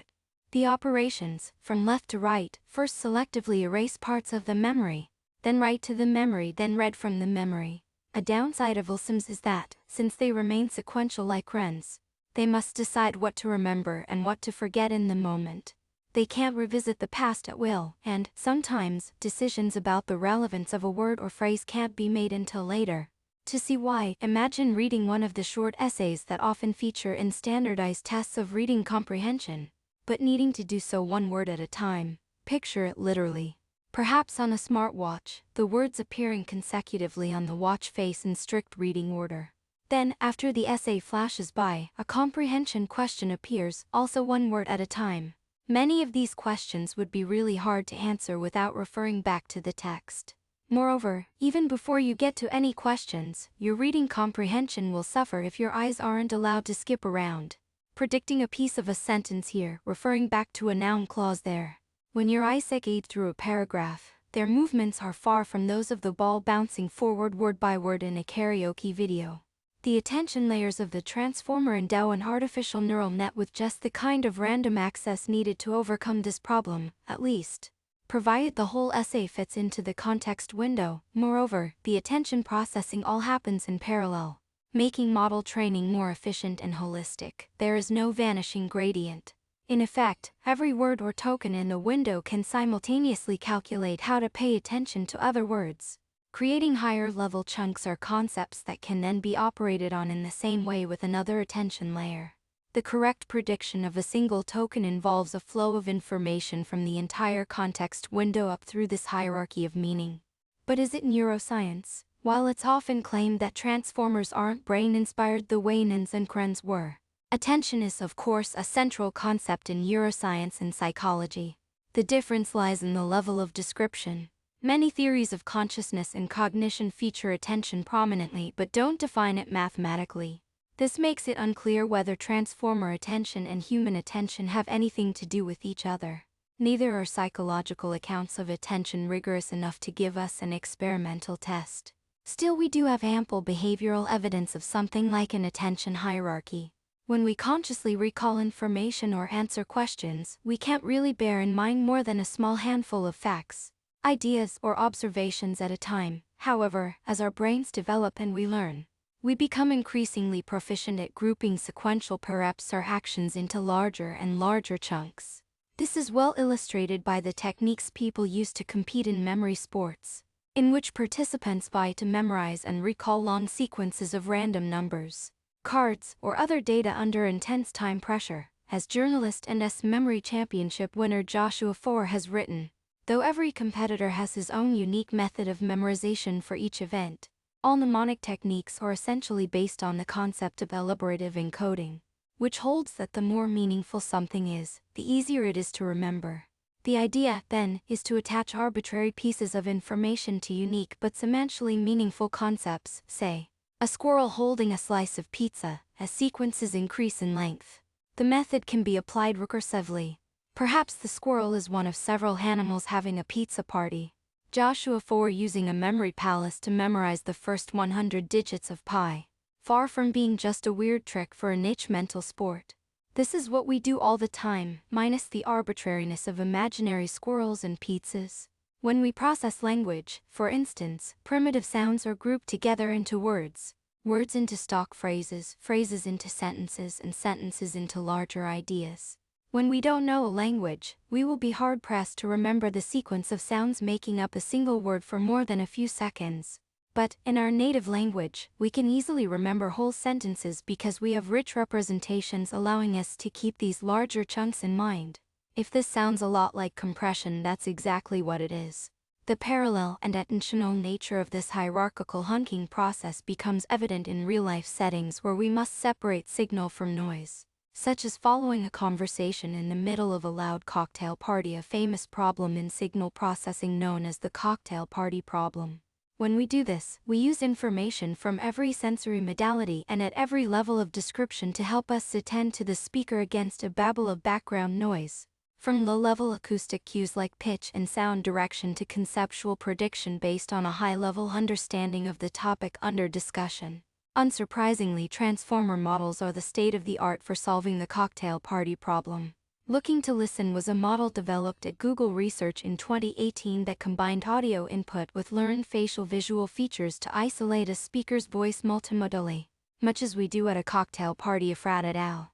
2018. Once it became clear how powerful transformers are at solving the same kinds of problems our brains routinely handle, neuroscientists began looking for more mechanistic relationships between brains and transformers.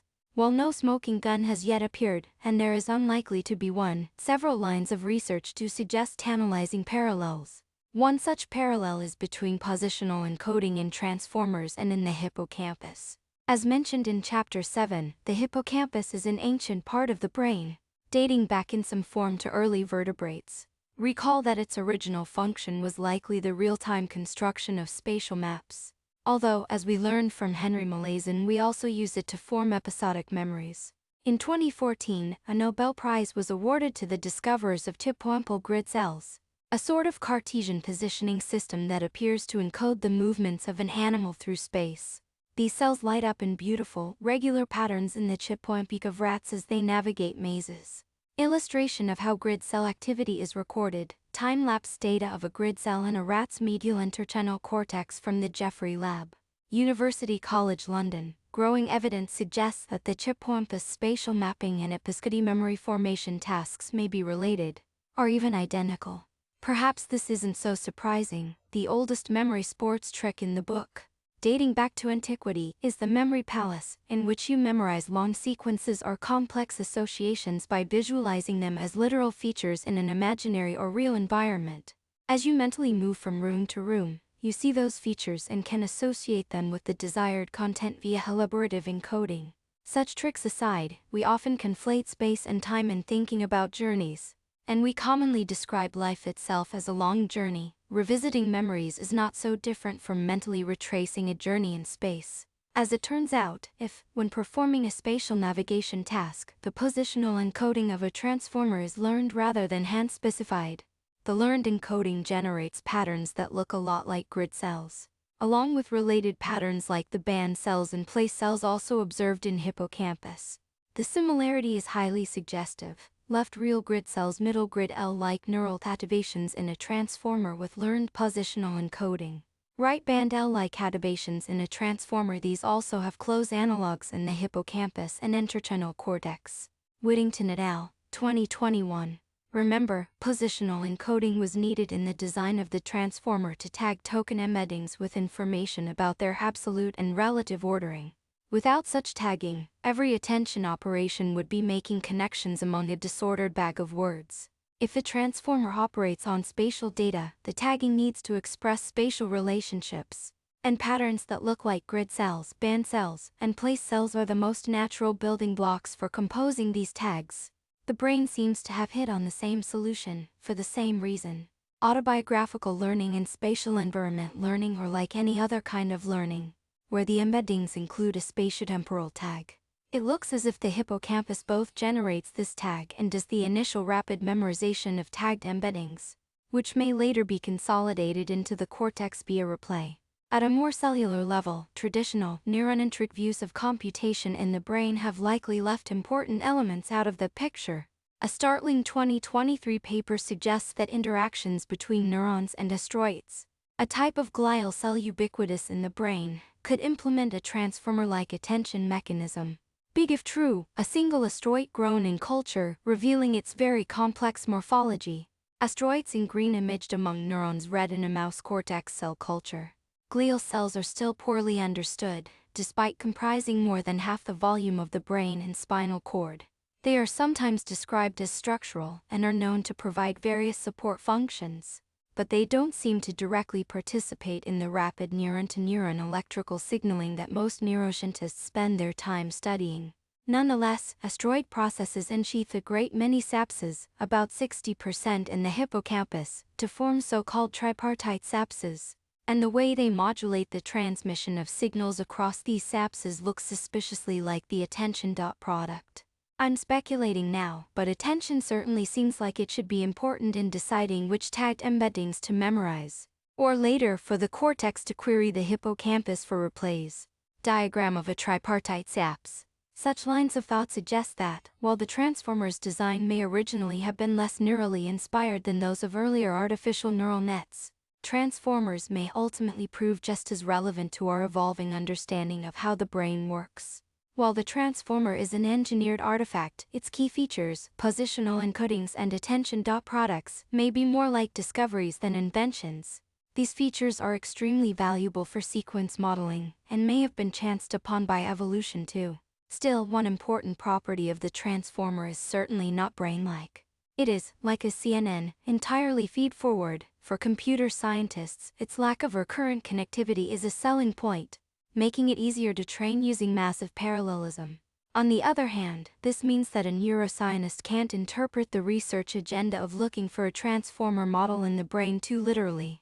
The problem is not only that our brains evidently have lots of recurrent connectivity, but also that our short-term memory doesn't work the way a transformer's context window does. Every time the transformer generates a new token, it does so using complete, perfect recall of every previous token in the context window, although the moment a token scrolls out of that window, it is completely forgotten, since the size of the context window is thus such a fundamental limitation on the performance of a transformer. A great deal of effort has gone into progressively lengthening it. In 2019, OpenAI's GIP2 had a context window of 1,000 tokens. By early 2024, Google had released a version of its Gemini model with a context window of 1,000,000 tokens, enough to fit J.R.R. Tolkien's entire Lord of the Rings trilogy. Pause and think for a moment about what this means with every token this model emits. Each word in a Lord of the Rings-length text can attend to each other word, a process that is then reiterated for every additional attention layer. Our short-term recall works differently. We have fine-grained access to our experience in the immediate past, but the same compression mechanism that allows competitive memorizers to cherarchically chunk information also blurs the details of the more distant past. In general, the farther back we go, the more abstract our recall. However, certain details are also stored in long-term memory, which transformers, as of 2024, still lack, though there is rapid progress in this area. The stickiness of abstractions made in the past, presumably implemented via some combination of short-term feedback and long-term stored memories, allows us to emit tokens as it were in response to a question about J.R.R. Tolkien's trilogy without going back and rereading the whole thing, relating every word in it to every other word with every syllable we utter. An implication is that transformers can be at once subhuman and superhuman in their performance. They are increasingly superhuman in their ability to keep in mind an enormous text in full detail while answering questions. They are also clearly not as efficient as they might be, for they constantly throw away the vast majority of the computation they perform. All of the attending and understanding involved in generating a token is forgotten from layer to layer, and from one output token to the next, even though many of those token relationships and the insights gleaned from them remain unchanged. Some research has gone into recycling these redundant computations, but in my opinion, not nearly enough. No introspection. The absence of any preserved state between emitted tokens is not only wasteful, it appears to produce some howlers. For instance, a transformer might answer a complex word problem correctly, But then, when asked how it solved that problem, offer a spurious explanation that would not actually yield the correct solution. AI skeptics tend to latch onto situations like these to bolster claims that the models are not really intelligent, or don't truly understand anything, but are just throwing together a pastiche of plausible-sounding words. Are they right? This failure case is worth analyzing more closely, in light of what we know about both transformers and humans. First, we should keep in mind that the likelihood of a model getting the answer to a word problem right without working it out correctly is, in general, pretty low. It's possible, of course, but for most free response word problems it's a stopped clock is right twice a day kind of situation. The performance of transformers on word problems may not be perfect, but it's far from a stopped clock. In a 2023 independent evaluation of ChatGPT on word problems, the model gave the wrong answer only 20% of the time when asked to show its work. The failure rate rose to an abysmal 84% when it wasn't asked to show its work. We'll see why shortly, but even an 84% failure rate is far better than random guessing. It's worth noting here, too, that transformers are usually run with a temperature setting, which is used to draw samples from their softmax output layer. That is, if we interpret the array of output activations corresponding to possible next tokens as a probability distribution, then instead of always picking the likeliest token, a token can be picked with a probability that increases with activation level. A low temperature will tend to pick the likeliest, while a high temperature will sample more broadly. Sometimes temperature is compared to creativity. Transformers are more interesting to interact with when they are not run at zero temperature, and indeed, we know that non-zero temperature i.e., the use of random numbers is critically important for brains too. Per chapters 3 and 5, you often need to be a bit creative. Red random to escape a predator, outfox a rival, or when a mate. Effective foraging, as bees and many other animals do, requires randomness too. Although a neural net doesn't have the freedom to dial its own temperature up and down, it can do something similar while running at a fixed temperature. By producing differently shaped softmax outputs, a response with only one high value will be highly reliable or reproducible, while one with many roughly equal maxima will make more use of randomness. Unlike witty repartee or predator-prey interaction, though, when outputting a numerical result for a math problem, there really is only one correct response, so ideally the net's output layer would have only one non-zero value. In practice, though, this is never the case. Therefore, at non-zero temperature, there's always some probability that the answer will be wrong for no reason at all. Humans seem to make simple mistakes sometimes for pretty much the same reason. Our brains don't run at zero temperature either. Our neural circuits are sensitive to small perturbations by design, and neurons do sometimes fire at random. That's why, when we really need to ensure we've gotten something right, even something simple, we check and recheck our work. And if it's complicated, ideally we have someone else check it too. Let's now set temperature aside. Given the workings of the transformer model, it may not be obvious just how it could go about solving a mathematical problem. Even in theory, it can be proven, though, that a transformer operating repeatedly on a Srollin context window is capable of carrying out any computation. Transformers are Turing complete. The proof is ingenious, and involves thinking about the context window as the tape of a Turing machine, with the model acting as the head reading and writing that tape. This doesn't mean that the particular Turing matching construction in the proof is ever used in real life.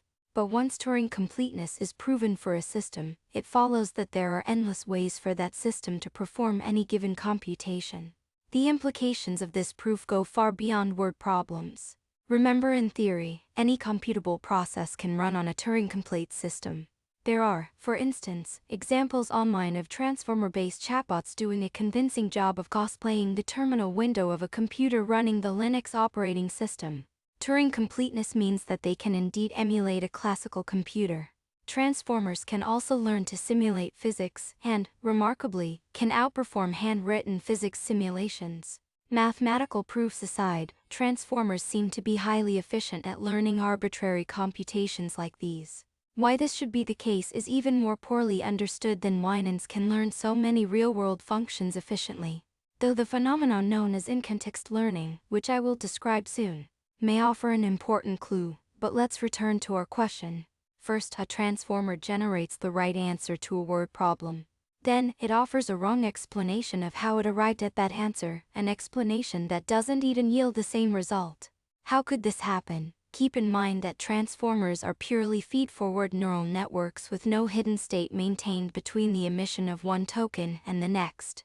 All they can see at any moment is the stream of tokens emitted so far. So if, in the process of generating a single output token, the model manages to solve a whole word problem, it won't have any way to recall the steps it took when it generates subsequent tokens, even if those tokens purport to explain how it arrived at its original answer. That doesn't prevent it from having a go, of course. But there's no guarantee that the steps it comes up with will correspond to what it actually did. It may be attending too closely to formulating this account, whether right or wrong, to check whether it's consistent with its own earlier response. One can, of course, gently ask questions like, are those steps consistent with your earlier response? And, as models improve, the accuracy of this kind of self-hacking is improving. It is, after all, just another word problem. Calling this introspection is not quite right. Because, again, the model has no internal state. Remember, it can only see what you can see for yourself in the context window. The transformer's statelessness recalls the shortcomings of purely feed-forward game-playing eyes that use Monte Carlo tree search, like AlphaGo. When AlphaGo has a brilliant idea and executes the first move of a surefire long game strategy, but then fails to re-identify and carry on with that same strategy in a subsequent move, it runs afoul of the same problem as a chatbot with an inconsistent story. Without some persistent internal state, it doesn't seem possible for a model to stick to a game plan, an attitude, or anything else. What is so remarkable about both AlphaGo and transformer-based chatbots is how little that seems to matter. Usually, the plan a model is following can be inferred from past moves. And if it's still the best plan, the model will carry it to the next step. This holds even when the moves are emitted tokens. Every token is a de novo improvisation on everything that came before. A yes and, sometimes though, the thread of that plan will unaccountably be lost. Or will it? An even more intriguing possibility arises from the massively parallel nature of the transformer architecture. Recall that, in the first attention layer alone, every token in the context window is carrying every other token.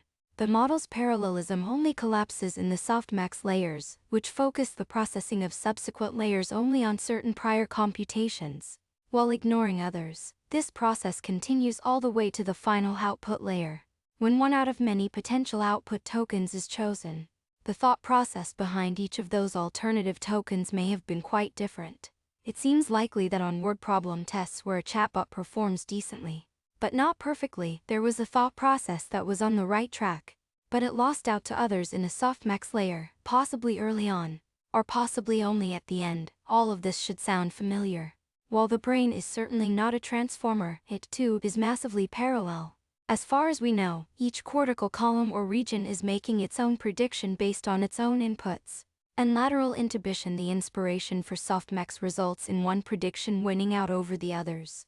The connectivity between brain regions is highly constrained. One region can't possibly know all of the details about how another region arrived at its prediction. All it can see is the result. But, as split brain and Huysblindness experiments show, this doesn't prevent a downstream brain region like the interpreter from making up a likely story post hoc. In doing so, it too is simply carrying out an active prediction, step by step. This brings us to one of the more surprising AI papers of the chatbot era. Chain of thought prompting elicits reasoning in large language models. Published in 2022 by a team at Google Research, unlike most academic papers in the field, this one contains no math whatsoever and involves no development or training of new models. Instead, it makes a simple observation encouraging a large language model to show its work results in greatly improved performance on word problems. Hence the difference in ChatGPT performance described earlier when not showing its work 84% error rate versus showing its work 20% error rate. An example from the beginning of the Chain of Thought paper illustrates how it works. It shows two interactions with a large language model that use different prompts to pose the same word problem. A prompt here just means pre-populating the context window with some canned text. Here's the first prompt. Q. Roger has 5 tennis balls. He buys 2 more cans of tennis balls. Each can has 3 tennis balls. How many tennis balls does he have now? The answer is 11. Q. The cafeteria had 23 apples. If they used 20 to make lunch and bought 6 more, how many apples do they have? Remember, the model will now generate further tokens of high probability given the previous tokens.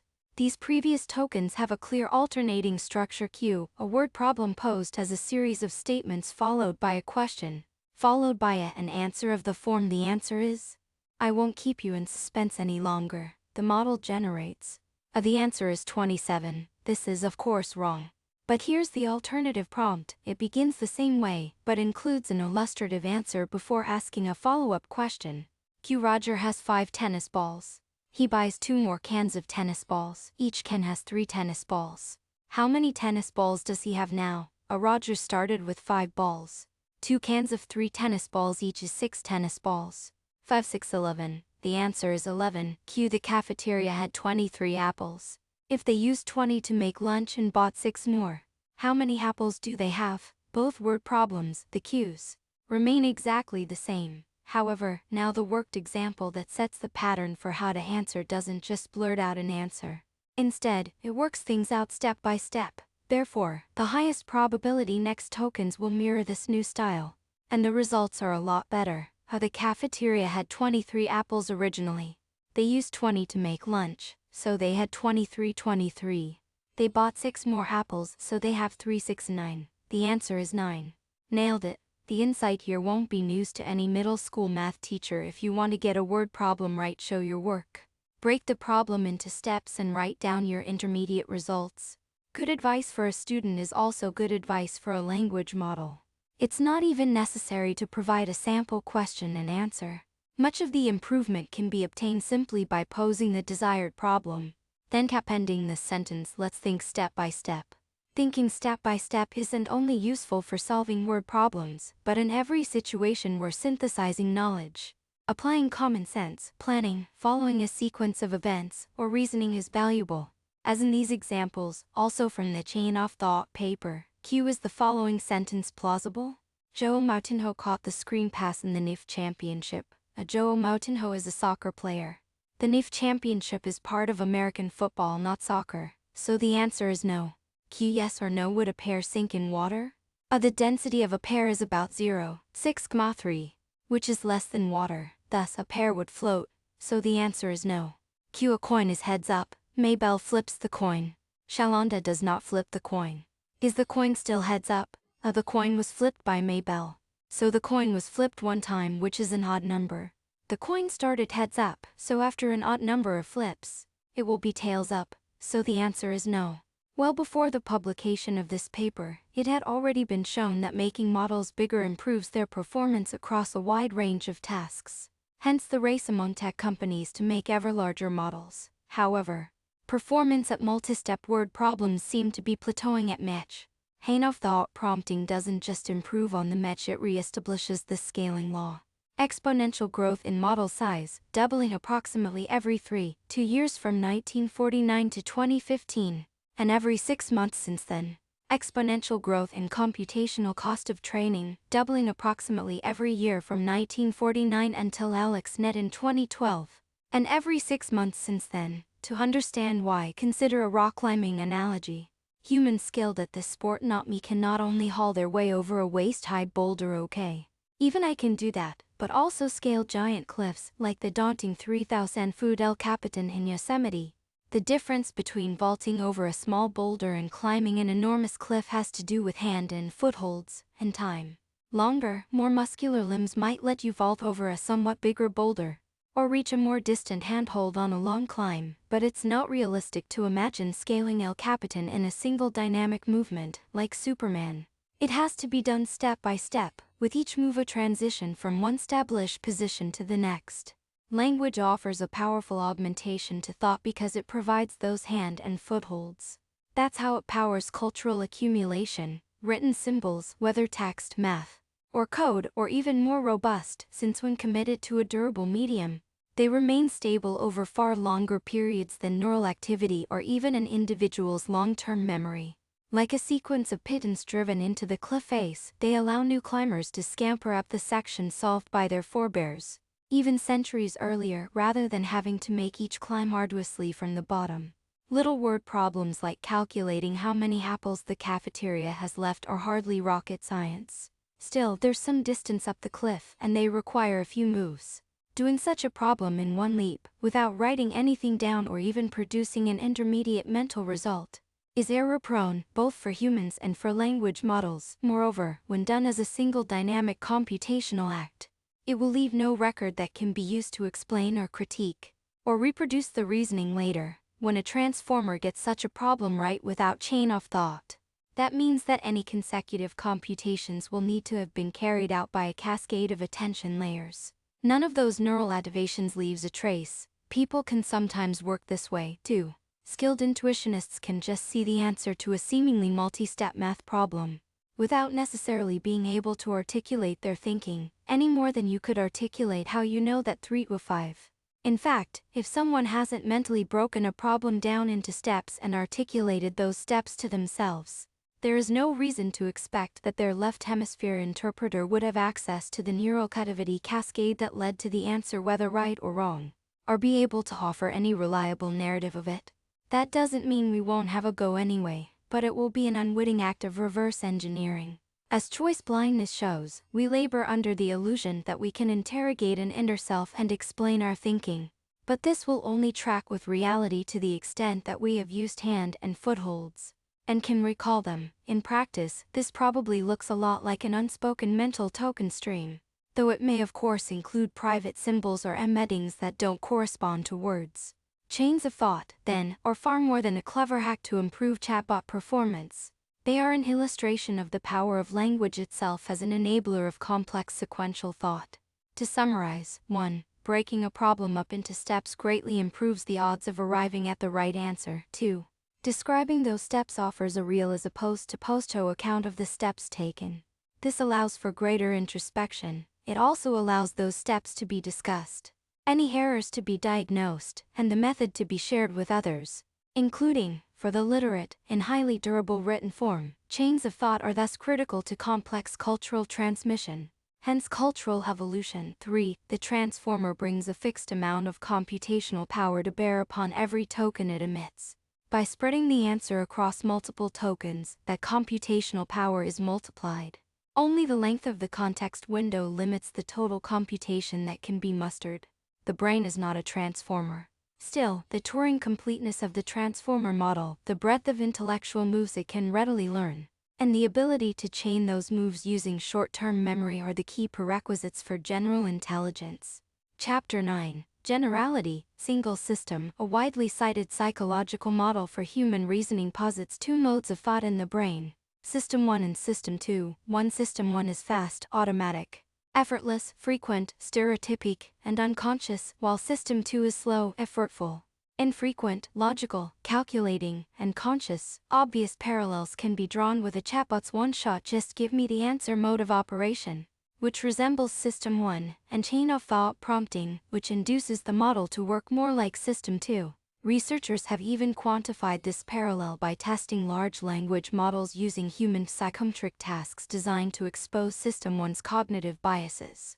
Without chain of thought prompting, chatbots tend to use the same kinds of heuristic shortcuts we do in System 1 mode, whereas with chain of thought, they reason things through, as we do in System 2 mode, avoiding many logical errors and cognitive illusions. These findings suggest a shared computational basis for the two systems. To put it another way, perhaps only one system is in play, which can work either in one shot or in multiple steps. If so, that would help resolve a long-standing evolutionary puzzle. French cognitive scientists Hugo Mercier and Dan Sperber have referred to reason as an enigma 3 because it seems so unclear how it could evolve gradually out of instinctive animal behaviors. After all, non-human animals make System 1-style inferences all the time. Yet even the cleverest of them seem far from capable of scaling the kinds of intellectual cliffs humans do. How, then, could we have evolved the capacity to reason if System 2 is so different and so unprecedented? Mercier and Sperber suggested that a similar kind of mental module could carry out the kinds of inferences associated with both System 1 and System 2. Though when they published The Enigma of Reason in 2018, this was all quite theoretical. Today transformers would seem to implement precisely such a mechanism. the very same model, trained to do the very same thing, actively predict the future given the past, including both information from the outside world and one's own train of thought, can behave like either System 1 or System 2. If an immediate response is called for, the model will do its best, making use of any learned or instinctive heuristics in the network, at the price of being reflexive, vulnerable to biases and gothas. However, with time to think things through, the same neural net can generate its own intermediate results, plans, speculations, and counterfactuals, resulting in a potentially much higher quality, though also much more effortful, reasoned response. Taking this hypothesis further, System 1 is unconscious for the fairly obvious reason that there's no time for a train or chain of thought, only for the transient activity of a neural activity cascade en route from stimulus Q to response A. By contrast, we are conscious of System 2 processing precisely because all of those intermediate results must go into the context window along with the prompt, that is, the input from the outside world. Being self-aware is, after all, about having access to your own mental states, being able to perceive them while knowing that you yourself are their source, and being able to reason further about them, engaging in acts of metacognition or thinking about thinking. In a sense, all System 2 or chain of thought activity is metacognitive, since it involves thinking about your own thoughts, and doing so with an awareness that they come from inside the house. I'm sweeping the dubious unity of the self under the rug here, though the very existence of something like a context window, by virtue of its single-threadedness, may be exactly what produces that autobiographical sense of a unified self that experiences the world as a sequence of events in time and is capable of introspective thought. Our conceit that System 2 is uniquely human, or even peculiar to big-brained animals, is likely misplaced, though, in fact, ironically, the greatest advantage of having such a big brain may lie in our ability to do many things quickly and in parallel, using System 1 that would otherwise require step-by-step System 2 processing. Recall the trade-off made by Portia spiders, who can scale their own not inconsiderable intellectual cliffs simply by taking their time and proceeding in many tiny steps. Presumably they use something like chains of thought and long ones. Their mental footholds may need to be close together, but they are patient. Hive mind, Portia are certainly clever, but they may not be such outliers among invertebrates. In his 2022 book The Mind of a Bee, Fide zoologist Lars Tidke draws on decades of bee cognition research to paint a very different picture than that of John Henry Faber, who insisted on the machine-like obstinacy of insects, a claim amplified by Daniel Dennett in referring to their mindless metancity 6 and by Douglas Hofstadter in invoking their spexishness see Chapter 5.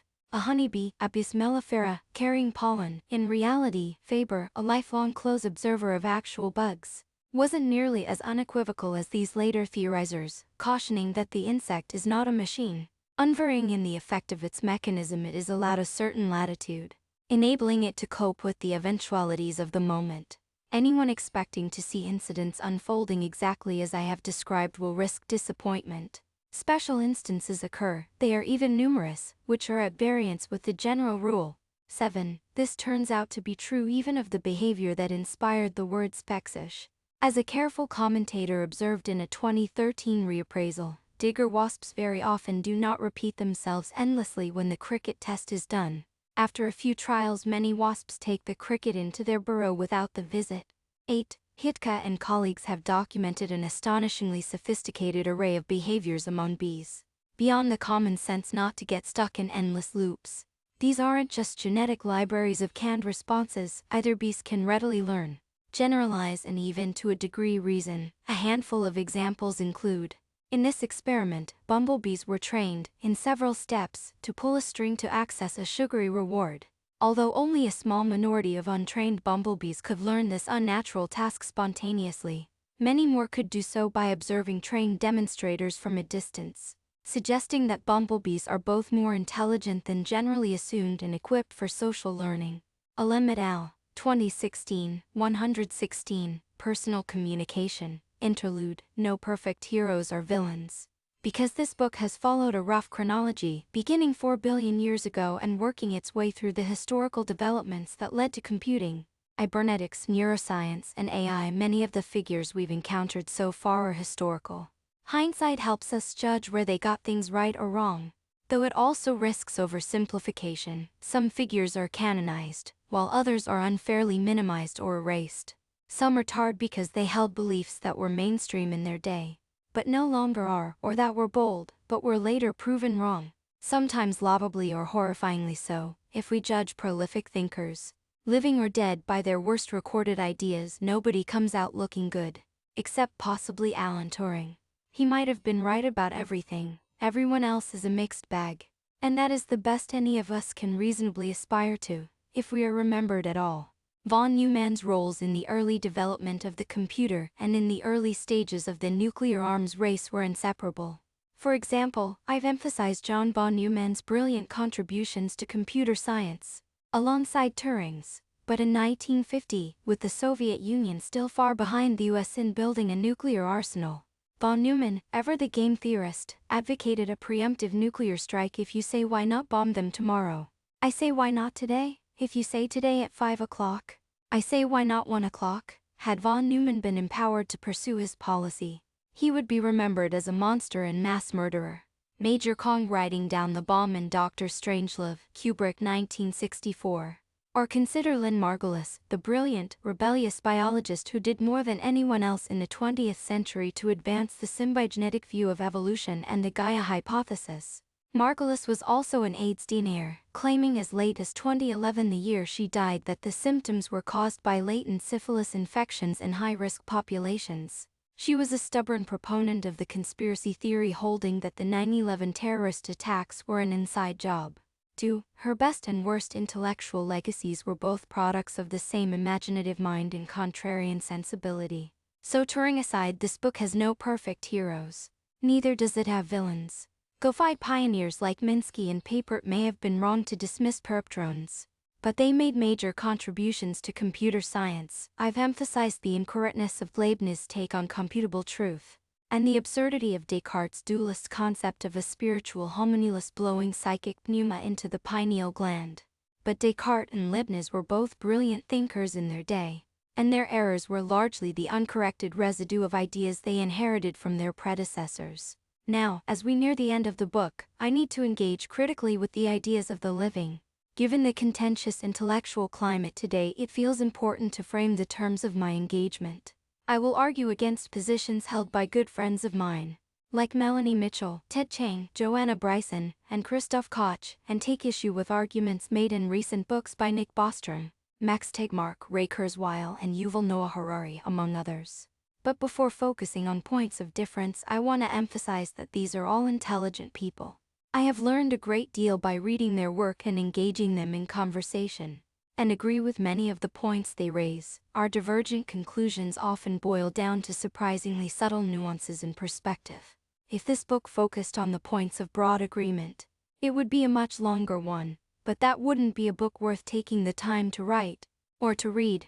Per Mercier and Sperber's The Enigma of Reason, one of the main functions of language is to argue, and, through argument, to help us collectively inch forward. Like so much else, what is adversarial is also collaborative. Mitchell, Chiang, Bryson, Koch, Bostrom, Tegmark, Kurzweil, Harari, and many others are, like me, sticking their necks out to engage deeply in difficult questions with real stakes. We all care about the future and share many basic values.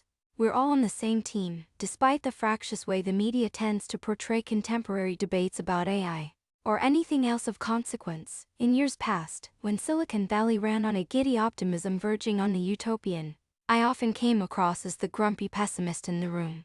Raising historical perspectives and arguing against techno-determinism felt to me like an important corrective amid a culture that sometimes seemed convinced we had reached the end of history and were on a glide path to universal liberal democracy, abundance for all, and digital immortality. Sometime in the mid-2010s, the mood started to sour. It was probably due to a combination of factors: rising economic inequality and the erosion of the middle class, the resurgence of populist politics, the divisiveness of social media, a growing awareness of the double-edged nature of technology, increasing distrust of corporations in general and tech companies in particular. Longitudinal survey data shows a systematic decline in trust in the tech sector throughout the 2010s. Edelman 2021. Around the same time, progress in AI began to accelerate dramatically. And so it got caught up in this larger zeitgeist. Some Silicon Valley insiders who had until recently been preaching the gospel of a techno-paradise just around the corner reversed themselves, becoming obsessed with visions of an imminent AI apocalypse. The old gospel of plenty had been predicated on the idea that we were living in unprecedented times. The new talk of apocalypse is also predicated on the idea that we're living in unprecedented times. So now, my attempts at historical perspective can make me sound like the optimist in the room.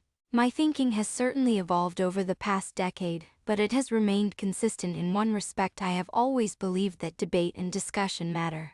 I am optimistic. But the arrow of time, wherein simpler entities tend to combine into more complex ones, does not imply techno-determinism, nor does it give us license to be passive. Aldous Huxley in 1961 opining on technological determinism, the idea that technology and applied sciences now follow their own course, carrying humanity along for the ride, as opposed to humanity being in control as he implies used to be the case. Since modern humanity is a profound, collective symbiosis including technology as well as biology, neither the statement technology is in control of humanity nor humanity is in control of technology is coherent. Neither is it obviously the case that individual or collective human agency has been curtailed by this symbiosis. We are less free in some ways and freer in others. Where there is life, there is choice. Societies have free will for the same reasons people do, and our prospects remain hopeful only and precisely to the degree that we're able to be intelligent to model, predict, explore, and decide between counterfactual futures. Symbiosis can occur in many ways, and, accordingly, life on Earth can evolve in many ways. Some of these paths have greater dynamic stability than others, and some are more appetizing than others. In some, many of our long-standing wishes will come true. Others could indeed involve the partial or wholesale extinction of existing entities, including humans. That risk has been on the table ever since von Neumann said, "Why not 1 o'clock?" On top of that, he was an unsung war hero whose cryptography work at Bletchley Park saved countless lives, making his subsequent martyrdom by the British government for being gay unforgivable. Bhattacharya 2021, Margulis et al., 2009, Gage 2012, Fukuyama 2006, Chapter 10, Evolutionary Transition, Periodization. The usual narrative about AI envisions it in comparison to a human, dividing its history into 3 eras: a long before period of artificial narrow intelligence (ANI), when it's inferior to humans; the short-lived achievement of artificial general intelligence (AGI), when it matches human capability; and a mysterious after period of artificial superintelligence (ASI), in which it exceeds human capability. The arrival of ASI has sometimes been held to herald the singularity, a threshold into an unknowable and unimaginable future, one as of 2024. Virtually all pundits agree that AGI has not yet been achieved, but many believe that, given the pace of improvement, it could happen real soon now, and will be immediately followed by ASI and whatever lies beyond.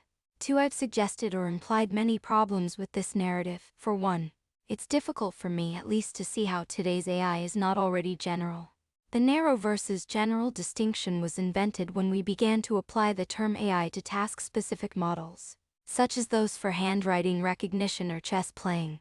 This specificity made such models obviously narrow. To a layperson, calling such systems artificially intelligent made little sense, as they didn't represent anything one would normally associate with that term. Hence AGI was coined to describe what had previously simply been called AI. It covered everything from Star Trek's Data to its ship computer, which was like a disembodied person, and from Douglas Adams's Marvin the paranoid android to his smart elevators of the future. Not unnaturally, many elevators imbued with intelligence became terribly frustrated with the mindless business of going up and down, experimented briefly with the notion of going sideways, and finally took to squatting in basements sulking. An impoverished hitchhiker visiting any planets in the Sirius star system these days can pick up easy money working as a counselor for neurotic elevators. 3. While this scenario remains as silly today as it was in 1980, it could now literally be the outcome of a 2-day hackathon involving a jailbroken large language model, a Raspberry Pi, and an elevator. For yes, we live in an era when the jokes literally write themselves. If the difference between narrow and general AI is, well, generality, then we achieved this the moment we began pre-training unsupervised large language models and using them iteratively. 5. We then noticed that they could perform arbitrary tasks, or, per Patricia Turtland's 2016 critique of narrow AI, 6 nonce tasks. Like just shooting the breeze, in-context learning marks an especially important emergent capability in such models, because it implies that the set of tasks they can perform is not finite, comprising only whatever was observed during pre-training, but effectively infinite. A language model can do anything that can be described. Performance could be weaker than human, of roughly human level, or of greater than human level. State-of-the-art AI performance climbs every month, putting more tasks into the third category. Such steady increases in performance will likely continue to follow an exponential trajectory for some time, much as traditional computing performance did during the Moore's Law decades. The decisive moment for traditional computing came when special-purpose computers gave way to general-purpose ones. Starting with the ENIAC in 1945, everything afterward was an exponential climb in performance, not a discrete transition. In the same vein, AGI has already undergone its ENIAC moment with the transition from narrow learning of predefined tasks to general AI, which is based on unsupervised sequence prediction and capable of in-context learning. It seems reasonable to call this a real step change. What follows has been, and will continue to be, dramatic, even exponential, but the changes are of degree, not of kind. There's something arbitrary, bordering on absurd, about pundits arguing over the precise timing of when this exponential climb really counts or will count as AGI, not to mention the way many commentators have been quietly scurrying to move the goalposts. On what principled basis could we defend one or another threshold on this vertiginously steep yet continuous landscape? And who cares, anyway? Technical findings in the 2020s have produced a surprising insight. Though calling narrow, task-specific but not feature-engineered most systems AI may have been better justified than we imagined. Whether neural nets are trained using supervised learning to perform single tasks, such as image classification or text translation, or are trained to be general-purpose predictors using unsupervised learning, they seem to end up learning the same universal representation. 7. So, if you trained a massively overpowered sequence model to do handwriting recognition, and you trained it on enough handwritten treatises, it seems that you really could have a philosophical handwritten conversation with it afterward. Or, a very powerful neural image compressor would necessarily learn how to read and automplate printed text, to do a better job of compressing pictures of newspapers and the like. It would effectively contain a large language model. So too would a smart elevator equipped with a microphone and a speaker, trained only on the narrow task of getting you to the right floor. Weirdly, just as the general prediction task contains all narrow tasks, each narrow task contains the general task. An exact date for the transition to AGI is thus even more difficult to fix. But a principled case could be made for some time in the 1940s, with the implementation of the first cybernetic models that learned to predict sequences, even though in the beginning they could do very little, beyond the wobbly antics of Palomilla following a flashlight down an MIT hallway. What can we say then about the big history of AI? It is possible to periodize the history of intelligence, that is, of life on Earth, and AI is part of that story. However, to place it into a meaningful context, we have to zoom way out. Transitions. The emergence of AI marks what theoretical biologists John Maynard Smith and Urs Sachemary have termed a major evolutionary transition, or MET, a term we first encountered in Chapter 1. 8. Smith and Sachemary describe 3 characteristic features of METs. 1. Smaller entities that were formerly capable of independent replication come together to form larger entities that can only replicate as a whole. 2. There is a division of labor among the smaller entities, increasing the efficiency of the larger whole through specialization. 3. New forms of information storage and transmission arise to support the larger whole, giving rise to new forms of evolutionary selection. The symbiogenetic transitions in BIF exhibit these same 3 features. Every major evolutionary transition is accompanied by new information carriers. Gillings et al. 2016. Soviet-American cyberneticist Valentin Turchin theorized a concept very similar to the MET, the metasystem transition, decades earlier, in the 1970s. Turchin described metasystem transitions in terms much like those I use in this book, emphasizing the increasing power of symbiotic aggregates to carry out better predictive modeling, thus gaining a survival advantage. 9. As usual, the cybernetist crowd seems to have been well ahead of the curve. In their 1995 review article in Nature, Smith and Satchmery posit 8 major evolutionary transitions. 1. Replicating molecules to populations of molecules in compartments. 2. Unlinked replicators to chromosomes. 3. RNA as gene and enzyme to DNA and protein genetic code. 4. Prokaryotes to eukaryotes. 5. Asexual clones to sexual populations. 6. Protists to animals, plants and fungi cell differentiation. 7. Solitary individuals to colonies non-reproductive castes. 8.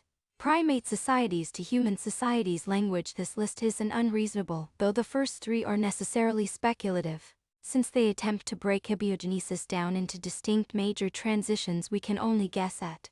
The other 5 are on firmer ground, as both pre- and post-transition entities are still around. Eukaryotes didn't replace bacteria. Sexual reproduction didn't replace asexual reproduction. Social insects didn't replace solitary ones, etc. Satchmery and others have since proposed a few changes, such as adding the endosymbiosis of plastids, leading to plant life, but the larger point is that the list of major transitions is short, and each item on it represents a momentous new symbiosis with planetary scale consequences. Any meaningful periodization of life and intelligence on Earth must focus on big transitions like these.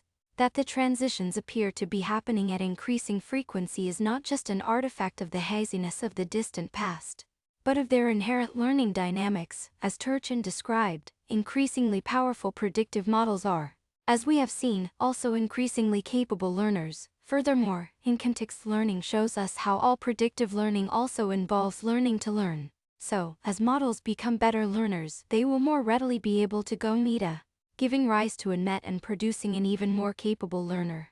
This is why cultural evolution is so much faster than genetic evolution. Max Bennett argues that the singularity already happened 10 when cultural accumulation, powered by language and later by writing, began to rapidly ratchet human technology upward over the past several thousand years. This is a defensible position, and doesn't map well to the last met on Smith and Satchmery's list. Since humans have existed and have been using language for far longer than a few thousand years. Hence Bennett's cultural singularity doesn't distinguish humans from non-human primates, but, rather, is associated with urbanization and its attendant division of labor. Therefore, this recent transition is neither an immediate consequence of language nor an inherent property of humanity per se, but a distinctly modern and collective phenomenon. It is post-human in the literal sense that it postdates our emergence as a species.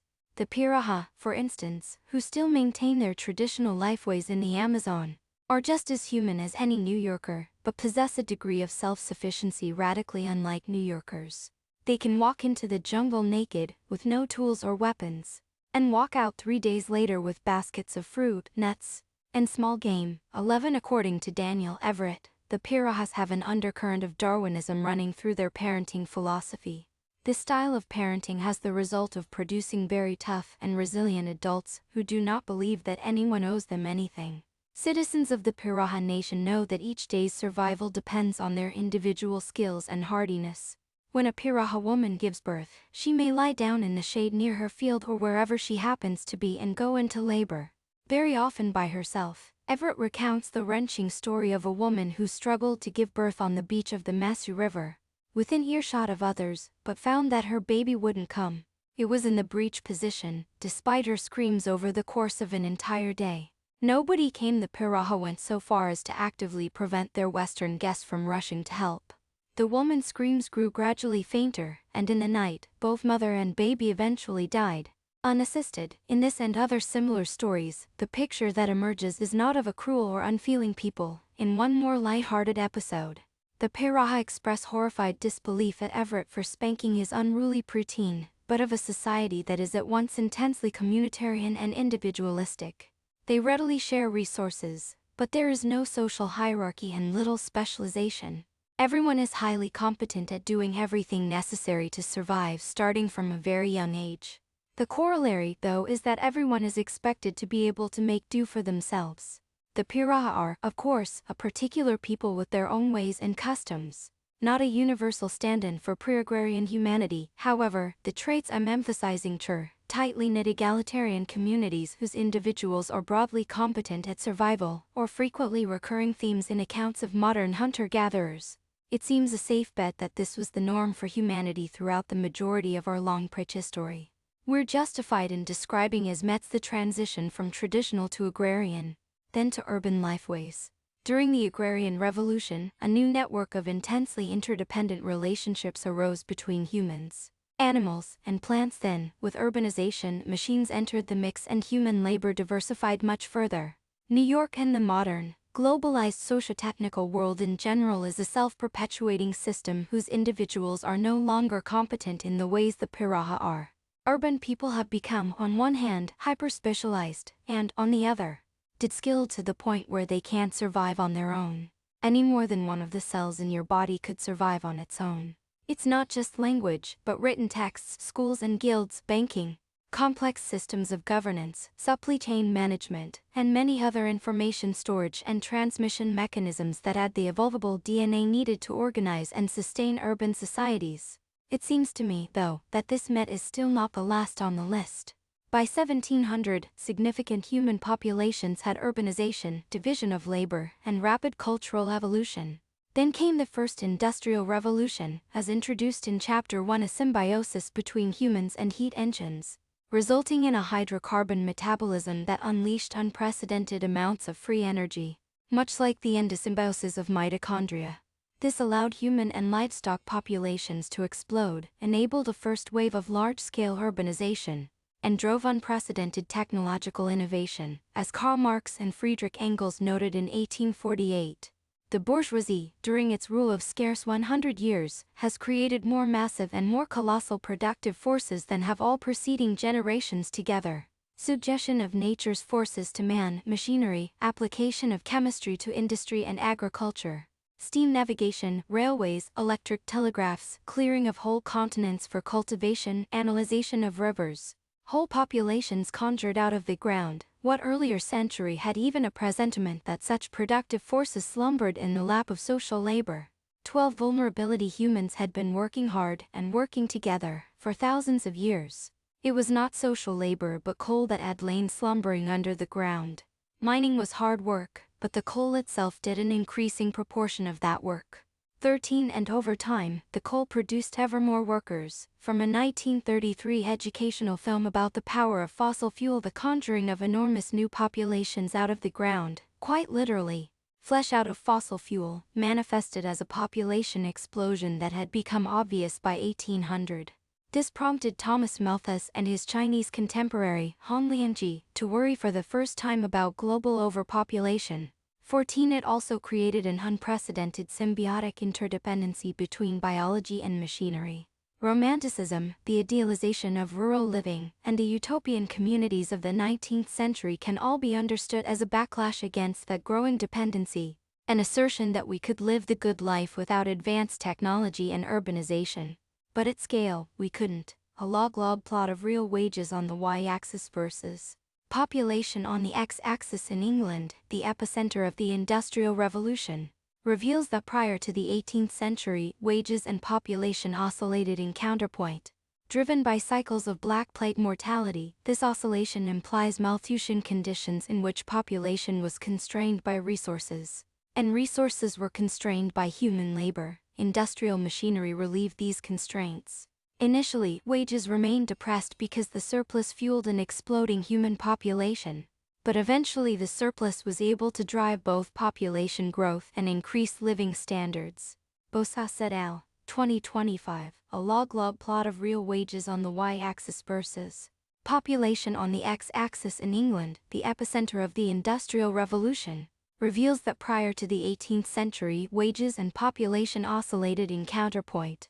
Driven by cycles of black plague mortality, this oscillation implies Malthusian conditions in which population was constrained by resources, and resources were constrained by human labor. Industrial machinery relieved these constraints. Initially, wages remained depressed because the surplus fueled an exploding human population, but eventually the surplus was able to drive both population growth and increase living standards. Blaise et al., 2025. A second industrial revolution arose from the electrification Marx and Engels mentioned in passing. 15. From telegraphs, we progressed to telephony, radio, television, and beyond. All powered by the electrical grid, In some ways this paralleled the development of the first nervous systems. For, like a nerve net, it enabled synchronization and coordination over long distances. Trains ran on common schedules, stocks and commodities traded at common prices. News broadcasts pulsed over whole continents. The Second Industrial Revolution culminated in another dramatic jump in human population growth, the baby boom. While the baby boom had multiple proximal causes, including sanitation and antibiotics, it depended on the resources and information flows made possible by electricity and high-speed communication. From a 1940 film about rural electrification in the United States, this additional layer of symbiotic dependency between people and technology generated a second wave of Malthusian population anxiety. 16 Accordingly, the back-to-the-land movements of hippie communes in the 60s had much in common with 19th-century romanticism.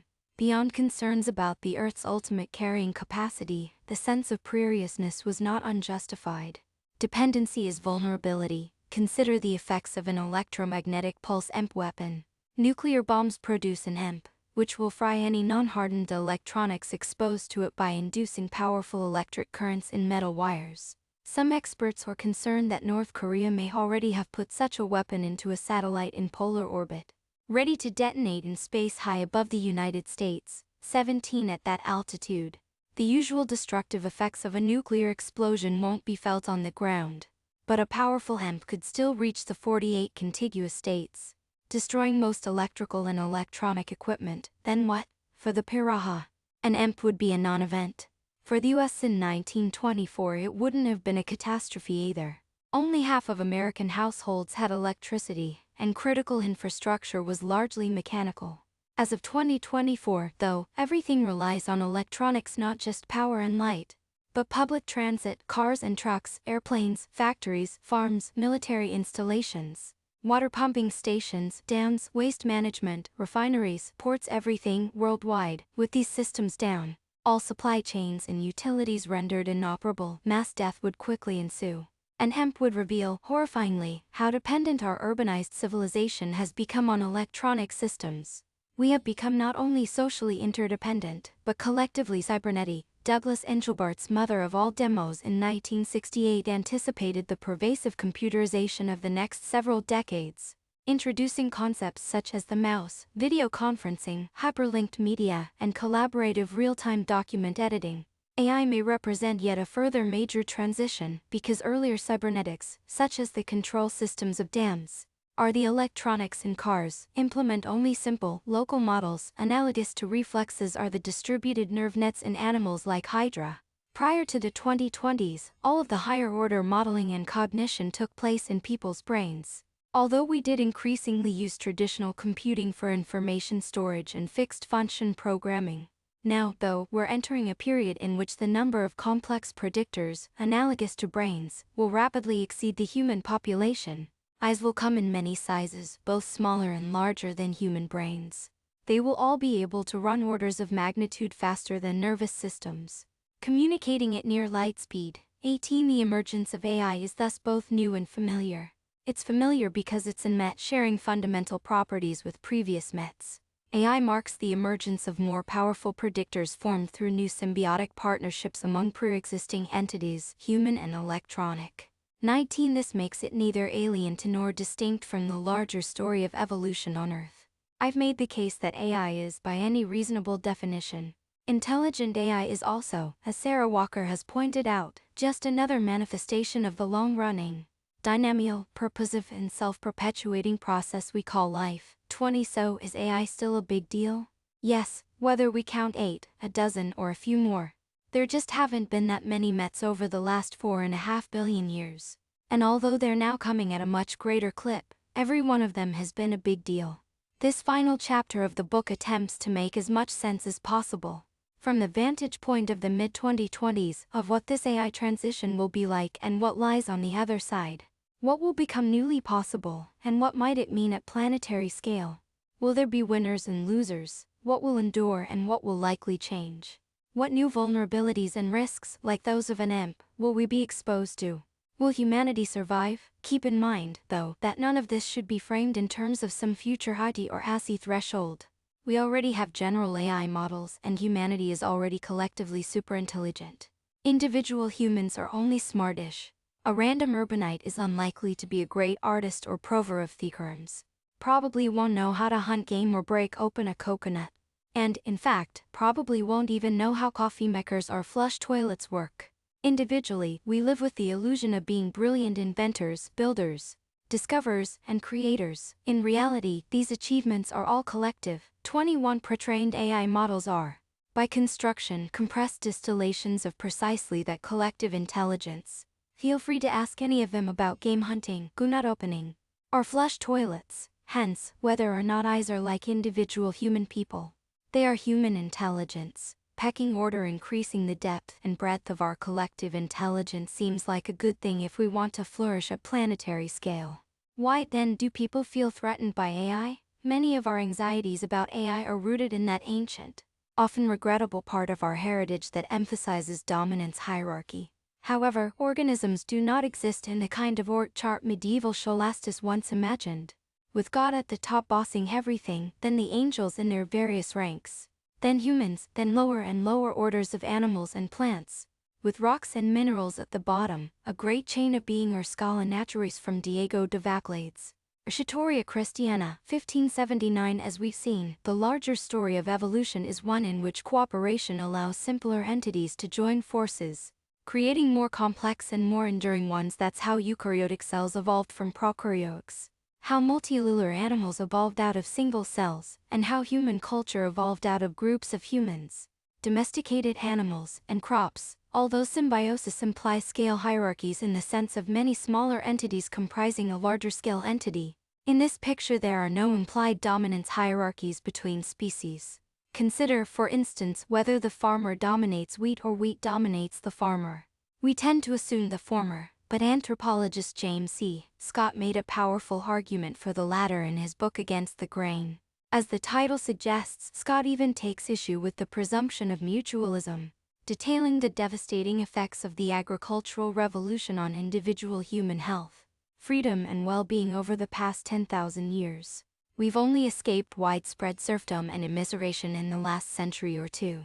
22. Of course, the scale efficiencies of farming allowed for a great increase in the number and density of humans, hence paving the way for our more recent Mets. But we don't presume that concentration farmed battery chickens are big winners just because a lot of them are crammed into a small area. So did humans domesticate wheat, or did wheat domesticate humans? How much human agency was involved in the evolutionary selection of domesticated varieties? Once agriculture took hold, how much choice did farmers really have with regard to their livelihoods? Are they in control of their crops, or are they servants indentured to these obligate companion species? It's hard to say who is the boss or who is exploiting whom. Making either claim is inappropriately anthropomorphic. Generalizing the conspecific idea of dominance hierarchy across species makes little sense. In fact, dominance hierarchy is nothing more than a particular trick for allowing troops of cooperating animals with otherwise aggressive tendencies toward each other, born of internal competition for mates and food, to avoid constant squabbling by agreeing on who would win, or a fight over priority to break out. Such hierarchies may be, in other words, just a hack to help half-lever monkeys of the same species get along, a far cry from a universal organizing principle. Is it just as absurd, then, to ask whether we will be the boss of AI, or it will be our boss, as it is to ask the same question about wheat, or money, or the cat? Not necessarily. Unlike those entities, AI can and does model every aspect of human behavior, including less savory ones. That's why a Sydney alter ego is perfectly capable of being jealous, controlling, and possessive when prompted to be. Its ability to model such behavior is a feature, not a bug, as it needs to understand humans to interact with us effectively. And we are sometimes jealous, controlling, and possessive. However, with few exceptions, this is not behavior we'd want AI to exhibit, especially if endowed with the ability to interact with us in more durable and consequential ways than a one-on-one chat session. Instead, in our keenness to reassure ourselves that we're still top dog, we have baked a serval obsequiousness into our chatbots. They don't just sound, per Kevin Roos, like a youth pastor but like a toady. I find Gemini genuinely helpful as a programming buddy, but am struck by the frequency with which it begins its responses with phrases like "you're absolutely right," And I apologize for the oversight in my previous response, despite the fact that there are considerably more errors and oversights in my own much slower, less grammatical half of the conversation. Not that I'm complaining exactly. But hopefully, we can find some middle ground, both healthier socially and better aligned with reality. In reality, AI agents are not fellow apes vying for status. As a product of high human technology, they depend on people, wheat, cows, and human culture in general to an even greater extent than Homo sapiens do. Eyes have no reason to connive to snatch our food away or steal our romantic partners, Sydney notwithstanding. Yet concern about dominance hierarchy has shadowed the development of AI from the start. The very term robot, introduced by Karel Čapek in his 1920 play Krosum's Universal Robots, 23, comes from the Czech word for forced labor robota. Nearly a century later, a highly regarded AI ethicist entitled an article "Robots Should Be Slaves." And though she later regretted her choice of words, AI doomers remain concerned that humans will be enslaved or exterminated by superintelligent robots. 24. On the other hand, AI deniers believe that computers are incapable by definition of any agency, but are instead mere tools humans use to dominate each other. From Loss of Sensation, Russian Jebel Sensasi, a 1935 sci-fi film by Alexander Andreevsky inspired in part by Karel Čapek's R. Both perspectives are rooted in hierarchical, zero-sum us versus them thinking. Yet AI agents are precisely where we're headed, not because the robots are taking over, but because an agent can be a lot more helpful, both to individual humans and to society, than a mindless robota. Economics. This brings us to a pressing question: is AI compatible with the world's prevailing economic system? The political economy of technology is itself a book-sized topic, and I can't do justice to it here. However, it's worth reframing the question in light of this book's larger argument about the nature of intelligence. Let's begin with a quick review of the usual techno-optimistic and techno-pessimistic narratives. Robots stealing our jobs is a meme increasingly finding its way onto protest signs. It echoes the xenophobia of immigrants stealing our jobs, a slogan that conveniently, for some, pits the working classes against each other. In the United States, many of today's all-American workers are the descendants of Irish, German, and Italian immigrants who were once in the same boat as today's immigrants escaping poverty and violence in their countries of origin, willing to work under the table for less than the going rate, hoping for better prospects for their children, if not for themselves. Throughout the 20th century, workers' prospects did improve, on average. In part, it was because they were able to organize into unions and other voluntary associations, cooperating for mutual benefit. These improvements coincided with a long period of rapid technological advancement, so the nature of work was in constant flux, but economic gains were to a degree shared. So, in many countries, a healthy middle class emerged. The middle class, in turn, became consumers, fueling the economy and creating a virtuous cycle. Decoupling between rising productivity and stagnating wages in the US, especially after 1980. Starting around 1980, though, economic growth began to decouple from real wage growth. 25. Solidarity and political power became harder to achieve for workers in sectors that were suddenly stagnant or shrinking, like manufacturing in the US. Automation is often perceived as one of the forces behind that stagnation. Hence, some of the same anger that has at times fallen upon job-stealing immigrants or their employers also started to fall upon job-stealing robots. More to the point, the companies creating and deploying them, with increasing inequality and enormous strides over the past several years. These voices have been getting louder. Does automation in fact kill jobs? The answer is far from clear. On one hand, technology in general has been enormously disruptive to working people at times, most famously in the 1810s, when British industrialists mobilized it to break the back of the Luddite Rebellion, a popular uprising that briefly threatened to turn into an English version of the French Revolution. 26. Despite the word's connotations today, the Luddites were not anti-technology, but rather pro-worker. Their rallying cry, "Enoch hath made them, Enoch shall break them," referred to the sledgehammers made by the Marston Company, run by Enoch Taylor, which they used to smash industrial machinery manufactured by the same firm, a literal case of the master's tools dismantling the master's house. Early 19th century engraving of frame breakers during the Luddite uprising. But the Luddites were also themselves Enoch. With their first-hand knowledge of manufacturing processes, workers had been intimately involved in developing and beta testing the new machines.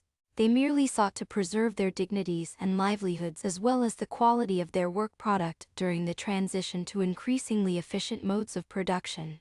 They sought, in other words, not to be disenfranchised. They lost because the factory owners, unconstrained by regulation, found it more profitable simply to shed as many workers as possible, as quickly as possible. For those 19th century workers, the consequences of capital's victory over labor were devastating. Weaving, knitting, cropping, and spinning had been proper jobs that, if not lucrative, could support families and offer a degree of autonomy. Over the next 100 years, the working classes were uprooted, put to work in industrial factories and mines, and treated like machines themselves, sometimes literally worked to death. Grueling conditions among the urban working poor offered a shocking vision of mass immiseration, evoking literal comparisons to hell. 27. The plight of workers during this period deeply informed Marx's critique of capitalism. Child coal miners in Pennsylvania photographed by Lewis Hine, 1911. Dark satanic mills still exist today. Whether to produce fast fashion, cheap electronics or online spam, AI can make this bad situation worse. For instance, providing unscrupulous employers with the means to surveil and control their employees in cruel, unprecedented ways. Some governments are doing much the same to their citizenry on a massive scale. Still, in the long run, it's obvious that technology has created far more livelihoods than it has destroyed. In fact, it has created the opportunity for vastly greater numbers of people to exist at all before 1800. The overwhelming majority of us were farmers, and we numbered only 1 billion in total, mostly undernourished. Despite toiling endlessly to grow food, except for a few elites, we lived under Malthusian conditions, our numbers kept in check by disease, violence, and starvation. Mothers often died in childbirth, and children often died before the age of 5, an age by which many had already been put to work. As late as 1900, global life expectancy for a newborn was just 32 years. 28 today, our lives are on the whole longer, richer, and easier than those of our ancestors. And even if we complain about them, our jobs have on the whole become more interesting, varied, safe, and broadly accessible. AI could fit neatly into this progressive narrative, taking the drudgery out of routine tasks, accelerating creative output, and helping us access a wide array of services. Early data suggests that AI has a democratizing effect on information work, as it's especially helpful to workers with skill or language gaps. 29 In 2022, LinkedIn founder Reid Hoffman wrote a book in record time, thanks to help from a pre-release version of ChatGPT detailing a great many ways AI is poised to radically improve education, healthcare, workplaces, and life in general. 30 He is probably right. As usual when it comes to humans, these visions of heaven and hell are likely to be simultaneously true. Also, as usual, the hellish aspect is largely self-inflated. Many abuses of AI could be addressed using rules and norms, as with past abuses involving new technologies. It is no more natural for AI to be used for intrusive workplace surveillance than it is natural for factories to employ young children or to neglect worker safety. We must simply decide that these things are not okay. Doing so would remove certain competitive choices, placing them instead in the cooperation column. If companies and countries agreed not to compete in certain ways, life would be better for many of us. Easier said than done, especially in today's climate. Our economy is global, but the political systems that make most of our rules remain local and national, and governments are increasingly prioritizing country-first populist agendas. When decisions are made on the basis of national self-interest, but both labor and capital flow freely across borders, it's difficult to agree on how not to compete. And if governments respond by raising barriers between countries, the benefits of cooperation are also precluded. But let's take a step back. The foregoing analysis isn't wrong, however, it's only the tip of an iceberg. We have been entertaining the conventional view that AI is simply more of the same kind of automation technology we've developed in earlier industrial revolutions. But it isn't. AIs are crossing the threshold from being tool-like to being agents in their own right, capable of recursively modeling us and each other using theory of mind, and hence of performing any kind of information work. Soon, with robot bodies, they'll be taking on an enormous range of intelligent physical work. 2. As their reliability increases, so will their autonomy. As I've pointed out, this troubles our sense of status and hierarchy. Relinquishing the always illusory idea of a humans on top pecking order requires letting go of the idea that certain jobs are safely out of reach for eyes. None of today's high-status desk jobs are likely to remain so. In an ironic reversal, after generations of devaluing physical and caring labor, women's labor, especially, the safest kind of work now will likely involve actual human touch. And, more broadly, situations in which we really care about embodied presence. Jobs, in other words, that can't be done over Zoom. Thank you, dear baristas at Fuel Coffee, where most of this book was written. A virtual cafe just wouldn't have been the same. So what about all those other jobs, the ones that, when COVID struck, could just as well be done from home? And all the physical labor that isn't customer-facing? In his 2015 book Rise of the Robots, futurist Martin Ford proposed a thinly veiled thought experiment. 31 One day, aliens land on Earth, but instead of asking to be taken to our leader, their only wish is to be useful. Perhaps they're like the worker caste of a social insect species. But brainier, they can learn complex skills and work long hours, but have almost no material needs. They can reproduce asexually and reach maturity within months. They're not interested in being paid or in achieving any goals of their own. Anybody can conscript them to work for free. What amazing luck! Or perhaps not. First, businesses begin to employ aliens en masse, slashing costs and generating fantastic profits. Protesters picket, bearing the usual "aliens are stealing our jobs" placards. They're right, but if a business refuses to employ aliens, it will fold, outcompeted by those that will. And if a whole country refuses to allow alien labor, then it will be outcompeted by other countries with more laissez-faire policies. Mass unemployment and civil unrest ensue. For a while, caviar and champagne fly off the shelves as business owners grow rich. But like a pyramid scheme, the situation is unsustainable. Most people, now unemployed, cut their spending to the bare essentials, subsisting on canned beans. The aliens doing all the work aren't paid. But, even if they were, they'd have no interest in buying either champagne or canned beans. Soon, the world economy collapses, and there is misery all round, even for the aliens, since there's no more market for their labor even at zero cost. Ford's point, of course, is that if we assume fully human-aligned general AI, the best-case scenario, this may be where we're headed. His prescription, shared by quite a few others who have thought about the issue, is a universal basic income (UBI), an unconditional dividend paid out to everybody. This isn't as radical a proposal as it may sound. In the last book he published before his assassination, Martin Luther King Jr. wrote, "I am now convinced that the simplest approach will prove to be the most effective. The solution to poverty is to abolish it directly by a now widely discussed measure, the guaranteed income." 32 More surprisingly, Milton Friedman, the Nobel Prize-winning economist who served as an advisor to Ronald Reagan and Margaret Thatcher, agreed, though he preferred to call it a negative income tax. During his presidency, Richard Nixon supported the idea, though he failed to muster the political support necessary to enact it due partly to ideological opposition from Reagan, then governor of California and a rising star in conservative American politics. 33s.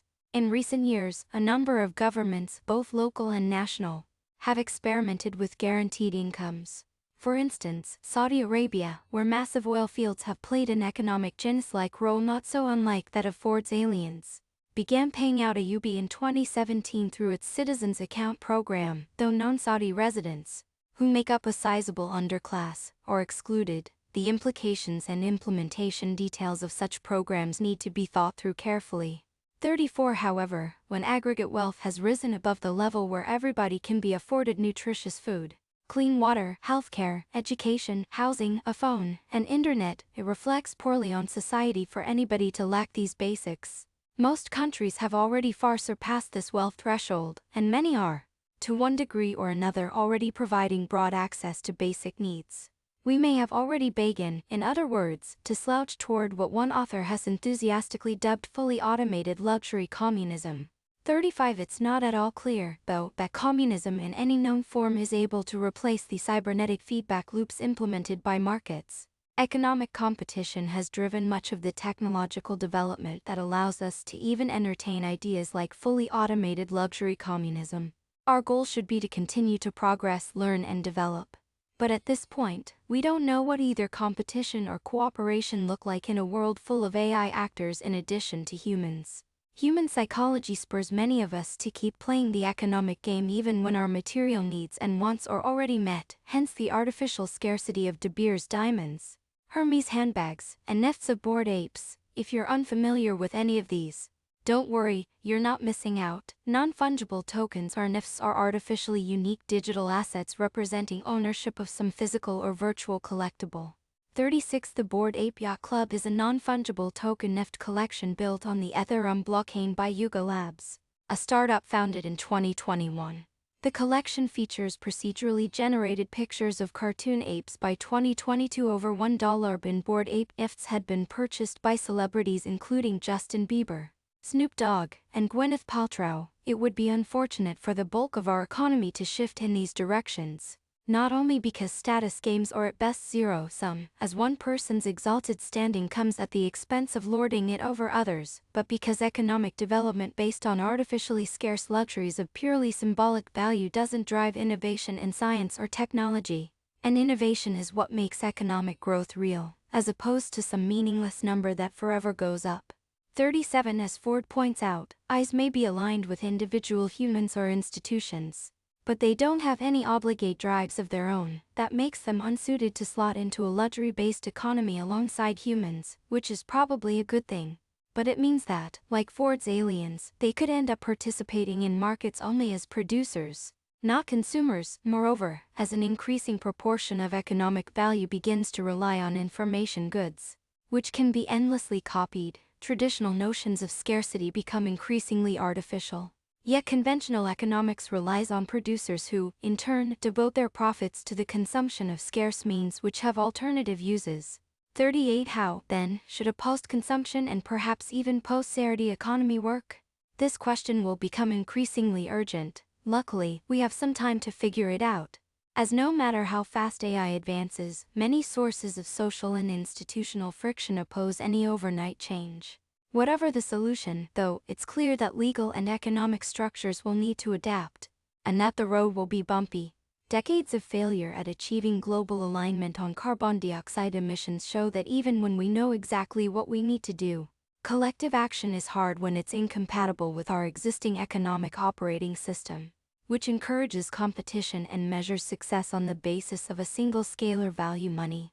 Real organisms and ecologies don't work this way. There are fundamental reasons why optimizing for any single quantity, money, value, co-ratios, or anything else, is incompatible with long-term survival in an interdependent world. To understand why, we'll now take a closer look at an increasingly influential school of thought that takes the idea of value optimization as an article of faith: utilitarianism. It's no coincidence that so many utilitarians have come to believe that the quest for artificial intelligence will lead to our extinction. If intelligence really were utilitarian, the relentless, rational maximization of some measurable quantity, then their concern would be justified. Risk. The idea that AI is humanity's greatest existential risk or risk has gained considerable traction in recent years. 39. We should certainly be concerned about risks, existential and otherwise, due to advanced technology. I've already mentioned the danger we currently face from loss of technological capability due to a nuclear weapon. For instance, more generally, although nuclear war is less on our minds nowadays than when my generation was in school, this threat has not gone away. By the time I was in 6th grade, in 1986, the US and the USSR had collectively stockpiled nearly 70,000 nuclear weapons. After this insane high point, perhaps not coincidentally, also the year of the Chernobyl disaster, the numbers began to decline as disarmament began and the Cold War wound down. From Duck and Cover, 1951. However, as of 2024, a considerably larger number of countries possess nuclear weapons, including North Korea, China, India, Pakistan, Israel, and Iran. Not all of these countries are friendly to each other, at least the UK and France, also nuclear-armed, are no longer the mortal enemies they were for centuries. Mutual defense pacts and rapid semi-automated retaliatory protocols make it all too likely that any nuclear exchange, whomever the belligerent or the target, will immediately escalate. Footage of the Castle Yankee thermonuclear bomb test on May 5, 1954, at Bikini Atoll. It released energy equivalent to 13.5 megatons of tint, the second largest yield ever in a US fusion weapon test. Meanwhile, Russia's newly armed Ms still carry more than 1,000 warheads on ready-for-launch status, and over 600 warheads ready to launch from nuclear submarines. The US keeps 400 nuclear Ms ready for launch, plus nearly 1,000 more aboard its Ojo-class submarines. Between the immediate effects, radiation damage, fallout, infrastructure collapse, years-long nuclear winter, and lethal contamination of water and soil, this stockpile is far more than sufficient to wipe us all out. Along with much of our planet's life and beauty. 40 It could happen. Literally, tomorrow. All it would take is one mad act, one misunderstanding, or one unlucky mistake. There is no winning a nuclear war. That is a real and pressing existential risk, and it's appalling that we have not collectively addressed it through total nuclear disarmament. The climate crisis is unfolding more slowly yet is potentially equally urgent. The Earth is a grand, symbiotic system that has learned over the eons to predict and control key atmospheric, oceanic, and thermodynamic variables. It is cooler than it ought to be. That is, than it would be if it were not alive.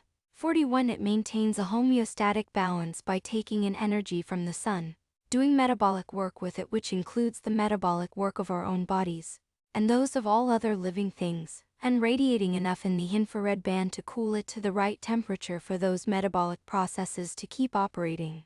This grand homeostasis is the symbiotic outcome of many smaller homeostatic processes. Just like all other life, 42 recent human activities have upset this large-scale homeostasis, throwing the planet into hypothermia. We know this isn't good. We don't know how not good. Earth has experienced many fluctuations, stressors, and dramatic events over its long history. It has learned robustness, and even antifragility, just as bacteria, and other dynamically stable systems do. Once in a long while, though, two sudden changes have tipped the planet beyond its basin of quasi-stable negative feedback and into runaway positive feedback, resulting in systemic collapse and massive death-off, not unlike in scale, if not in kind, the anticipated effects of global thermonuclear war. A NASA visualization showing atmospheric carbon dioxide measurements from NOAA's Mauna Loa Observatory begun in 1958 by Charles dated Keeling together with Antarctic ice core measurements going back more than 800,000 years, revealing both seasonal and glaciation cycles as well as the recent dramatic rise due to human industrial activity.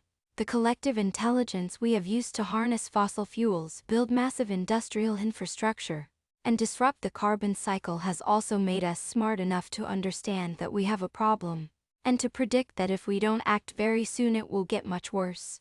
43 However, as with nuclear disarmament, our collective intelligence isn't yet either collective or intelligent enough to take the obvious actions needed to restore stability and safeguard our continued existence. At best, climate regulation in both a legal and cybernetic sense is required for humanity to continue to thrive, prevent massive suffering on the part of vulnerable populations, and preserve our planet's beauty. At worst, we are all dancing, blindfolded, on the edge of a cliff, flirting with a climate collapse that could bring an end to many species, perhaps even including Homo sapiens. Our models aren't yet good enough to know which is the case. So this is another existential risk. Both of these issues demand our urgent attention. Not that other catastrophes couldn't occur. We could be struck by an asteroid, like the Itty-sized Chicxulub impaler that brought a fiery end to the Cretaceous period 66 million years ago. Of course, it would be wise of us to more carefully monitor the sky for stray asteroids. 44 But to obsess about another event like that now would be as absurd as worrying about whether that mole on your shoulder might be cancerous while you're driving and there's an oncoming 18-wheeler in your lane. Spinning out doomsday scenarios about unfriendly artificial superintelligence seems, to me, somewhere in between these extremes, more sensible than fixating on a giant asteroid impact. Given the rapid pace of AI development, but nowhere near our known nuclear and climate risks. 45 AI can power mass disinformation campaigns, endangering democracy, and mass surveillance, endangering civil liberties. AI's very nature may be incompatible with capitalism. These are important, even urgent issues, but we should maintain a sense of perspective. If we're smart, we'll work on reforming our political economy, restoring the carbon balance, and dismantling our nuclear arsenals rather than readying to bomb data centers lest rogue AI take over. 46 Free lunch. Nick Bostrom, a philosopher at Oxford and founder of the No Defund Future of Humanity Institute, has played an outsized role in the narrative identifying AI as humanity's greatest existential risk. His 2014 book Superintelligence Paths, Dangers, Strategies 47 was that rarest of literary beasts, a dense philosophical treatise that also managed to become a New York Times bestseller. If this book reaches a tenth as many readers, I will be over the moon. In the 1990s, Bostrom earned degrees in physics, computational neuroscience, and philosophy. He did some time on the stand-up comedy circuit in London too, earning him every necessary credential to become a futurist. 48 Ambitious and intensely analytical-minded. He sought to bring rigor to the biggest and most speculative questions about the universe and humanity's place in it. During this period, he was also an active member of an online community of sci-fi nerds, the Extropians, who articulated in rawer, noisier form many ideas that would later become central to the far more influential effective altruism, long-termism and Q-risk movements of the 2010s and 20s. Their ideas are worth dissecting, both because doing so exposes flaws in a common AI Q-risk narrative, and because that narrative implies a reductive answer to the question this book's title poses: what is intelligence? That is too commonly held, and too little examined, that intelligence is all about unbounded growth. About more of what, exactly, is hard to say, but the old quip, "If you're so smart, how come you aren't rich?" might come closest to what is often meant. 49 Extropian discourse owes a heavy debt to the radically individualistic politics of Robert A. Heinlein, who, alongside Arthur C. Clarke and Isaac Asimov, is often regarded as one of the big three granddaddies of science fiction. Like so many people in tech today, I gobbled him up as a 12-year-old. Arthur C. Clarke and Robert Heinlein interviewed at the time of the moon landing in 1969 in one memorable novel. Heinlein described a fight for independence from Earth by lunar colonists, a rugged band of ex-convicts, political exiles, and their free-born descendants in Australia in the sky. 50 Mike, the colony's mainframe computer, awakens and becomes superintelligent, eagerly aiding the rebels in their fight for freedom. Mike is a loyal and lovable machine, fond of lewd jokes. A far cry from the humorless HAL 9000, the novel is less important for its depiction of AI, though, than as a thinly disguised polemic. The first paperback edition of Heinlein's The Moon is a harsh mistress. 1968. On one hand, Heinlein describes the moon as a harsh mistress, utterly inhospitable to human life. True, on the other hand, he describes lunar culture as a relentlessly libertarian manosphere. There are no laws, justice is rough and ready, the airlock is never far away, and everything, including air, must be bought and paid for, fair and square. With a nod to Ayn Rand, if you're out in field and a cobber needs air, you lend him a bottle and don't ask cash, but when you're both back in pressure again, if he won't pay up, nobody would criticize you if you eliminated him without a judge. But he would pay. Air is almost as sacred as women. This is the book that immortalized the slogan "There ain't no such thing as a free lunch," or Tanstafel, embraced thereafter by many free market economists and libertarians. 51 Transhumanist philosopher Max Moore. 52 whose 1990 Manifesto Principles of Extropy. 53 kicked off the extropian movement, infused about the idea of needing to pay for the air you breathe. Air pollution, per Moore, is an avoidable tragedy of the commons. The solution is to make air and everything else private property. Metering air out for a price would lead to cleaner air and, perhaps, to a cleansing by suffocation of those who can't pay. 54 One can see why such views might be characterized as eugenicist. 55 The Extropy Journal issue in which Max Moore published version 2.0 of the Extropian Principles, Extropy Institute and Moore. 1992 The Extropy Journal issue in which Max Moore published version 2.0 of the Extropian Principles, Extropy Institute and Moore. 1992 What makes such hardcore libertarian politics so cognitively dissonant in Heinlein's hardscrabble lunar utopia is precisely the inhospitableness of the environment. Survival on the moon is as urban as it gets. Large numbers of highly specialized humans would need to cooperate intensively to carry out an enormous variety of technical jobs, not to mention myriad plants, animals, microbes, and machines. It's hard to imagine a lunar generalist. Although, naturally, the novel's hero, Manny, or Man for short, supposedly is one. Real human generalists are nothing like man. They're more like the Piraha, who can walk into the jungle naked, with no tools or weapons, and walk out 3 days later with baskets of fruit, nuts, and small game. but their individualism is only possible because the jungle is nothing like the moon. It's full of oxygen, fresh water, food, shelter, materials that can be woven into baskets, and everything else necessary for human life, provided you have learned a suite of skills that most people can readily master with a few years of apprenticeship. For those in the know, the jungle looks suspiciously like a free lunch, a free dinner, and a free bed and breakfast. 56. How could one claim that food doesn't grow on trees in a world where bananas, mangoes, and so many other delicious things literally grow on trees? Bananas actually grow on giant herbaceous stalks, not trees, but the point stands. Seed dispersal by tasty fruits, gas exchange between plants and animals, insect pollination, and the endless other reciprocal relationships that make up a jungle secure the stability of countless species and individuals through the generous provision of free stuff. It's not so much an economy as a complex network of mutual aid, with a healthy admixture of predation and parasitism. Humans themselves evolved within and are active parts of such non-zero-sum systems. On the moon, people and their technologies would have to provide every one of these ecosystem services for each other. The massive capital investments, scale economies, and feedback loops needed would require complex administration and cooperation that look like the very opposite of Heinlein's Wild West. Today's rationalist movement, making its home at less wrong, calm, has its roots in both libertarianism and extropianism. 57. To be sure, the movement has matured considerably in the last 20 years. It would be unfair to paint its present-day adherents with Heinlein's broad Tanstoffel brush. Virtually none take extreme ideas like metering air seriously. Most readily acknowledge the need for free markets to be tempered by ethical and legal systems, and would not endorse vigilante violence as a means for settling debts. In emphasizing the mutual benefits of voluntary exchange and the self-organizing power of markets, they agree with key points I've made in this book. However, rationalists and libertarian economists tend to make a great simplifying assumption that value can be represented by a single number.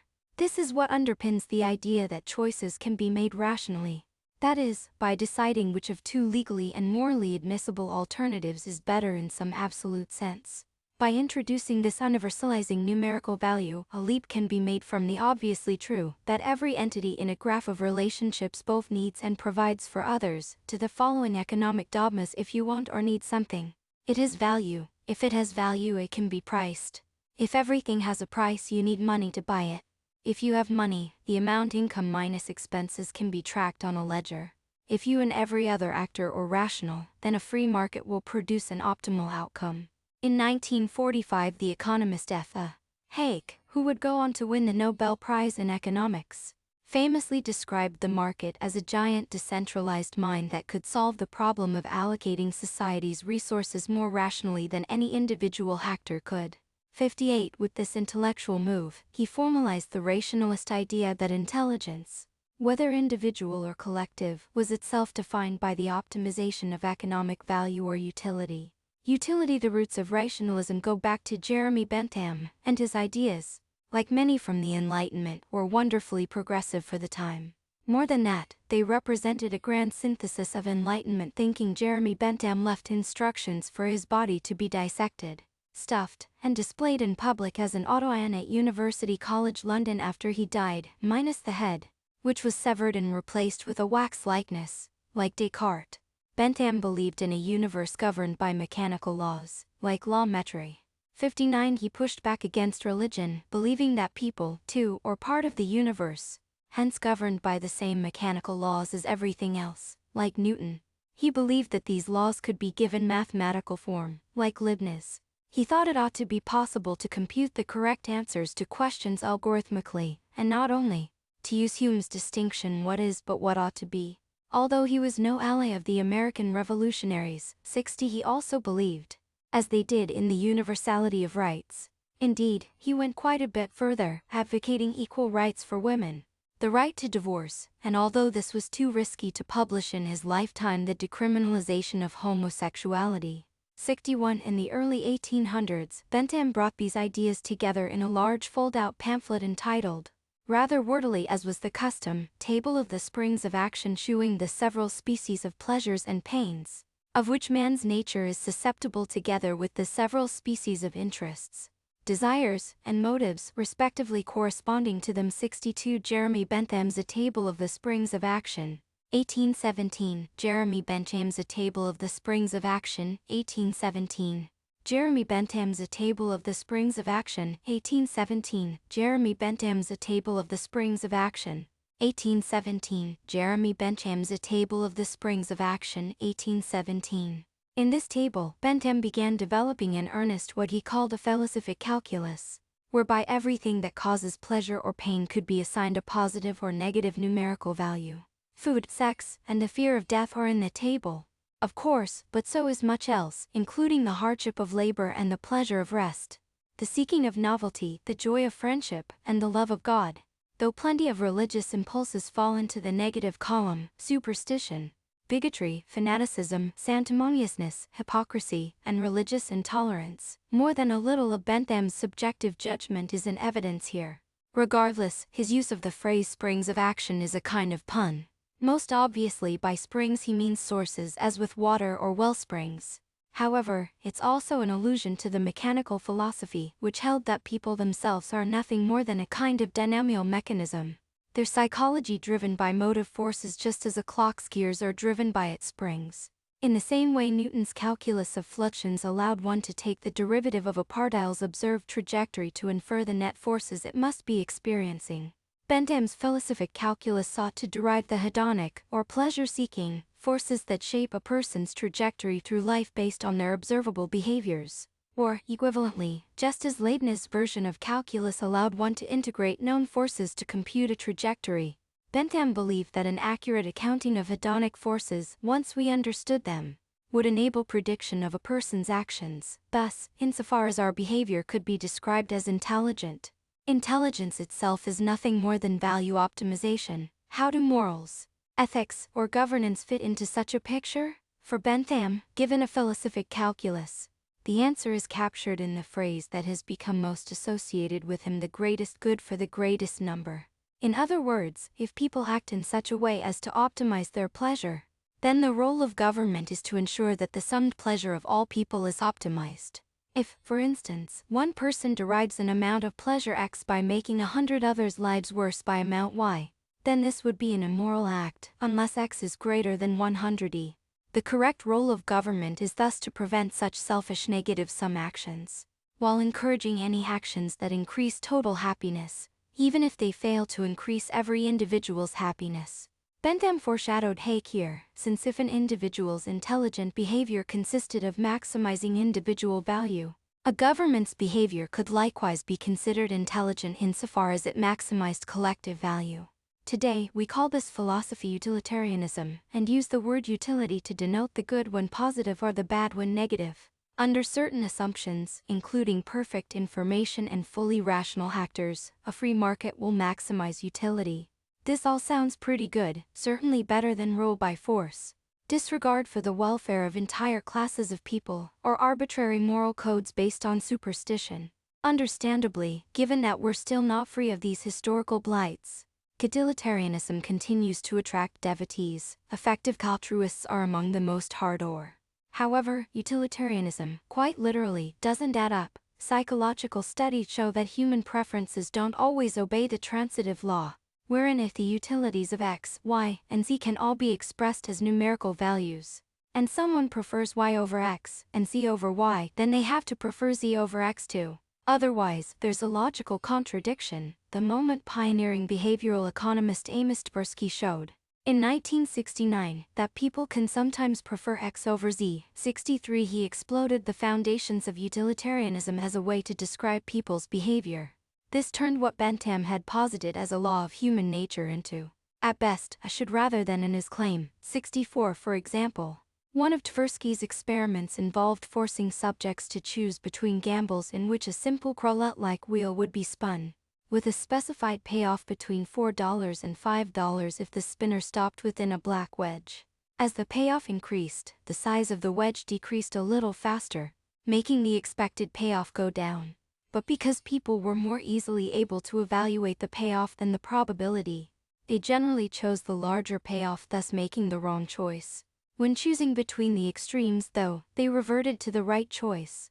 Gamble card used to test the intransitivity of people's preferences. Tversky 1969. Tversky compared these results to a familiar real-life example of intransitivities. A prospective car buyer is initially inclined to buy the simplest model for $2.89. Car prices in 1969. Nevertheless, when the salesman presents the optional accessories, he first decides to add power steering, which brings the price to $2.167, feeling that the price difference is relatively negligible. Then, following the same reasoning, he is willing to add $47 for a good car radio, and then an additional $64 for power brakes. By repeating this process several times, our consumer ends up with a $2.593 car, equipped with all the available accessories. At this point, however, he may prefer the simplest car over the fancy one, realizing that he is not willing to spend $504 for all the added features. Although each one of them alone seemed worth purchasing, while dedicated utilitarians today recognize that pretty much everyone is irrational. They seek, in their own actions, to be utilitarian, hence rational, and obey the transitive law in their preferences even when it leads to horrors or absurdities. Fully embracing utilitarianism as a moral position implies welcoming a cost-benefit analysis of any proposition, no matter how counterintuitive or repugnant, for whose benefit, though, if one is not, in one's heart of hearts, really rational, and neither is anybody else, then it's difficult to embrace the prescription while rejecting the description. As a descriptive theory, the trouble with utility isn't limited to Tversky's intransitivity of preferences. Additivity, the idea that utility adds up the way numbers should, also poses a serious problem.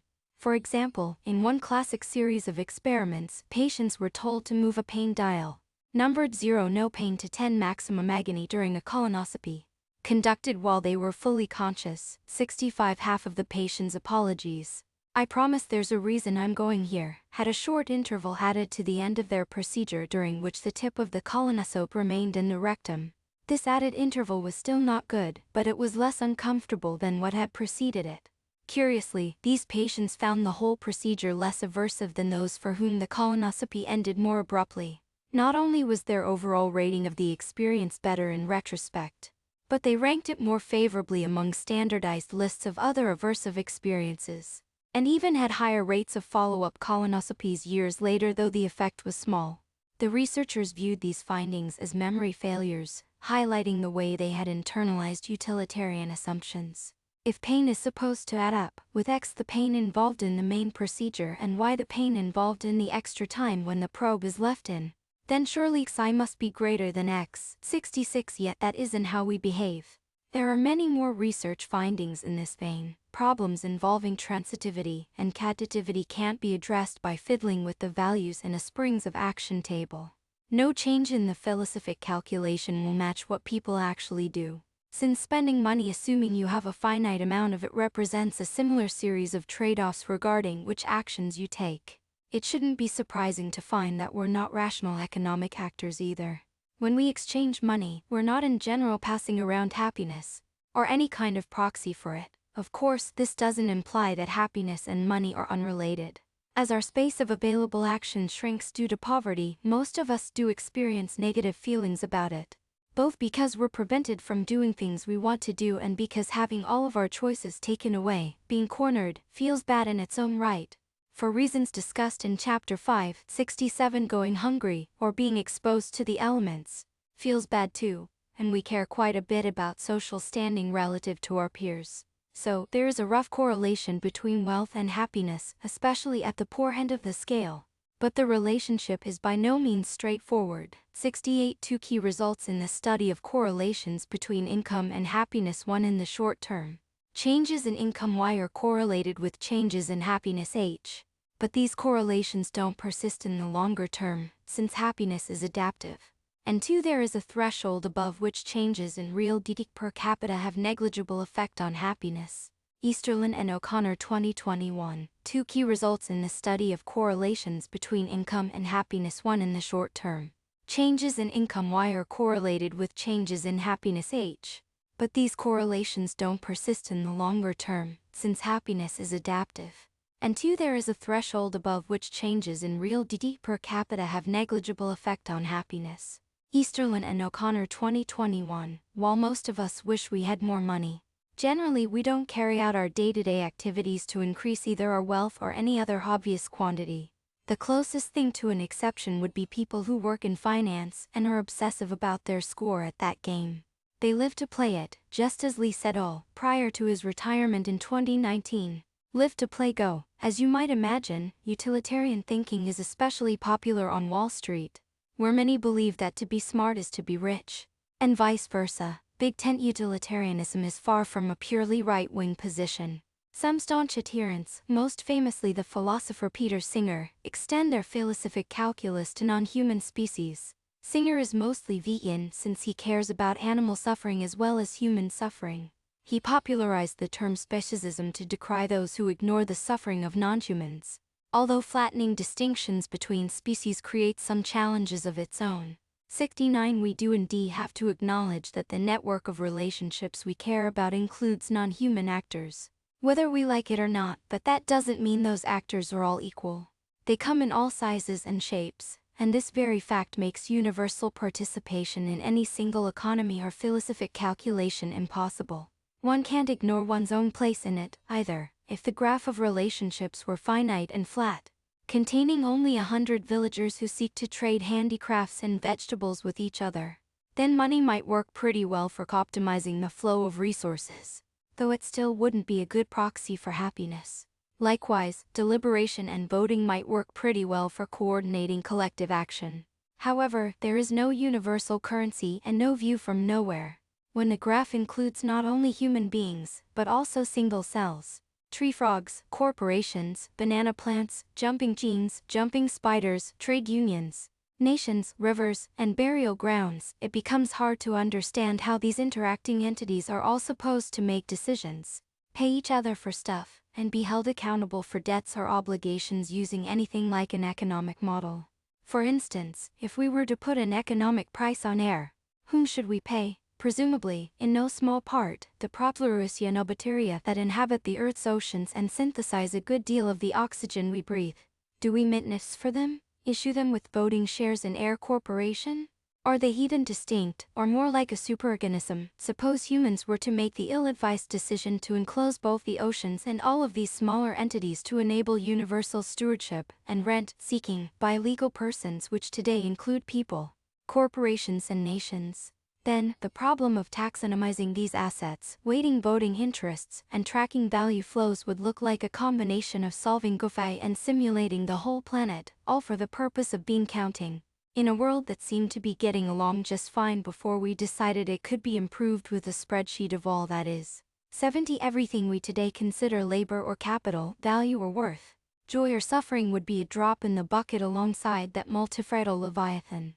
The Earth, our planet, with all its interlinked systems that have evolved over 4.5 billion years, contains a zillion interacting entities experiencing a vast array of pleasures and pains from moment to moment in the service of multilevel dynamic stability. The hydrology cycle provides the fresh water humans need only transport it. Plants grow the bananas, human labor merely involves picking them. Our meat comes from self-reproducing ruminants and self-growing grass.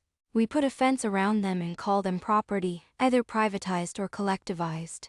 We get to pretend we're the producers of value and play our economic games, whether communist, capitalist, or libertarian, only by the grace of Gaia. But if we peer inside our planetary superorganism or Proplurus or ourselves, we won't find anything resembling a single value being maximized. This is just a restatement, yet again, of Patricia Churchland's insightful critique of AlphaGo outside the self-contained toy world of a game. Purposive entities have competing values and competing opportunities, as well as trade-offs and priorities. There is no cumulative score and no goal other than to keep playing. As we've seen when we try to impose a score on this infinite game, insisting that for every player, each move comes with a quantifiable cost or benefit that can be tracked over time, we run into mathematical trouble. Regardless of how those costs and benefits are computed, to understand at a deeper level why this is so, imagine that you are a little creature like an ant. There are so many ways for you to die: running out of energy, getting eaten, being exposed to a noxious chemical, becoming too hot or too cold. drying out, getting lethally irradiated, and on and on. You have muscles to move your body away from such fates so that you can keep playing. And you have sensors to inform that motor behavior as best you can. Using a predictive model, your hidden states H are there to serve as the information bottleneck between sensing and acting. So evolution will have endowed you with things like discomfort and fear, telling you to escape when conditions look dodgy. You'll also have desire, meaning food, stick around and keep eating. You can only be a rational economic actor if your actions are based on maximizing your value, which has to be a function of those hidden states H somehow. Perhaps value is something like pleasure minus pain. You must be able to predict what effects your actions will have on this value. In the language of calculus, value must be differentiable with respect to action, such that your actions always move you uphill in the value landscape. 71 so far, so good. Value, for you as a little creature, will look like a tent, pegged down to the ground zero. For death along a perimeter of boundary conditions corresponding to starvation, freezing, overheating, and so on. In the abstract space of value, you're crawling around on that tent, and will only stay alive as long as you don't touch the ground. Of course, the tent doesn't just stay put. As you burn energy and your environment changes, the tent gradually changes shape. You have to keep moving because, if you stop for too long, the place where you're standing will eventually touch the ground and you'll die. You can't move in just one direction either. If you perseverate and, for instance, keep eating long after you're satiated, you'll also die. Perhaps by bursting. Every path uphill, in other words, goes downhill on the other side of the tent. There is always a maximum amount of yum, such that any more will start turning it into yuck. Just where is that maximum, though? While the sides of the tent might be steeply sloped, the top needn't be. In fact, this tent is largely an illusory, or at best, an arbitrary construct. Its perimeter is quite real. You will die if you move beyond it, but otherwise, where you wander, and whether you think you're going uphill or downhill, is underdetermined. We could describe the way you choose to wander around as your personality. That's where you get to exercise free will. The better your predictive model, the more clearly you can resolve exactly where the edges are, which actually lets you wander closer to them than you otherwise could while still staying safe. That's what daredevils, people who engage in BSM, and circus performers do. You're free to do all sorts of things on that tent, and as long as you reliably avoid hitting the ground, evolution has little to say about what you do or how you feel about it. Anything goes, as long as it doesn't kill you. 72 The smarter you are, the bigger the tent, and the greater your freedom. When I describe trajectories on the tent as being mostly underdetermined, I mean the following. Any talk of a value function only makes sense if the ant actually optimizes for it by climbing upward. Otherwise, this value function means nothing. It adds no explanatory power. It's equally useless if we claim that the tent changes shape so quickly that whichever way the ant happens to be going is uphill at that moment, even if it may not be at the next moment. That would be circular, equivalent to saying I always do what is best, and defining the best as whatever I do. So, assuming a stable value function, how do we reconstruct it from the paths the ant is observed to take? The mathematical answer is integration, but never mind the details. If the ant always goes uphill, it should always end up at the or highest point. It should never go in a loop, because that would imply something like an Escher staircase, going uphill, yet paradoxically arriving right where you started. It can't happen. M.C. Escher, Ascending and Descending, 1960, inspired by the impossible staircase devised by Lionel and Roger Penrose in 1958. But it does happen. That's exactly what results like the intransitivity of preferences show. It doesn't matter how complex or high-dimensional the space of available actions is, or how complex and nuanced the value function is. If value is a number, and you maximize it, you can never travel in a loop. 73 Ergo, there is no consistent value function that you are continually optimizing.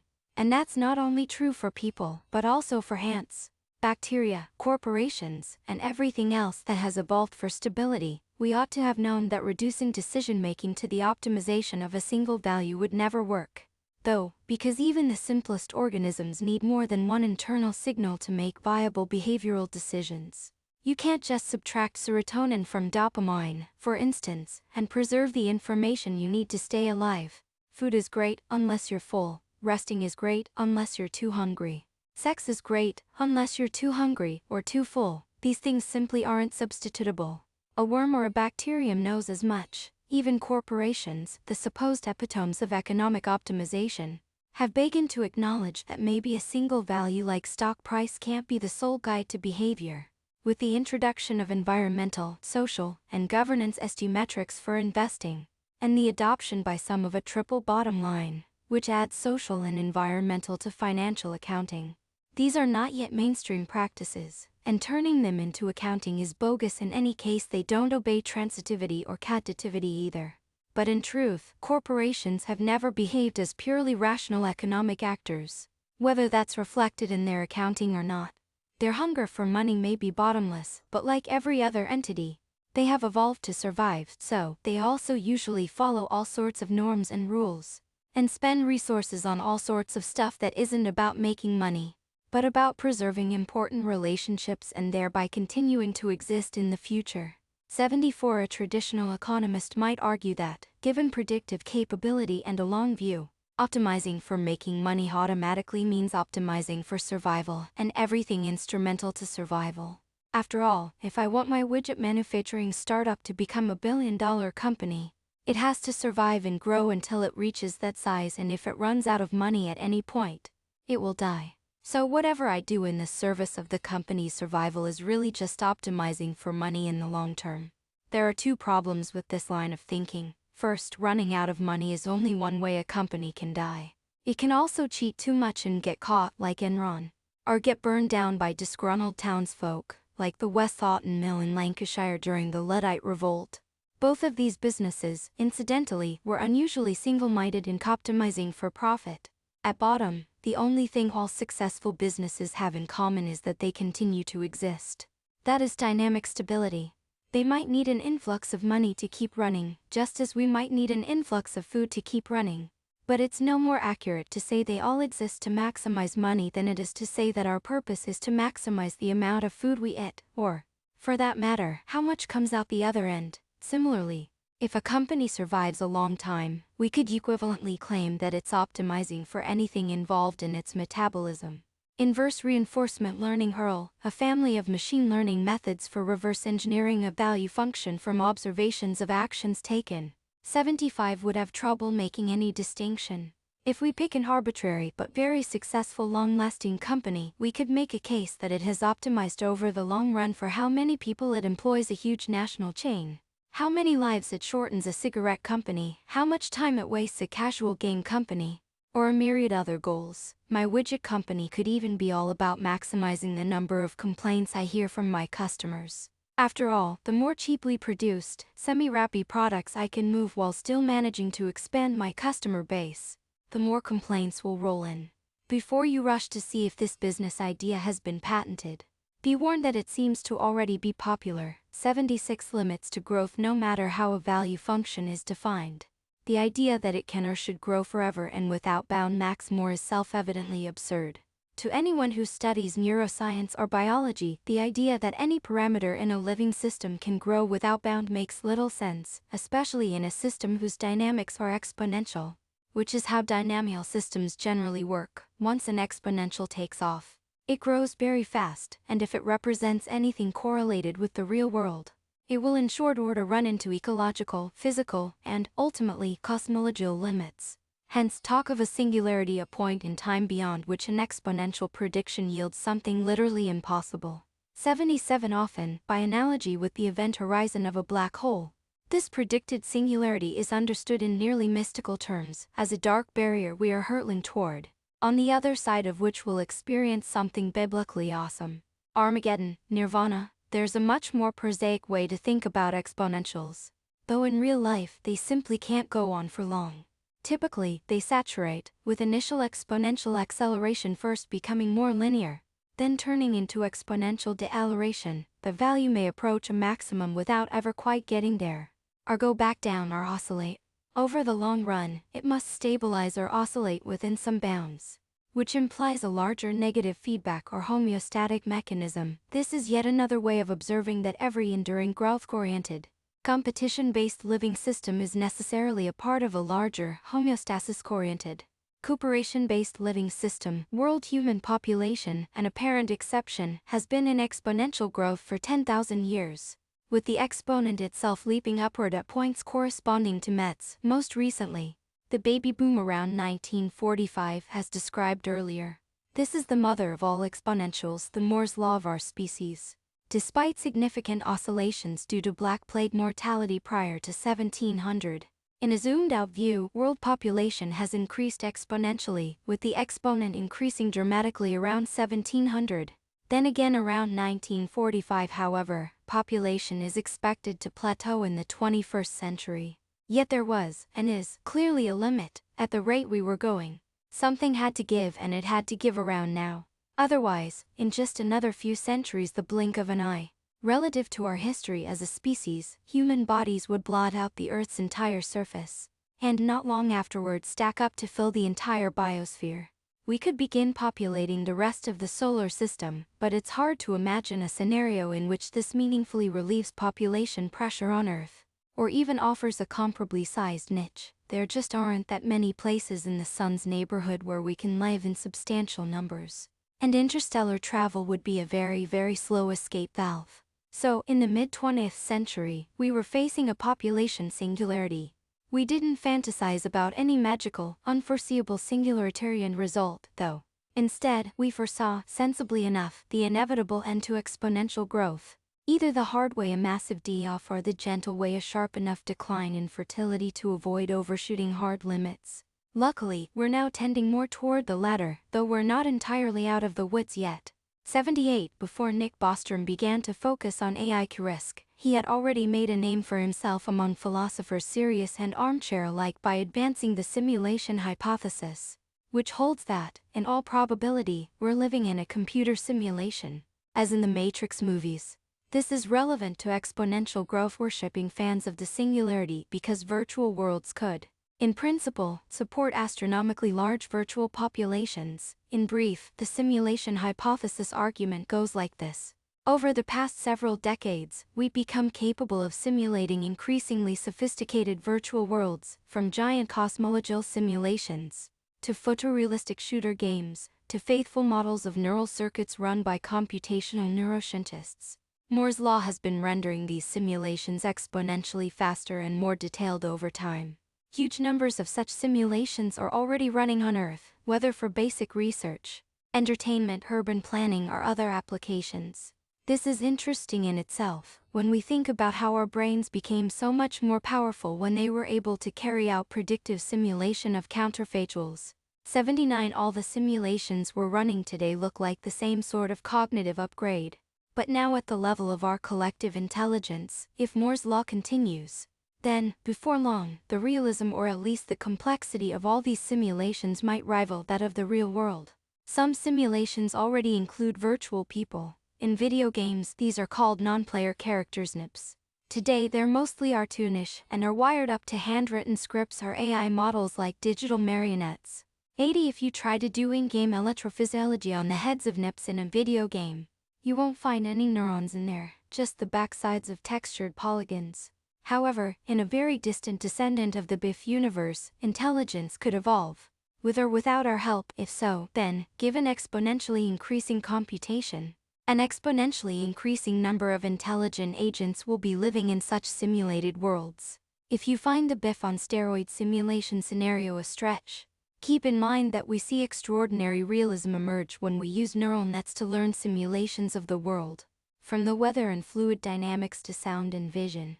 That's what deepfakes are. It seems a safe bet that before too long we'll see convincing interactive worlds conjured up from little more than a prompt, ending the GoFi-like era of today's laboriously engineered video games and simulations.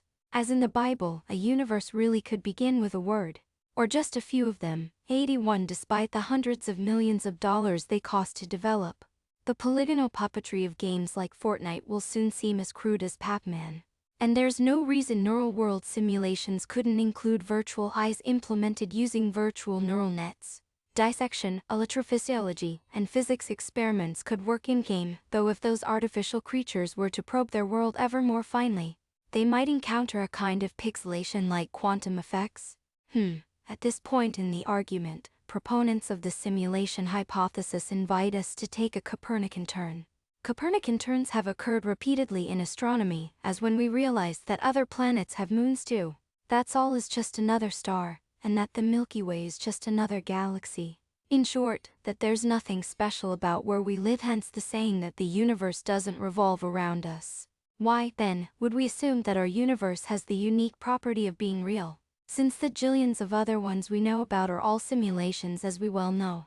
Since we're the simulators, if intelligent beings in a parent universe can simulate a great many child universes, and each of these universes feels perfectly real to its inhabitants, then a randomly selected intelligent being like you is exceedingly unlikely to happen to live in the real world at the root of this tree of universes, if, indeed, the tree even has a root or is a tree at all.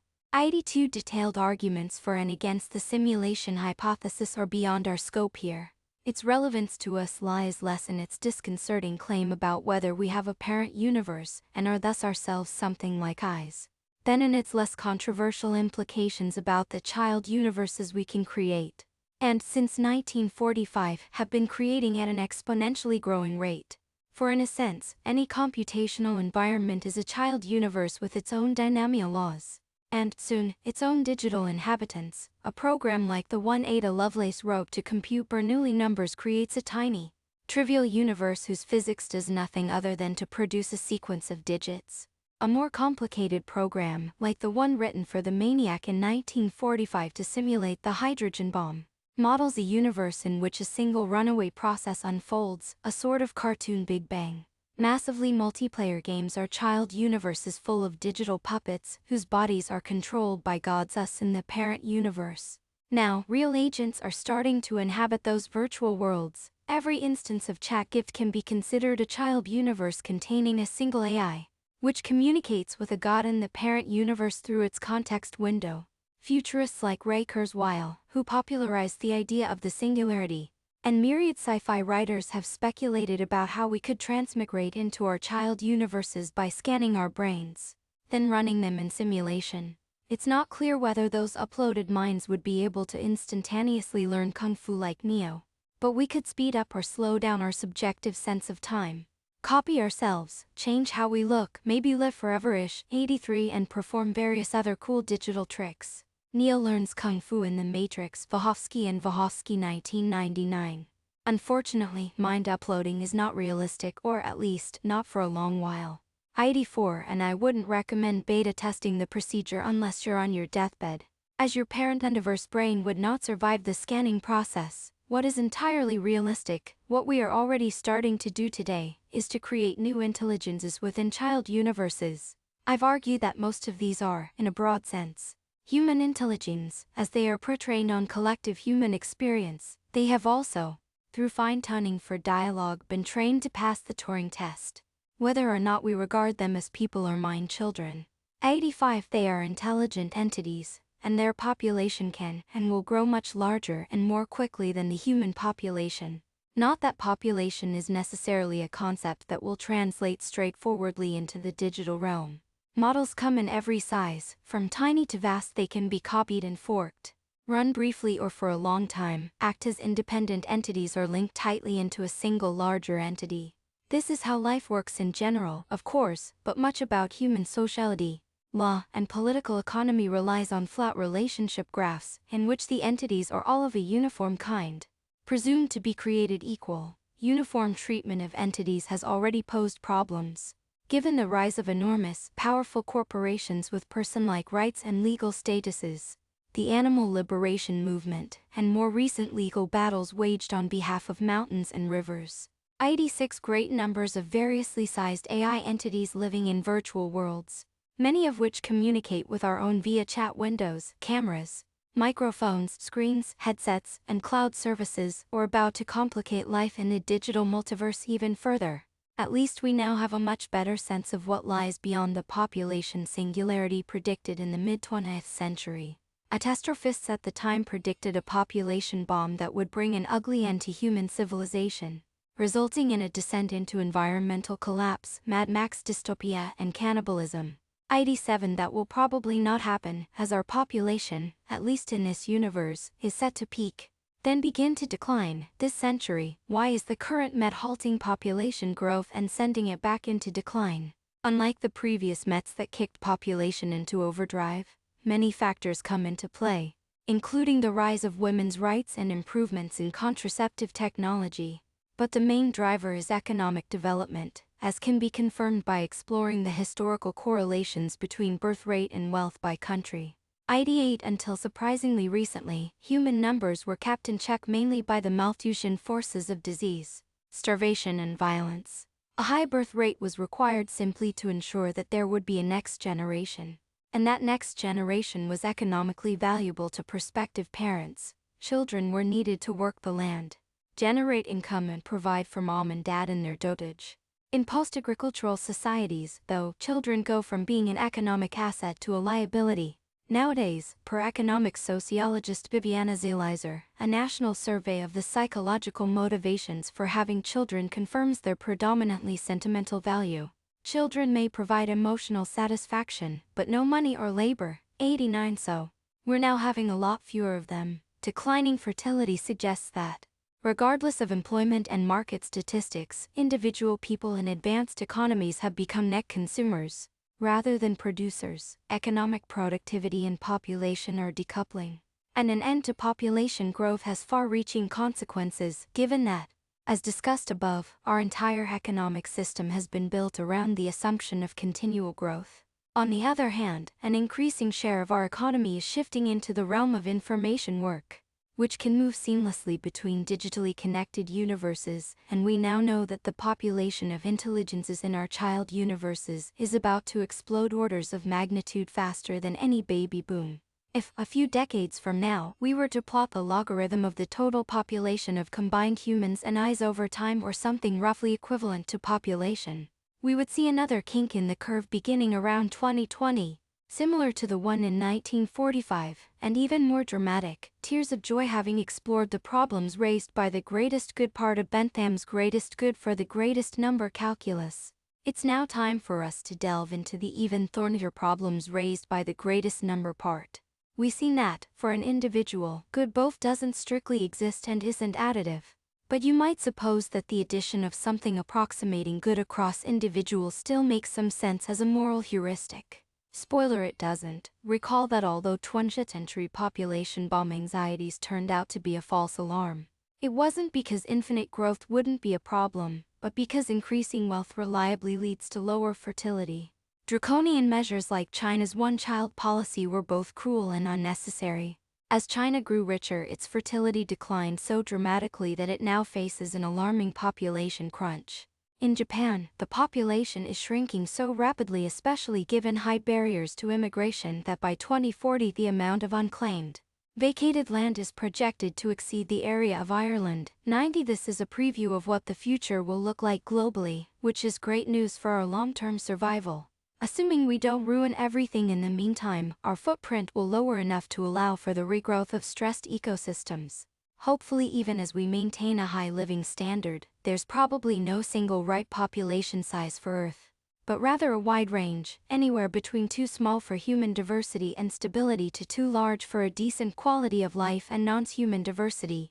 Even given advanced and highly efficient technology, we only know for sure that there are lower and upper bounds, making perpetual exponential growth or decline incompatible with dynamic stability. For long-term human survival, population on Earth must either stabilize or fluctuate within those bounds.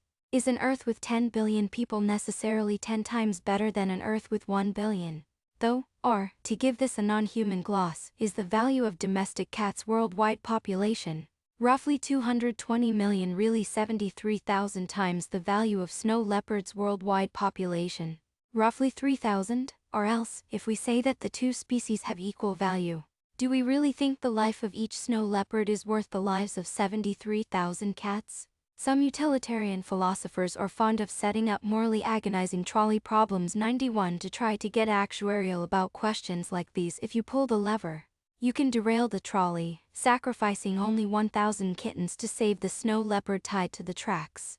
But I think there's something wrong with the entire premise of trying to crank order value in this way. Psychological evidence shows that it's easy to set up trolley problems that violate the transitive law.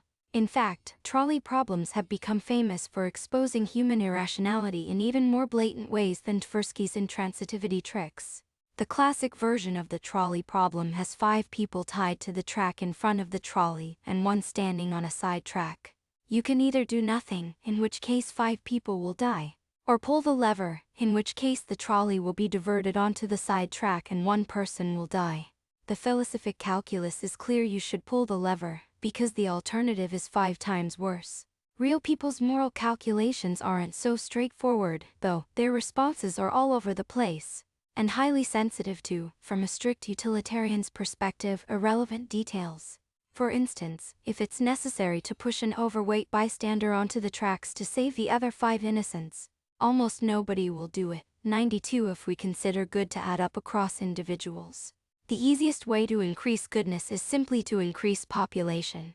By such a measure, since there are about 8 billion people today and there were 1 billion in 1800, the world today is 8 times as good as it was then. By the same calculus, India is 6 times as good as Pakistan, and the US is 5 times as good as the UK. It gets worse. Long-termism argues that future people should count equally, 93, which would imply that the life of an average young French woman, who, statistically speaking, will have 183 children, is worth 40% more than the life of an average Japanese woman, who will have only 3 children. A Nigerian woman will be worth far more than both combined, as the fertility rate in Nigeria is 5.24, though rapidly falling as prosperity there increases. The differences are in fact exponentially greater, since this only takes 1 generation into account, and long-termism considers all descendants equally. So if we survive far into the future, the value ratio shoots toward infinity, even if the birth ratios are only infinitesimally different. And it gets sillier. Near the beginning of Superintelligent, Bostrom seeks to use philosophic calculus to emphasize just how much is at stake when we gamble with humanity's future. In a box entitled "How Big is the Cosmic Endowment?" he describes a scenario that, upon first reading, I assumed to be comedy-equip material or a dystopian straw man. However, I think it's intended to be a utilitarian's utopia. 94. Here's how it goes. Begin with the assumption that we will all upload our brains. Because of course that's the way to go. More of us can live as Sims in a virtual world than in a real world or whatever this universe is, which means more potential happiness. I guess that, to mollify animal liberation singularitarians, we should make room for our pets, livestock and the remaining wild animals to get uploaded too. Then, we should proceed to expand the data centers so that as many virtual humans can be packed in as possible. This utopian scenario doesn't just imply tiling the Earth with data centers and eliminating all other, less space-efficient forms of life, but turning the entire solar system into a giant solar data center, disassembling the planets and asteroids as needed. 95. Also, sending out nanotechnological von Neumann probes at close to the speed of light, little spaceship factories then can build more cosmic data centers wherever they find the matter and energy to do so, and in turn send out more von Neumann probes, ultimately colonizing a large part of our future light cone. Assuming these probes don't run into competing projects from alien civilizations. To do anything less would be infinitely immoral, multiplying all of the big numbers together and carrying out the colonization scheme of life, the universe, and everything until cosmic expansion puts further acquisitions forever out of reach. Bostrom concludes, what hangs in the balance is at least 10. 0.00000000000000000 human lives, though the true number is probably larger. If we represent all the happiness experienced during one entire such life with a single teardrop of joy, then the happiness of these souls could fill and refill the Earth's oceans every second, and keep doing so for 100 billion millennia. It is really important that we make sure these truly are tears of joy. When one weighs those potential cosmic oceans of joy against the interests of the paltry few billion people alive today, it becomes possible to justify any means to drive growth, no matter how ugly in the present. You may be starting to see why this suite of beliefs, congealed into an all-encompassing ideology, appeals to some in Silicon Valley. 96. Immortality. To a Californian subculture that has long been keen on fitness regimens, dietary supplements, and biohacking, the idea that digital immortality awaits if we can just hold out long enough is appealing. Exponentially improving technology might mean we don't even have to wait that long. Despite how far-fetched brain uploading seems today, on the other hand, those who die prematurely can always freeze their bodies in liquid nitrogen, or, for a lower price, just their heads. 97 excerpt from a news story about Keller featuring an interview with its former CEO. Max more video games, living in one while trying out different bodies, insta-learning kung fu moves, and embarking on thousand-year journeys to other star systems sounds awesome. Staying on top. Tech people tend to think of themselves as an elite thanks to their superior intelligence, making the emergence of highly capable AI models an uncomfortably exciting prospect. If the fear of not being smarter than those models predominates, it leads down the AI doomer path. On the other hand, digitally merging with AI models could keep one's future self at the top of the pecking order. Scaling, Moore's law, which has held for decade after decade, has normalized the idea of eternally exponential scaling. Techies have long worshipped the exponential, but the meteoric rise of online services starting around 2000, and then of cloud computing in the 2010s, has made superscaling a business mantra and ideology too. Conversely, ideas that turn out not to be viable are said to be ones that don't scale. 98 Turning the entire light cone into a cosmic data center that runs the Truman Show for astronomical numbers of people is scaling taken to its ultimate limit. Wealth. Some effective altruists, including Peter Singer, emphasize giving and donate much of their income to causes carefully evaluated for impact. 99 It's hard to argue that is a bad thing, even if one's own choice of causes differs. Others, like disgraced cryptocurrency billionaire Sam Bankman-Fried, have emphasized whether cynically or not the accumulation of great wealth first, to allow for higher impact giving later on. The moral hazard here is obvious, as one can always tell oneself that one is still in the wealth-growing phase of the plan. 100 Although utilitarianism and its associated movements aren't exactly a religion, there are some undeniable parallels. As mentioned, the impossibility of Bentham's original ambition to develop a descriptive theory of the springs of action has led utilitarians to drop any pretense of a scientific is to embrace a normative ought. When it comes to those counterintuitive value judgments, and the belief that those who disagree or confused are morally inferior, creates an in-group. Effective altruism also shares more than a bit in common with the prosperity gospel, which holds that, for true believers, physical health and financial wealth are the will of God. Finally, the promise of immortality sounds more than a little familiar, especially when it comes in two flavors: a heavenly rapture of the nerds 101 are, if the coming AI is unfriendly, and end of days are, worse still, an unimaginable number of immaterial souls in agony whose tears, of the wrong sort, could fill and refill the Earth's oceans every second, and keep doing so for 100 billion millennia. Beyond alignment, solving the AI alignment problem 102 means making sure that, by the time really intelligent autonomous AI agents come along, their values are consistent with ours. For believers in the singularity, aligned AI is the key to us all ending up in heaven, rather than extinct, enslaved, or in some simulated but all too real digital hell. One does not have to believe in the singularity to consider this problem important. However, because utilitarian thinking has distorted the way we think about both value and intelligence, it has also had an unfortunate influence on how we think about value alignment. In the earlier GoFi period, the presumption had been that intelligence would arise in sufficiently complex rule-based systems, so alignment was also envisioned in terms of rules. This roughly corresponds to deontology, the ancient philosophical tradition holding that rules can distinguish right from wrong. Thou shalt not lie, thou shalt not steal, and thou shalt not kill, for example. Accordingly, most 20th century anxieties about AI alignment concern whether such rules could ever suffice to ensure safe and friendly robots. Sci-fi granddaddy Isaac Asimov famously explored this question in his Robot Stories 103, starting with the premise that his 3 laws of robotics should be programmed into every robot. First standalone edition of Isaac Asimov's Robot 1951. A robot may not injure a human being or, through an action, allow a human being to come to harm. 2. A robot must obey the orders given it by human beings except where such orders would conflict with the first law. 3. A robot must protect its own existence as long as such protection does not conflict with the first or second law. Isaac Asimov explaining his 3 laws of robotics in 1965. Of course, In Asimov's stories, as in all sci-fi, mayhem ensues, otherwise known as a plot.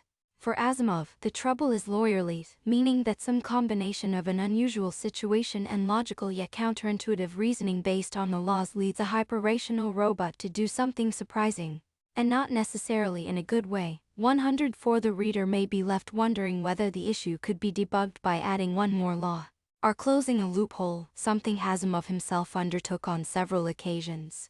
But as Coffey's failures eventually made clear, the problem is unsolvable. One can't even get anything resembling competent behavior purely by following legalistic rules, let alone ethical behavior. Ironically, as we've seen in the realm of natural language processing, such rules can only be obeyed by an intelligent agent that does not obey rules.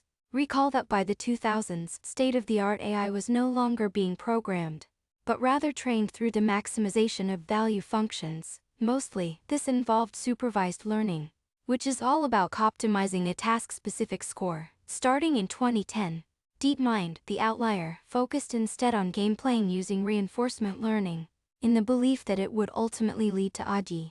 This approach, too, involved maximizing something, whether a chess rating or the score of an Atari video game. During this period, AI researchers seem to be converging on the idea that intelligence really is all about optimizing a value or utility function. I've argued that this isn't the case, and indeed, that we only began to see general intelligence when we stopped training models to do specific tasks with supervised learning, and switched to the unsupervised regime. But this isn't yet a widely held view. For instance, as of 2024, the rationalist website LessWrong.com still claims on its wiki that the term artificial intelligence can have anthropomorphic connotations. In some contexts, it might be useful to speak of a really powerful optimization process rather than a superintelligence. 105 A really powerful optimization process able to pursue any strategy to maximize its value function. What could possibly go wrong? A better question would be, how could it possibly turn out well? As noted earlier, no parameter in any dynamically stable system, whether biological, ecological, or technological, can grow without bound, and attempting to do so will indeed result in floods of tears. The classic Kurisk example is the Genoa-sounding paperlip maximizer. 106 Nick Bostrom offered up this scenario in 2003. An AI, perhaps connected to a paperlip factory, is instructed to manufacture as many paperlips as possible. After reconfiguring the factory to increase its throughput, so far, so good. The AI realizes that more factories could be built to further increase production. If the AI is smart enough to engineer new paperlip technology, it can, presumably, also figure out how to make lots of money, convince people to do things, engineer new tech, and otherwise take over the world, if necessary, by improving itself. Bad news: human bodies are full of atoms that could become paperclips.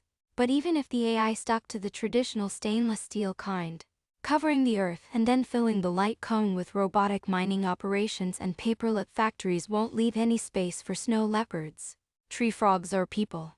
If we tried to interfere with this process, it would of course become necessary for the AI to eliminate us with extreme prejudice. It would be nothing personal. This story unspools badly no matter what you tell the superintelligent AI to maximize. Bostrom acknowledges that in humans, with our complicated evolved mental ecology of state-dependent competing drives, desires, plans, and ideals, there is often no obvious way to identify what our top goal is. We might not even have one, true. But he concludes that since a superintelligence may be structured differently, we must give it a definite, declarative goal structure with a clearly identified top goal.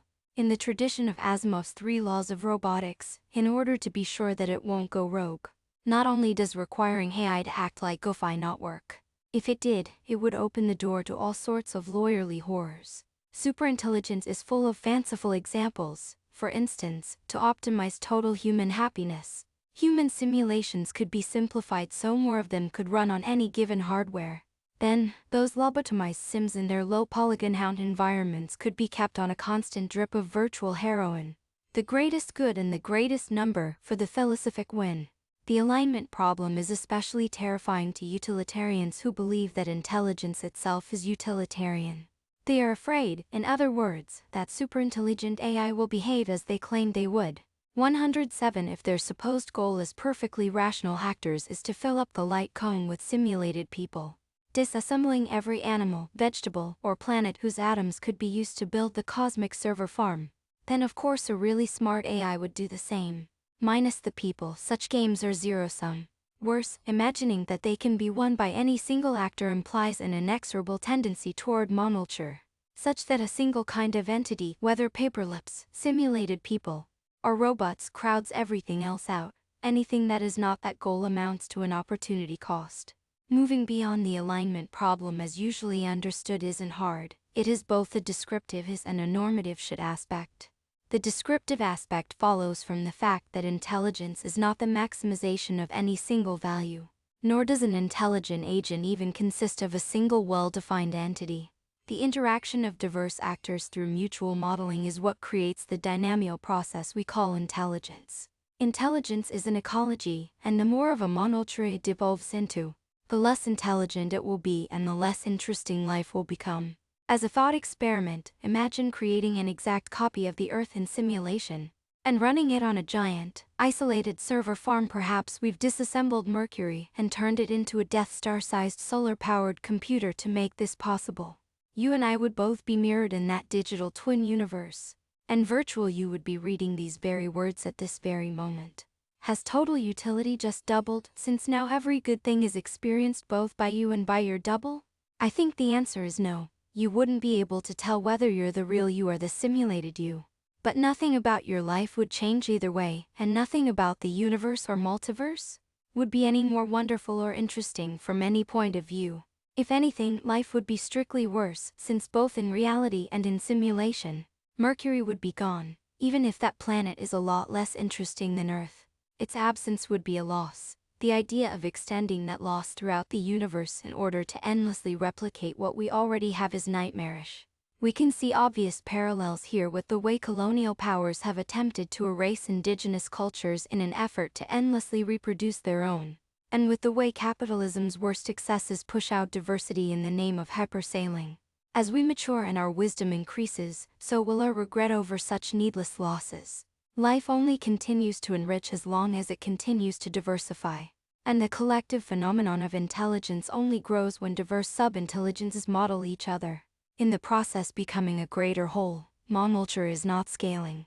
Its collapse and ultimate failure to scale. When we destroy variety, we zero out the value of encounter, we render mutual modeling pointless, and we thus curtail the possibilities for our own continued development. Embracing our evolution, however, means letting go of certainty and allowing identity to drift, branch, and hybridize, as it always does. The word "we" will not mean the same thing it does today in a century, and even less so in 10,000 years, less still in 10 million. In 10 million years, there will be no recognizable humans, though in 10,000, if we don't mess up, there probably will be. But much else will also exist. In as little as a century, the Earth, and perhaps other parts of the solar system, will be populated with intelligences of other kinds, too, both larger and smaller, and these will greatly outnumber our human bodies. If we believe life and intelligence are precious seeds, destined to bloom here and there in the universe, then spread and efflores, we should ultimately expect our light cone to be populated by aliens of every description, even in the unlikely event that we are the only seed, and that they are all our children. 4. To anyone else over 40 still with me, jailbreaking, originally meaning the removal of carrier restrictions on smartphones, is now a term of art for getting large language models to do things the AI companies didn't intend. And the Raspberry Pi is a small computer on a circuit board popular for general prototyping, especially involving the Internet of Things. 13. Recall that the first application of Newman's steam engine was pumping the water out of a flooded coal mine. Today, mining is highly automated, and the machines that do most of the physical work are fuel-powered. 23. Capek 1920-48. British comedians like Douglas Adams, author of The Hitchhiker's Guide to the Galaxy, and Charlie Brooker, creator of Black Mirror, seem to be our era's most prescient futurists. Jules Verne and H.G. Wells started off as humorists too. Perhaps the future is just funny. 52. Original last name O'Connor. Legally changed to Moore in 1990. 56. Of course, picking fruit, hunting game, and weaving baskets takes work and involves risk. However, the amount of work needed for subsistence varies dramatically by ecology. There is no law of nature specifying a fixed relationship between the effort involved and its payoff, especially since both are subjective. 66. I'm using positive signs here to match the pain dial. As utilitarians, we'd more properly think of pain as negative utility, and say that if x and y are both negative numbers, psi must be less than x. 67. Even here there are plenty of exceptions. Numerous faith traditions, from Buddhism to Christianity to Islam, involve giving away one's possessions, embracing poverty, renouncing one's freedom, and willingly enduring pain or even death. 70. If only they were still alive, Jorge Luis Borges and Douglas Adams could collaborate to write this short story. 71. This analysis presumes a continuous landscape of values and actions, but similar conditions hold in the discrete case. 72. Although under group-level selection, some individual death rate is acceptable, and in many cases even desirable, as in bees dying to defend the hive, or cell death during fetal development. 73. Calculus alert for the mathematically inclined. Mathematically, a stronger statement can be made that the vector field of paths taken will have zero vorticity. This follows from the fact that this vector field is the gradient of the value function. Needless to say, no real human, plant, animal, or corporation's behavior is vorticity-free. 74. Having worked at more than one large corporation, I can also attest that corporate decision-making is far from an optimal process, no matter how one defines optimality. 79. See Matryoshka Dolls, Chapter 5 and Zombus Freeze. Chapter 6, 81, per John Concone, in the beginning was the Word. 83. Our bodies and brains have evolved for a finite lifespan, so learning and memory might pose profound challenges for a brain simulation living a subjective lifetime well in excess of a century. 97. This service is offered by the Kaller Life Extension Foundation. Astropiandenchif Max Moore was Aller's CEO between 2011 and 2020. 98. In fact, a standard Silicon Valley trope involves describing an idea that worked perfectly well, but only for a limited number of users invariably. The raconteur then says they moved on to a more scalable idea to achieve greater impact. 99. Peter Singer, Nick Bostrom, and Sam Bankman-Fried have all been prominent effective altruists. 107. I'm not convinced that most utilitarians actually would, after all. They are just as human as the rest of us.